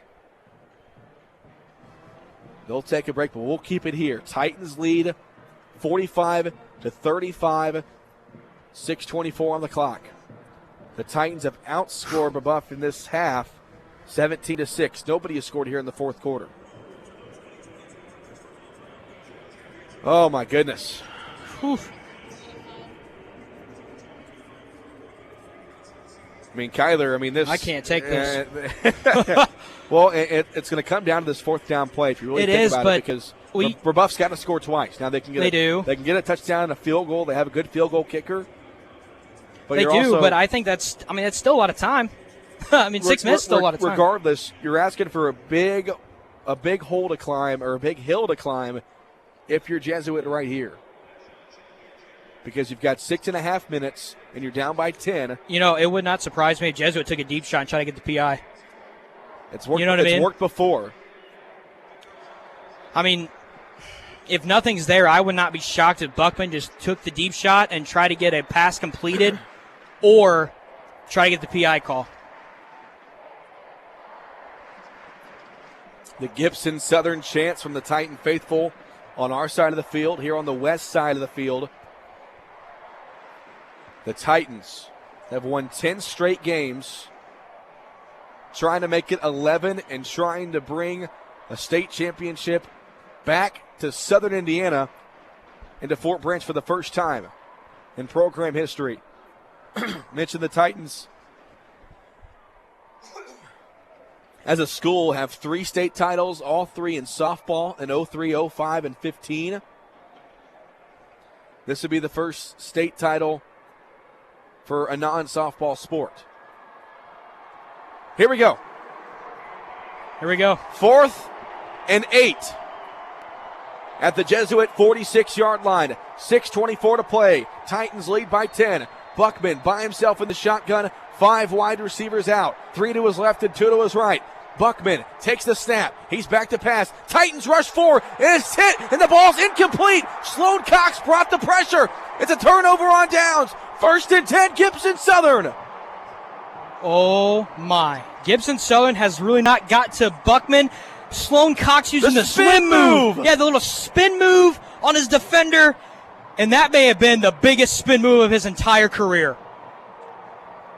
Unbelievable. Cole, we are 6 minutes and 20 seconds away from Gibson Southern potentially bringing its first state championship in its program history. It's a lot of time left, but things are looking good. And if I'm Coach Hart, run the football. I would run the football, drain as much clock as you can. 1st and 10, they hand off to Lukeman left side, and Lukeman taking it out in the backfield, loss of a yard. That was 34 on the tackle. Williams again, Cole Williams, as we approach 6 minutes to play. 45-35, Gibson Southern in front. They have the football after that turnover on downs. Nobody has scored in this fourth quarter. Nobody has scored in the fourth quarter indeed. Titans scored 17 in the third quarter. Brebeuf answered with 6. Titans are killing some clock. Play clock down to 15. They stay in that heavy set formation. Even if you go 3 and out here, that's still huge. Allen, handoff Lukeman, left side. Lukeman trying to find some room to run, and he gets back to the 45, back to the regular line of scrimmage, and it brings up 3rd and 10. Brebeuf has 2 timeouts, but down by 2 scores, you really can't use them under 5.5 to play, a 10-point Titan lead. Now, would you throw it here, Cole, try to get the first down? First down would be monumental. I tell Brady Allen, if it's not there, take the sack or just throw it away. You got to keep the clock running. They do pass here on 3rd down and 10. Allen throws left side, caught by Heltzley at the 35-yard line, and he's taken down at the 30. That's a Titan first down with 5 minutes to play. Unreal. Brady Allen finds his man again that we've said all season long. Unbelievable. That moves the chains. We are under the 5-minute mark. The Titans lead 45-35. And Rory Heltzley has a 3A championship game record. He has 218 yards receiving. Unbelievable. Records being made here at Lucas Oil Stadium today. 1st and 10. Titans on the play clock. Down now it's Lukeman. Handoff right side. And Lukeman lost the football, but the Titans fall on it. Whew. I believe that was Cade Virgin. Or no, it was Levi Dickerson. Oh, my. That fell on it. So the crisis averted there. It's going to be 2nd and long. Oh, man. 4:18 to go. 45-35. Gibson Southern has the lead and the football. They're at the Jesuit 29-yard line. In the shotgun, Allen. I expect a blitz. They're going to run. The play clock's at 10. They're going to run this play clock down. Smart. Now they snap it. Allen, quarterback run up the middle, and Allen's going to be taken down at the 24. Got about 6 there, and now Jesuit will use a timeout. That's their second. So a timeout taken by Brebeuf with 3:53 to go. Kyler, the Titans can smell it. Under 4 minutes away from a state title. This is unbelievable. I mean, they were down 26-7 with 9:13 left in the second quarter, Cole. And they, from that point, they are leading 45-35. What a performance. Brebeuf led 26-7 with 9 minutes to go in the second quarter. And really, it's been all Titans since.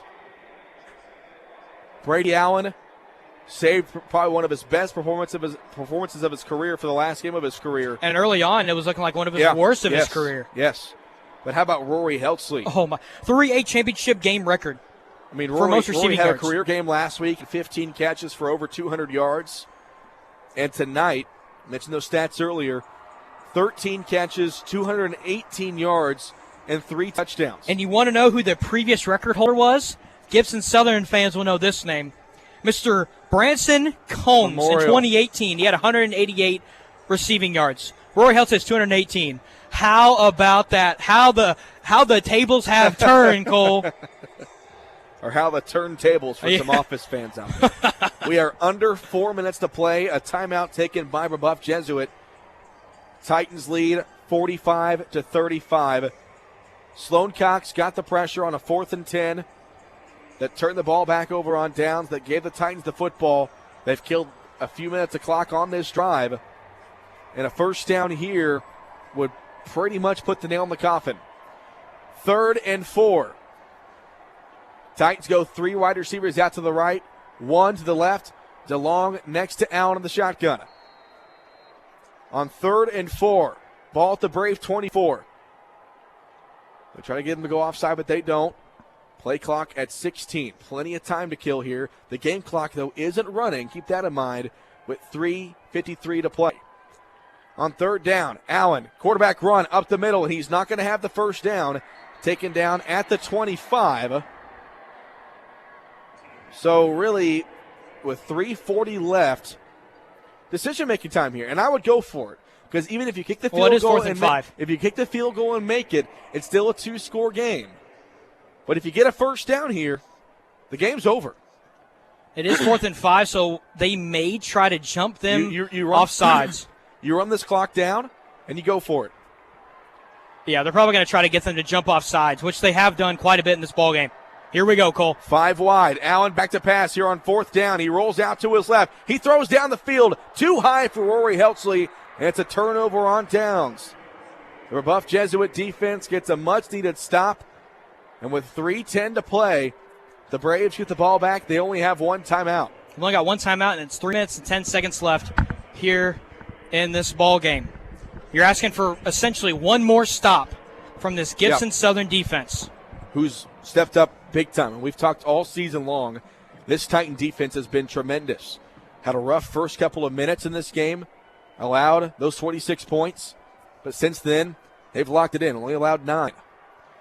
So 1st and 10. Buckman back to pass, throws far sideline. It's incomplete, nobody home. Man, how about this Titans secondary? They have stepped up tremendously. I mean, they're in those first 2 quarters, I mean, they just couldn't catch a break. The 3 touchdowns to Walters. Here's the deal. I'm still expecting another deep shot to happen. I don't know when's going to happen, but I'm expecting it, at least on this drive, because you get the PI call. If it's not there, huge. I'm expecting it still. Could be completely wrong. Buckman back to pass here on 2nd down. Steps over the middle. It's going to be knocked away and incomplete. 3rd down. Ben Luttrell again brought the pressure. 4 down territory, obviously, for the Braves. So essentially, you're looking at 2 plays. 2 plays. 3:02 to go. Titans lead 45-35. 3rd down and 10 from the Brebeuf 25-yard line.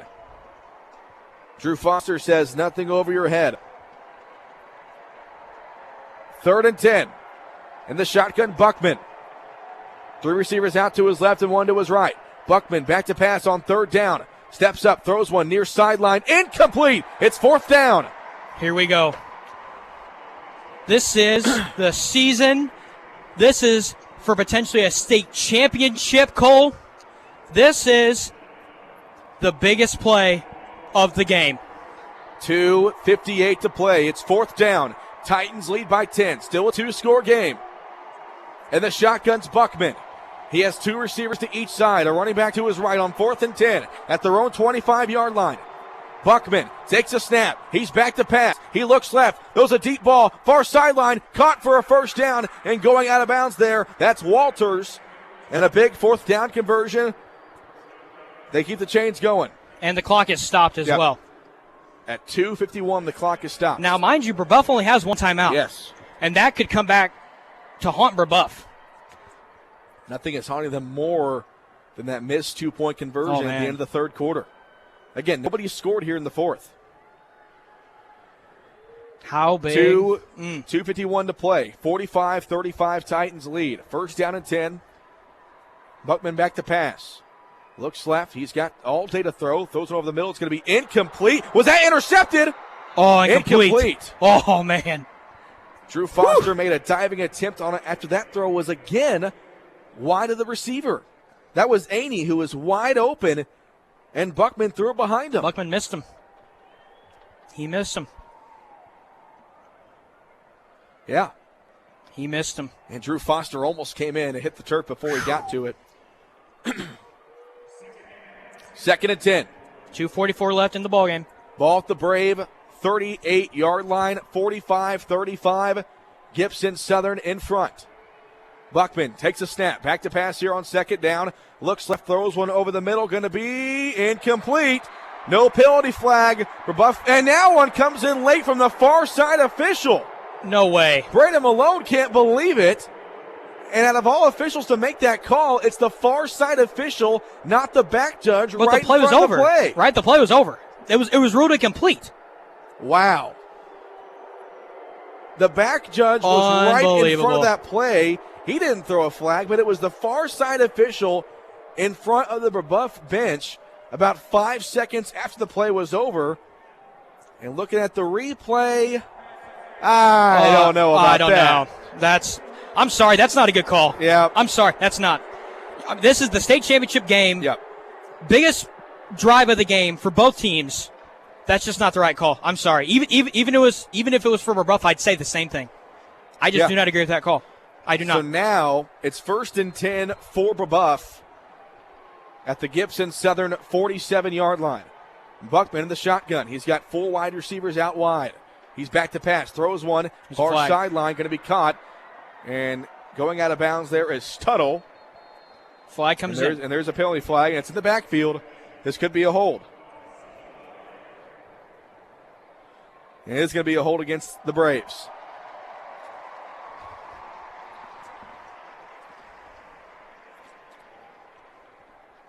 .2:31 on the clock. This may be the longest 2 minutes and 31 No seconds kidding. of my life. No kidding. Other Well- than the Eagles win the Super Bowl in 2018. Oh, my God. All right. You know it was coming. I had to bring I Eagles, was hoping you wouldn't. Eagles reference. So a 10-yard penalty will put the football back at the Brebeuf 38-yard line. Now it's first and a country mile. They got to get all the way to the Titan 37-yard line. And if I'm Gibson Southern, I don't let anything behind you. Yep. I don't. It's first and 25. Can't let anything behind you. Buckman in the shotgun. They fake the sweep. Buckman has all day to throw. Deep ball down the field. Walters is open, and he Missed overthrew him. He was there. He went right through the Titans secondary, and he was open. But Buckman missed him again. If that's Brady Allen, that's 6 points. But Buckman was making those throws in the first quarter.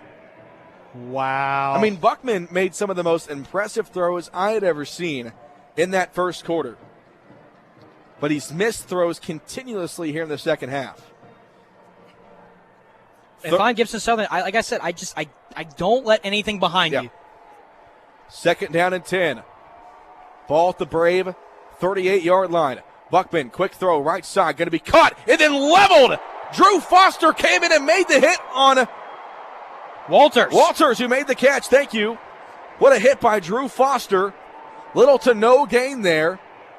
And on second and 25, you throw a 2-yard out route, and Foster laid the hammer. Boom. Third and long.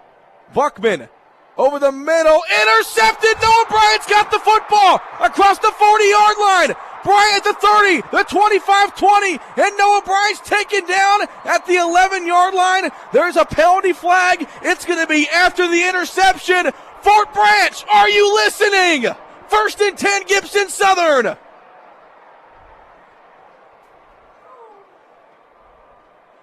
With 1:50 on the clock. This is unbelievable. There is a penalty flag, but it's going to be on the return. Run out that clock.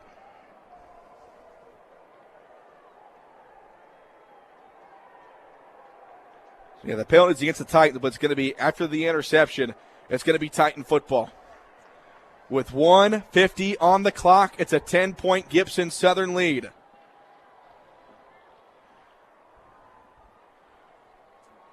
Waiting for the officials to make the ruling. Noah Bryant, who has had so many chances to pick off some passes tonight, made the game-sealing interception last week.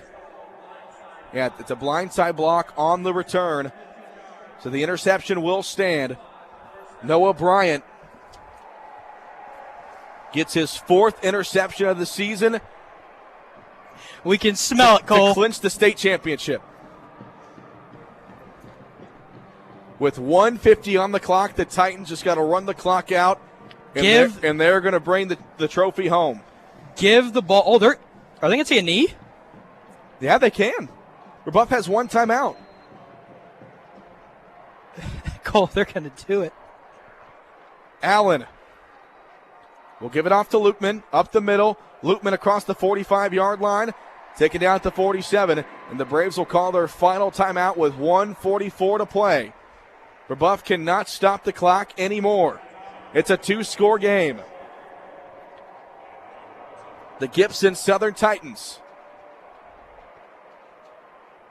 This is the first team to ever win a semi-state championship. The first team ever to play a state title game here in Lucas Oil Stadium. And they're going to be the first football team to ever bring a state title to Gibson Southern High School. You think about some of the best teams in Southern Indiana history. In the PAC, we mentioned Heritage Hills in 2000 with Jay Cutler. Southridge in 2017. Those Memorial teams in 2017, 2019. The Wrights football teams that had Nick Hart on the coaching staff and as a player in the early 2000s, that Evansville Central team that made it here in 2018. And in my opinion, out of all those teams, the best is this team that's getting ready to run the clock out and win their first state title. Gibson Southern 45, Brebeuf Jesuit 35, 1:44 on the clock. When their backs were against the wall, Cole, 26-7. Again, I'm alluding to it. 26-7. They were trailing in the second quarter with 9:13 left to play. And since then, Brebeuf only scored about 11 points, I believe. Is that right? 20, 26, 35? Yeah, 9. 9 points. You were close. Me. 9 points. Got me. But since then, Brebeuf's only scored 9 points. And Gibson Southern has just put on a clinic. Earlier in this year, in a group chat with other Purdue commits, Brady Allen told Joe Strickland, Joe, I'll see you in week 15. And here we are in week 15. And it's the quarterback getting the best out of the defensive end. Brebeuf has no timeouts. They cannot stop the clock. It's going to be 2nd down and 5 for Gibson Southern at their own, 47-yard line? Titans lead by 10. Again, Brebeuf scored with 44 seconds left in the third quarter to make it a 10-point game. They go for 2, and Drew Foster knocks it away. What's going to turn out to be the play of the game and the difference of the ball game. Noah Bryant always seems to come up with these interceptions very late in games. We saw it last week against Tri-West. And I find it really fitting that one of the turning points in week 1 was an interception by Braden Malone. The turning point in this game at the very end was an interception by Noah Bryant. Unreal. 2nd down and 5 for Gibson Southern. Allen is going to run that play clock down. He'll wait. It's down to 15. They got the power I formation. Allen gives it off to Lukeman, left side. Lukeman across midfield. Lukeman's going to have that first down. Start the bus. This team has done it. With 1:38 to play, it's a Gibson Southern first down. They lead by 10. Ladies and gentlemen, the Titans are going to be state champs. A couple kneel downs, and history will be made.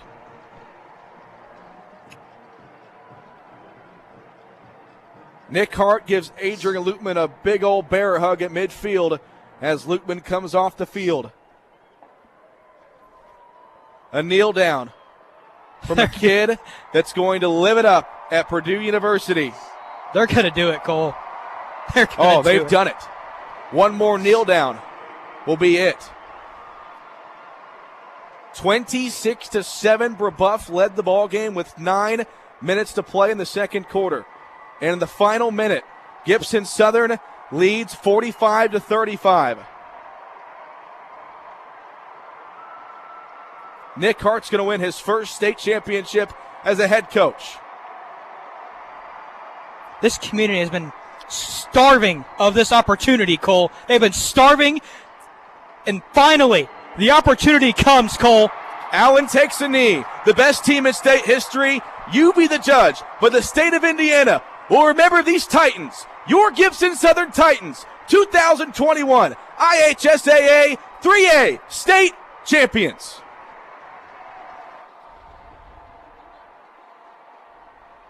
Final score, Gibson Southern 45, Brebeuf Jesuit 35. A mission that seemed to be a dream 4 months ago has become reality. And for the first time ever, a state title will come back to Fort Branch. And a team that will forever be known as one of the best teams to ever play in Southern Indiana. 45-35, the final score. The Gibson Southern Titans have done the unthinkable, and they're state champs. A comeback to remember. Trailing by 19 points early in the second quarter. The will to fight, the relentlessness, never giving up, and making plays down the stretch. They outscored Brebeuf 17-6 in the second half.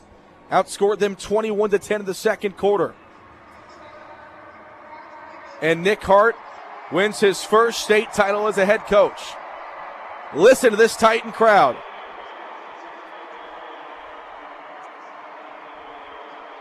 Unbelievable. With tears in his eyes, Nick Hart addresses the Titan fans here on the Jumbotron.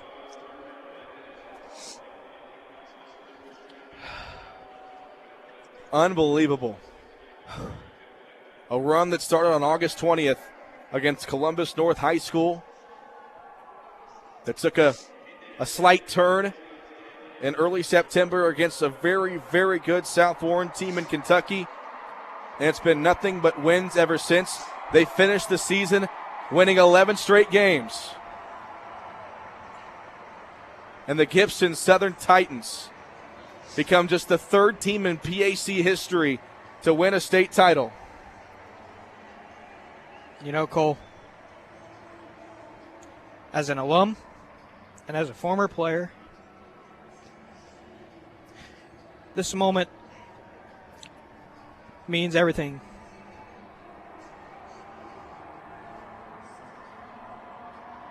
$45-35, the final score. And this senior class, 23 of them, and 23 of the most talented football players and some of the nicest people you'll ever meet are going to bring a state title to Fort Branch, Indiana. We'll make this our United Fidelity Bank postgame show. The Gibson Southern Titans have won the 3A state championship by a final score of 45-35. It was ugly early on. We had our doubts, but we also knew that we had a Purdue quarterback leading the way in one of the best defenses in the state.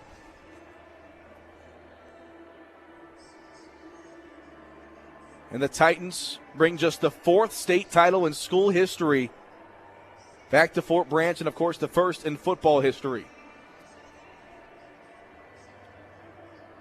We've asked ourselves a couple of times throughout the year, Kyler, is this team better than that 2015 team? They are. Yeah. They are. Obviously, you could say that now. But, of course, that 2015 team had Nick Sellers and was undefeated all the way to semi-state and lost a close game. A team that probably should have been playing right here, but couldn't make it. But this team had so much promise for so long, and we knew that they had the chance to make it here, and they did it. They did it, man. They did it. They did it. Titans will finish the season at 14-1. Brebeuf Jesuit ends their season at 12-3. And tip your cap to a heck of an effort from a phenomenal football team just north of this city. Yeah, I mean, well, yeah, we'll talk about Brebeuf because that is a pretty darn good football team right there. That team is unbelievable, and they gave everything. Both these teams gave everything that they had at each other, and just unfortunately, there's always got to be one on each side. But yeah, I mean, Brebeuf, especially that Max Walters, that kid's stud. I mean, they've just got studs on that Brebeuf Jesuit team, and there is nothing. And I understand that we're on the Gibson Southern side, but there is nothing to hang your head about if you're Brebeuf Jesuit. There's nothing to hang your head about.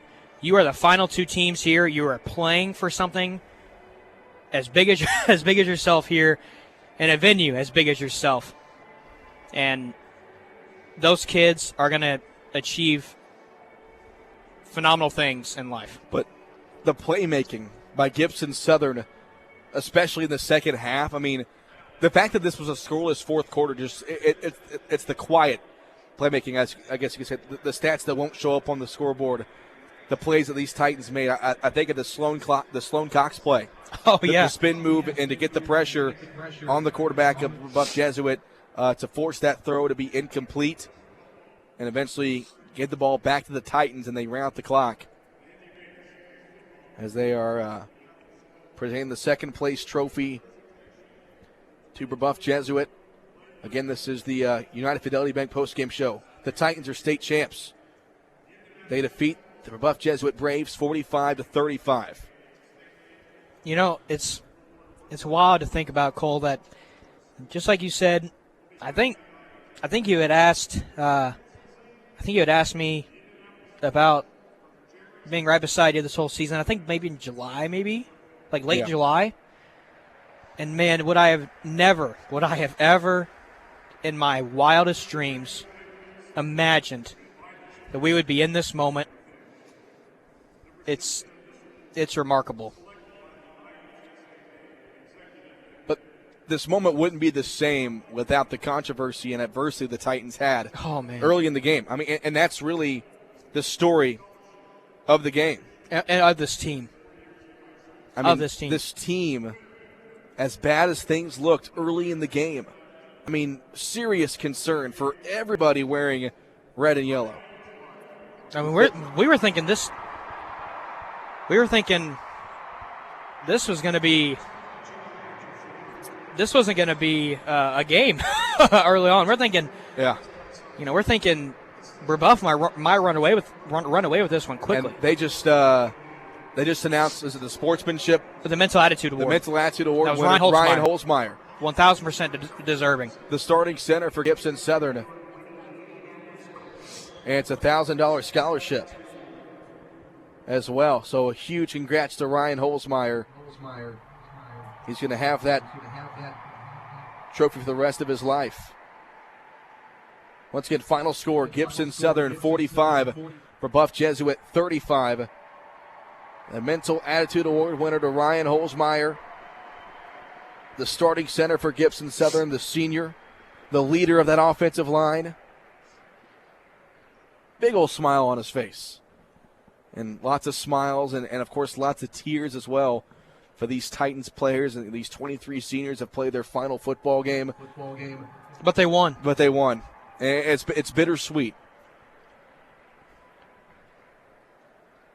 We'll go ahead and take our first post-game break as they kind of get things settled here at Lucas Oil. We'll take a 30-second break. Again, your Gibson Southern Titans, state champions. Back in 30 seconds.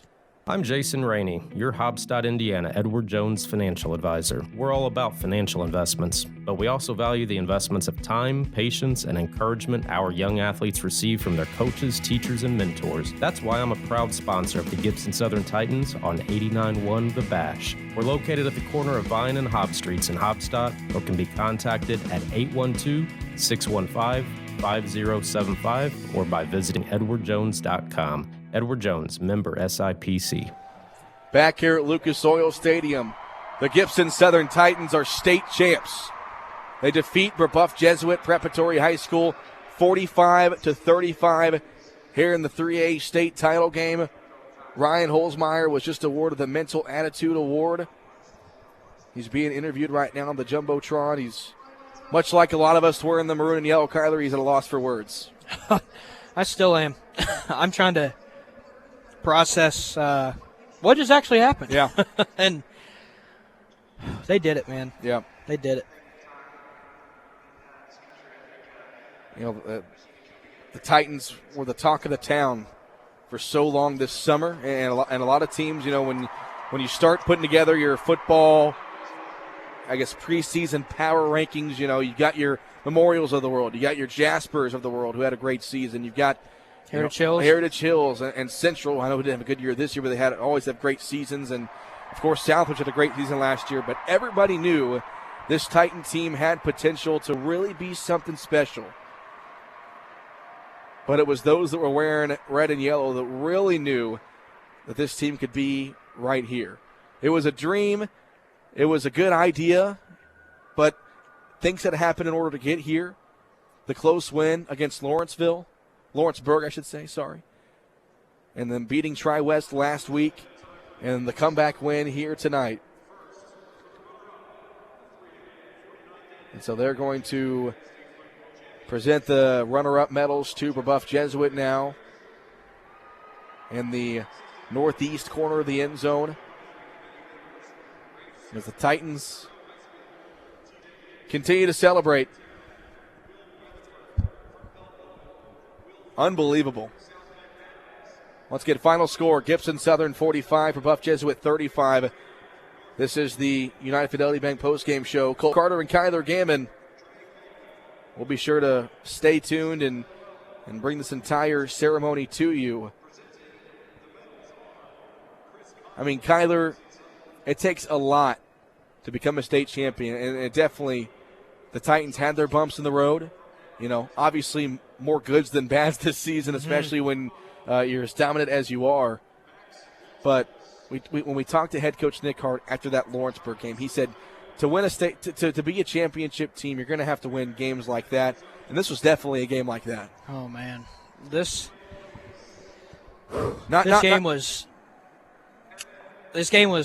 wild. It was wild, and we knew that.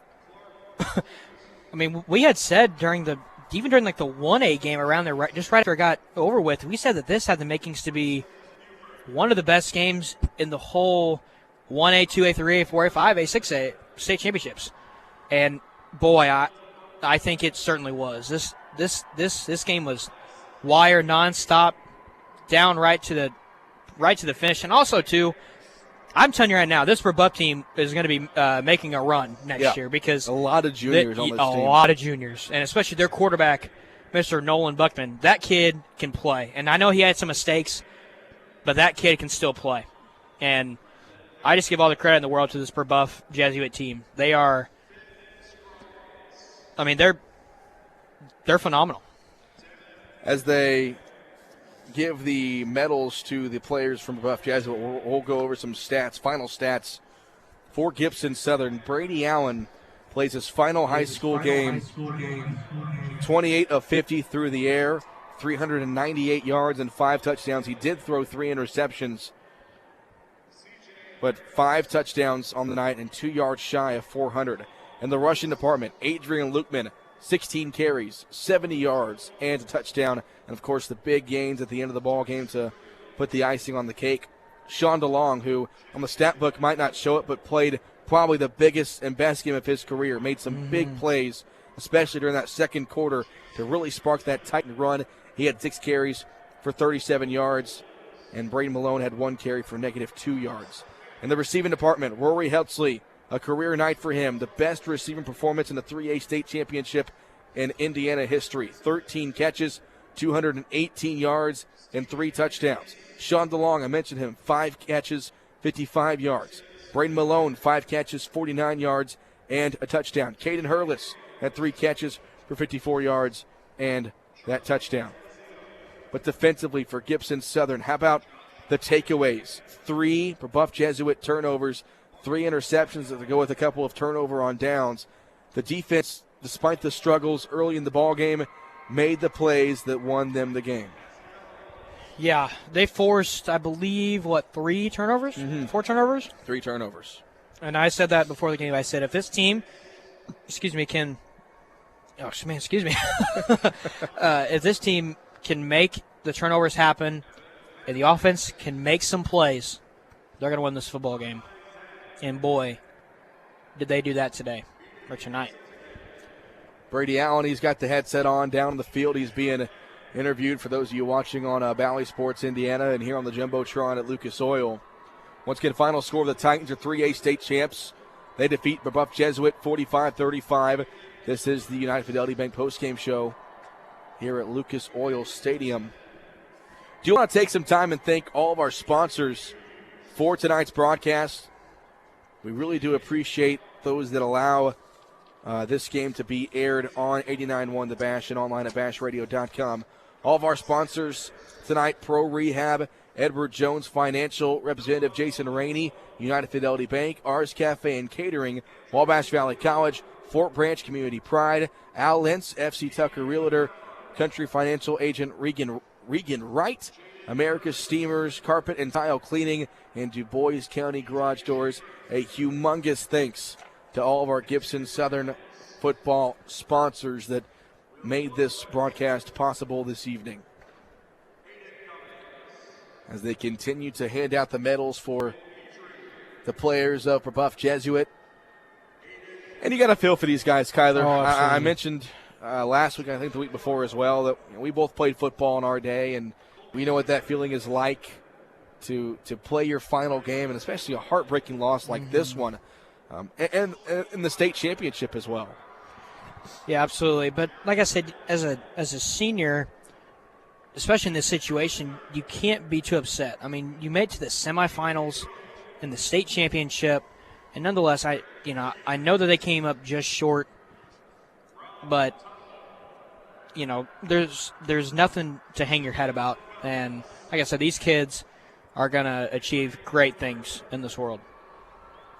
They're near the end of the line of Brebeuf Jesuit players, and as they go through handing out the medals for Gibson Southern, we'll name off all the players because everybody on this roster deserves their fair share of credit for a phenomenal season for Gibson Southern.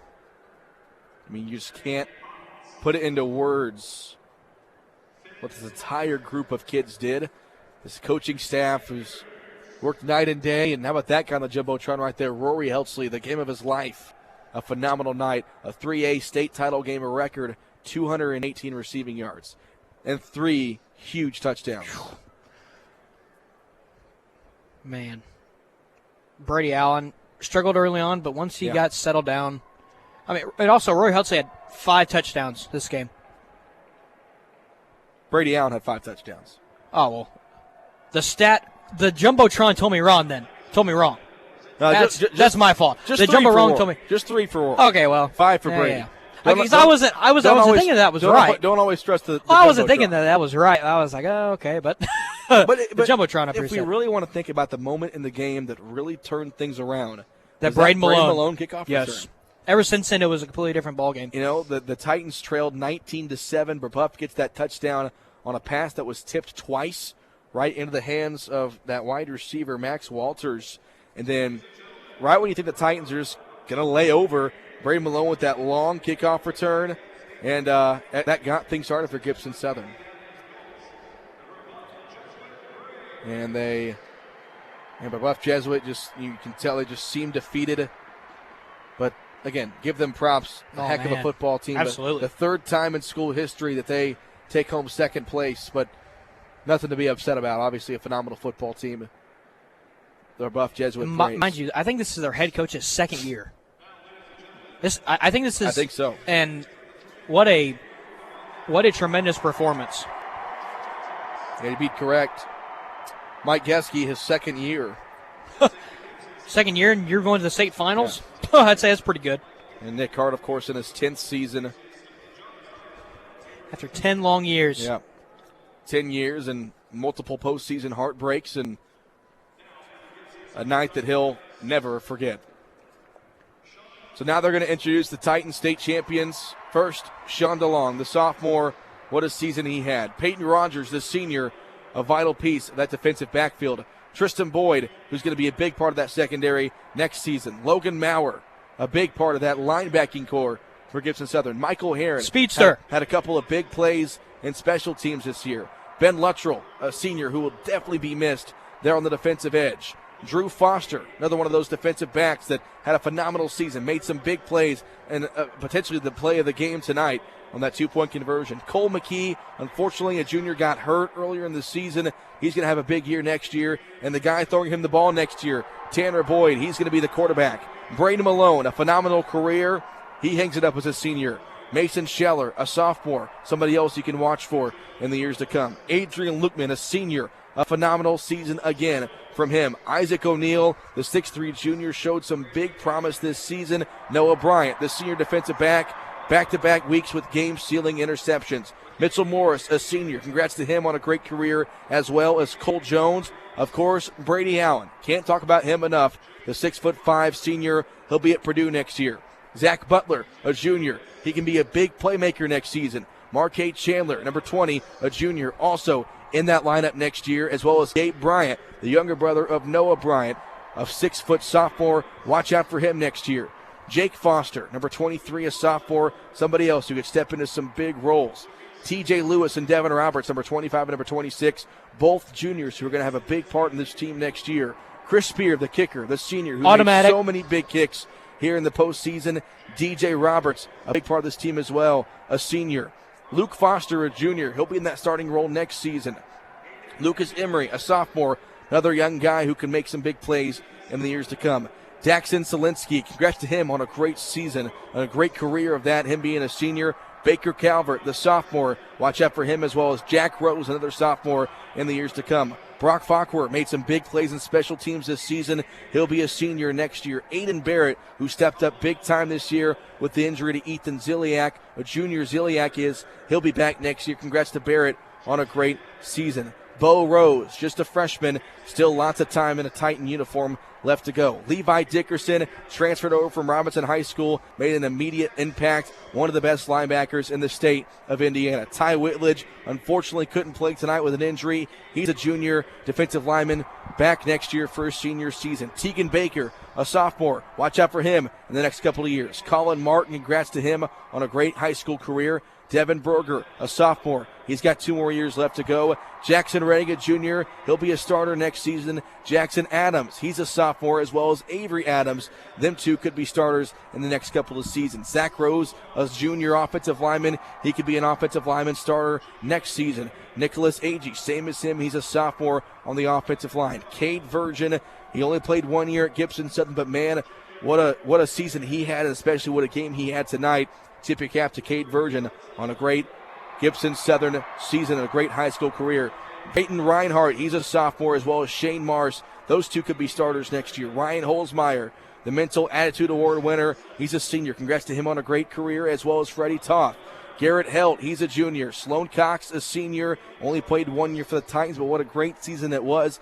Jacob Kemp played some big spots on the defensive line. Kevin Ruff, a sophomore. Jacob Bales, a junior. Both will be starters next year. Rory Heltzley, what a career, what a season he had. He's going to play college ball next year. Where? I don't know, but he's going to play somewhere, definitely. Caden Hurlis, what a senior season he had. Ian Rexing and Max Wilson, both sophomores. They're going to play some big roles next year as juniors. And the freshmen on the roster, Elijah Brown, Liam Bryant, Cam Noventy, and Seth Parsons. Your Gibson Southern Titans 2021 state champions. I hope I got everybody. Well, I've got some interesting tidbits here. And this is going to be about the assistant coaches for the squad here for Gibson Southern. Most of these guys are alums. You look at, Isaac Sellers, Caleb Sellers. Caleb Sellers was my teammate. He's my senior teammate just a couple of years ago. And now that they're coaching on this team, and finally Coach Nick Hart gets that blue, what do you call that, Cole? Blue? It's a medal. Blue medal around his neck? Yeah. Yeah. But no, all these guys, these assistant coaches have been with Coach Hart for 10 years. For 10 years. And they waited. They were patient for 10 years. And finally, after 10 long years, they get their first state championship. And those assistant coaches, Trevor West, Brian Snow, Jeff Long, Darren Harmon, Kevin Gengelbach, don't want to mispronounce that one. Gengelbach, Darren Peach. Well, by the way, how about that? Darren Peach, yeah, former Illinois Mount Carmel coaching legend, gets a state championship for Gibson Southern. Kerry Mauer, Isaac Seller, I knew that one. Tony Butler, Dan Deere, Nick Sellers, Caleb Sellers, Jeff Sellers, Zach Pullum, Chandler McKee, Devin Mills, and Trace Matzel. Phenomenal coaching staff here for Gibson Southern. They hand the trophy to Rory Heltzley, Braden Malone, Drew Foster, and Brady Allen. If it doesn't feel real yet, it should now. The trophy is coming to Fort Branch. The Titans, 3A state champions. Unreal. They defeat Brebeuf Jesuit 45-35. And for just the third time in PAC history, a state title is coming to Southern Indiana. What a season. and a season that I will never forget. Ever. The Titan fans, of course, have stayed. Feel sorry for this 5A game. They're going to be starting at like 9 o'clock over here. Man. Well, I feel sorry, but to a certain extent. Yeah. Well, and good luck topping off the 2 games that they've had here at yeah. Lucas Oil. I mean, this game was a shootout. The first game was a shootout. 1-score game. This was just barely a 2-score game. Unreal what we witnessed here today at Lucas Oil Stadium. We've seen everything here today. Yep. We'll go ahead and take our final break here in the postgame show. When we come back, we will wrap things up on what's been a historic and memorable 2021 season. Your Titans, 3A state champs.